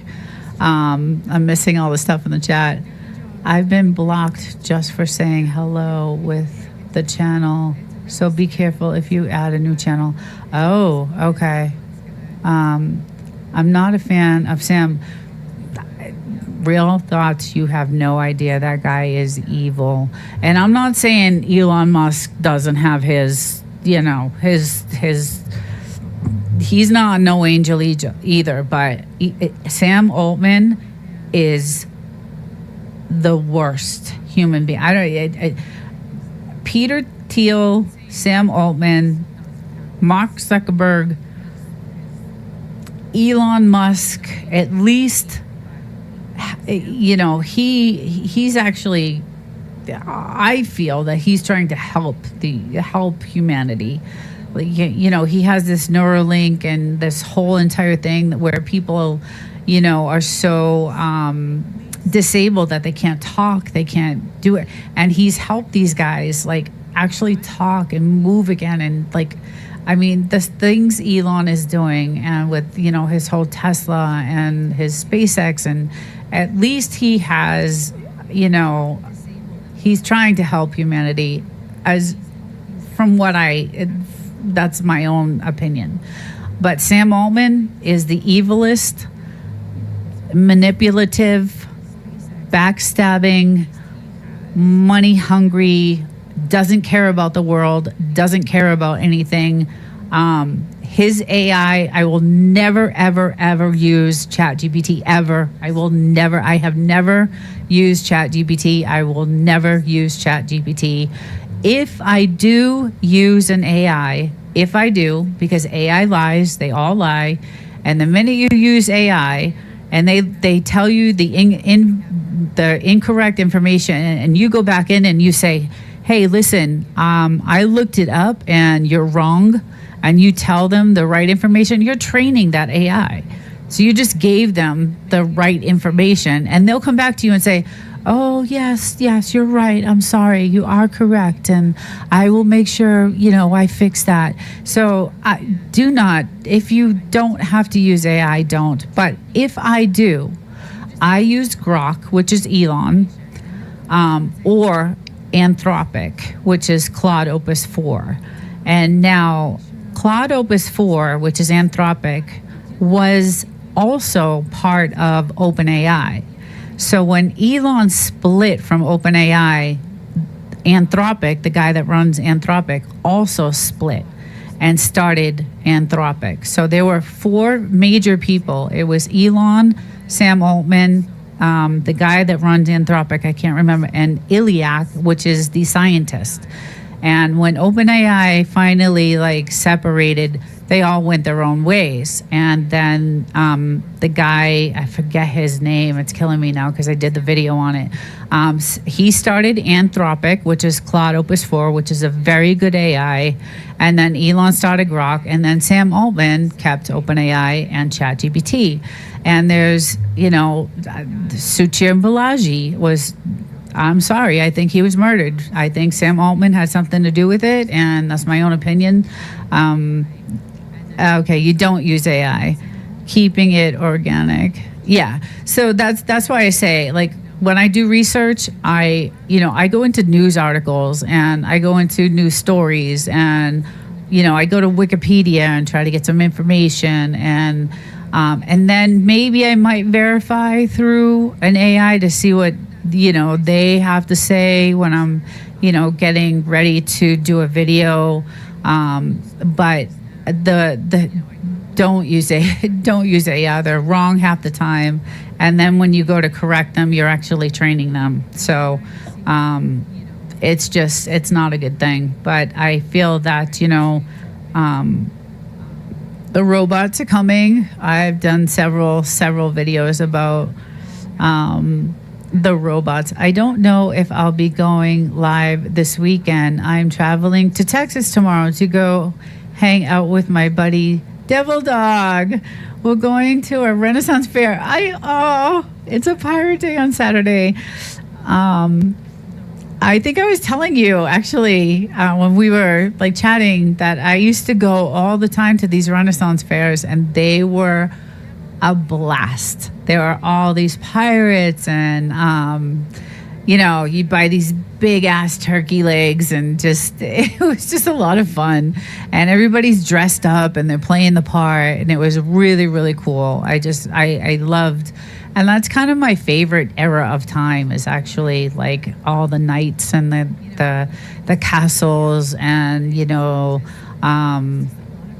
that era of time is just one of my favorites. I just love everything about it. The Legend of King Arthur is one of my favorite movies. I could probably recite that movie word for word because I've watched it so many times. But anything to do with that era of time is my favorite. David says, I thought YouTube police was the real deal. Got up to lock the doors and hide in the closet. Oh my God, David, that's too funny. I argue with AI from time to time. It's pointless, of course, but I sometimes receive some enjoyment from it. That's true too. That's true.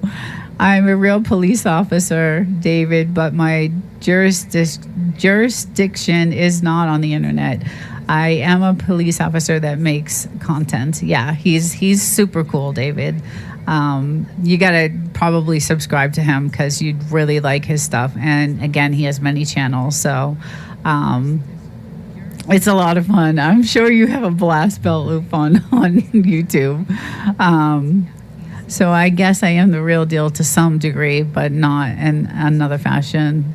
I need real thoughts. I need a lot of that stuff growing up.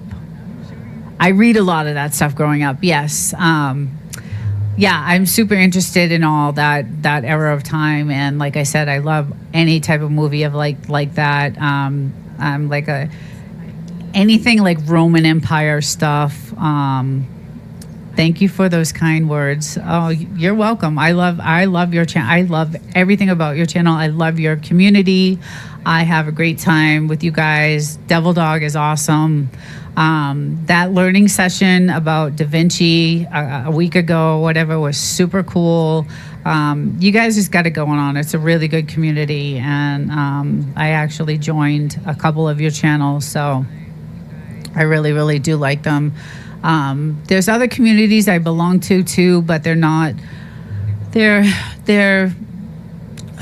I don't know if I fit in some of them. I still go to them, but sometimes I feel like maybe I don't fit in. But I feel like your community, they're very intelligent, and I'm not saying that others aren't. I'm just saying that I tend to, have more in common with, I think, your community than others. So I had somebody accuse me of being an AI voice.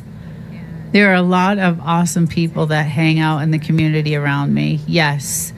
Thanks. Don't watch them unless you enjoy the content. Not everything is made for everyone. That is so true. I think Real Thoughts, I think you did something about this too. Real Thoughts, you have an amazing channel. You're super intelligent. Like you're extremely intelligent. You're very fluent in your speaking, extremely smart, and I was so lucky to meet all of you guys. Actually, I'm really fortunate that I got to meet you guys. And so that's I watch your channel a lot, and I get a lot of information from you, and I feel like I relate to that. Like I said, there's other communities where I'm like, I don't know if I like just connecting, but some communities it's kind of hard if you don't feel like you fit into them. So, but can you drop your link, Real Thoughts? Yeah, you have to. Loop, he has a great. He has 2 channels, Driving Daily, and then he has Real Thoughts Project. And he's super smart and just really, really, really cool. And David, I believe you actually subbed to him too. I think you told me that. Or JK, it was one of them that said that they subbed to Real Thoughts. But anyway, it's it's great. I do love doing this. I was hoping that I would be able to make enough money on YouTube to maybe retire. Every time I say I want to retire, people are like, you don't look like you're ready to retire. But I'm getting up there in age. I just take care of myself, I guess. But I wanted to just make a small income that I could just live at my house in the desert with my husband and my dogs. And it's really hard because I can't. I have to live singly during the week in a really rough neighborhood. But you know, like I said, I do have protection, and I'm not afraid to use it. I grew up in a really bad, you know, environment when I was young, so I'm used to this kind of thing. It's unfortunate that it is the way it is, but you know, I just want to live with my family. That's all. I just don't like living by myself during the week. It sucks, and that's why I like having YouTube, because it gives me something, you know, to do during the week when I'm home. So if you search Real Thoughts Project, it should be the first one. I'm driving daily to Belt Loop. We spoke Monday on the live. Oh, you guys did? That would be difficult. It would probably be impossible if you had a group of people that joined a membership program or have a lot, and I mean a lot of subs. Yeah, that actually watched your stuff. Yeah, that's the other thing. This is the other thing I found now that you said that about Loop. So I'm not going to say the name, but one of the communities that I did join, you know, the people in the chat were like, yeah, I'll sub to you, I'll sub to you, I'll sub to you. And the very next day they're gone. Like, they just want to shout out that they're subbing you, but when you go on the next day, they're not there anymore. So I don't like that kind of stuff. I don't like it. It's like, if you're gonna sub, go check out the channel, see if you like it, and you know, then sub. But just don't say you're gonna sub and then take yourself off. Like, it just YouTube doesn't like that. That messes up the algorithm. It messes up my channel. It's just not good. It's just when searching the @ sign is needed. Yes, I still would like Real Thoughts to drop his link. Yeah, he can actually, about Loop. I can actually, I think I can make you a mod, right? Let's see.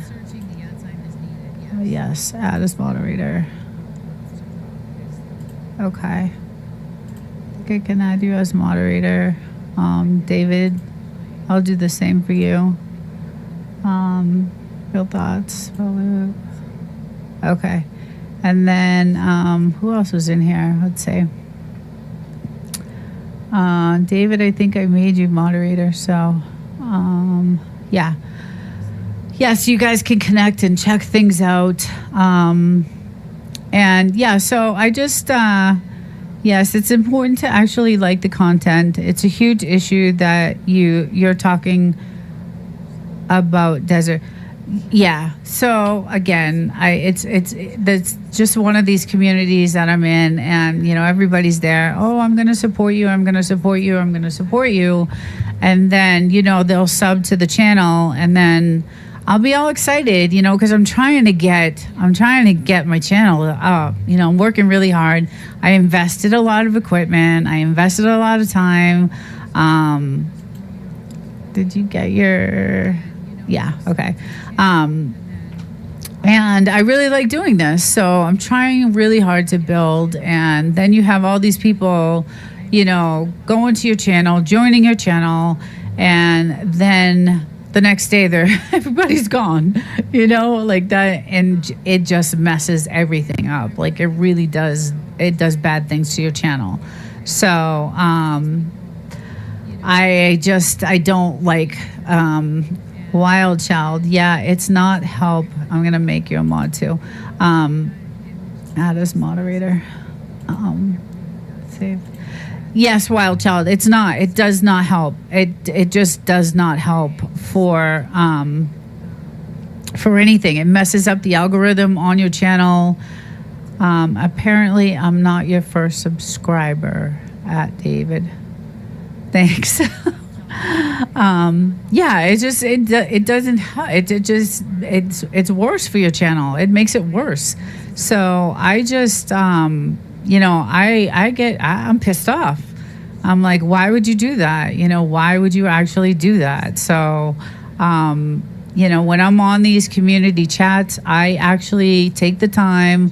I go look at the content, I look at the channel, and I make sure that it's something that I'm going to watch. I don't want 3,000 channels on my YouTube that I'm not going to watch. It's just not, it's just not a good thing. And it really does damage to your channel when they subscribe and unsubscribe. That's not what it's there for. So, so some of these communities, like I said, I just don't, sometimes I just feel like, maybe I don't belong here, but I don't know. I'm just trying to get myself out there, and that's why I've kind of looked for certain communities.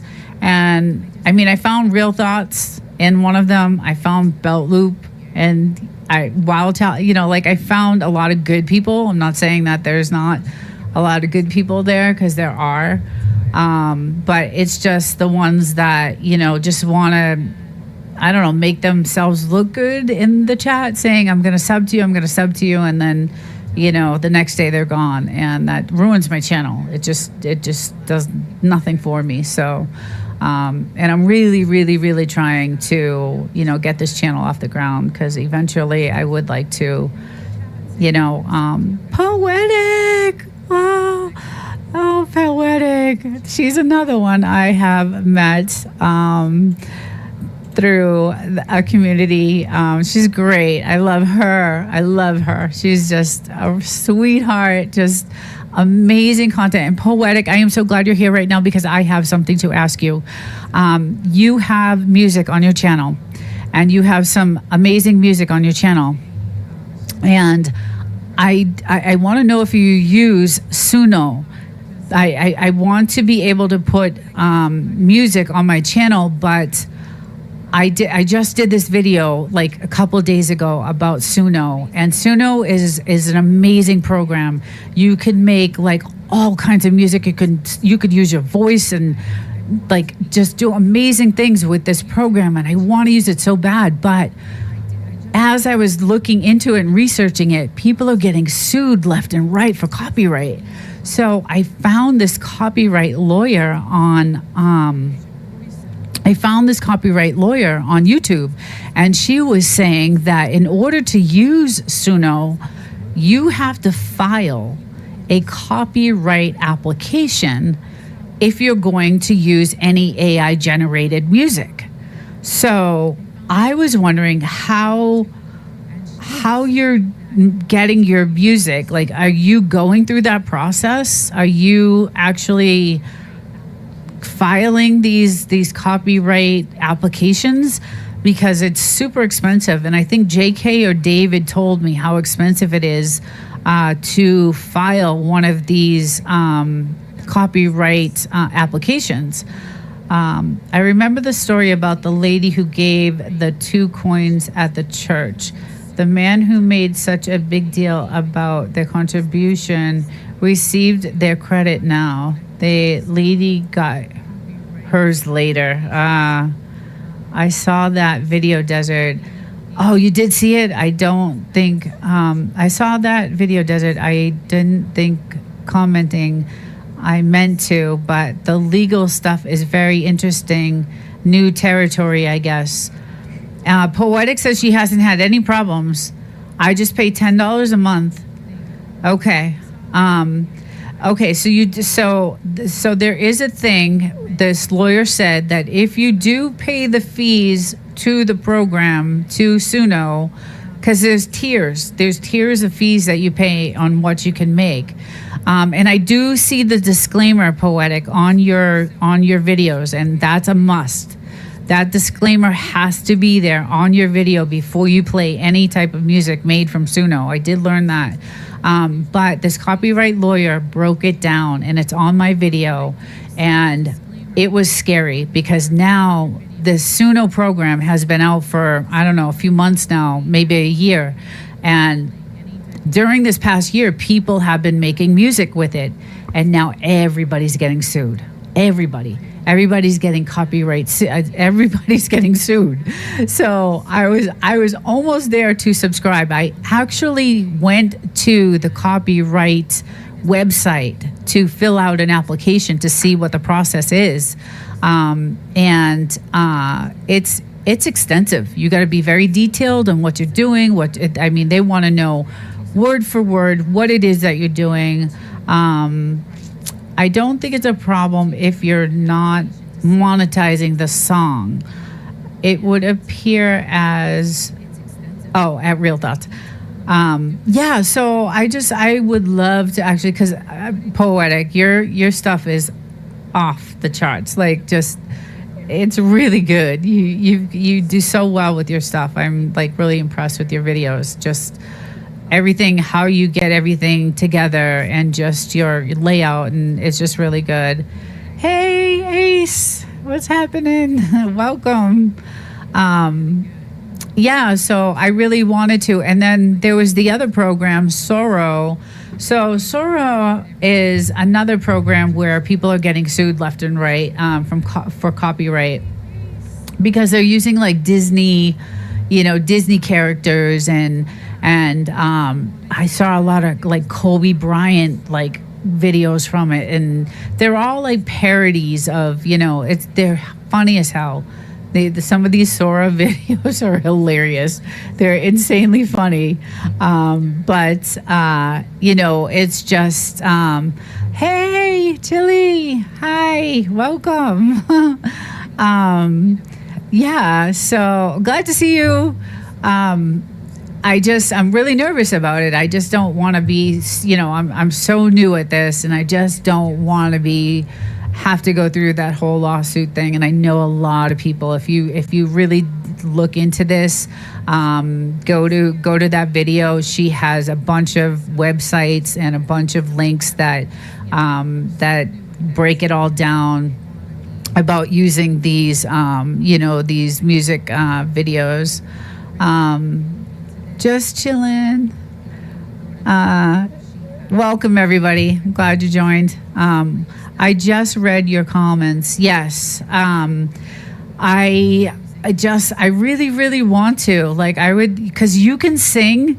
It's like a little music studio type of thing. Like, if you pay the full membership fee for this Suno, you could make all kinds of like really great music, and you could sing, and you could, but it's got to go through this copyright law. You've got to fill out the application and pay the fees and all kinds of crazy stuff. So I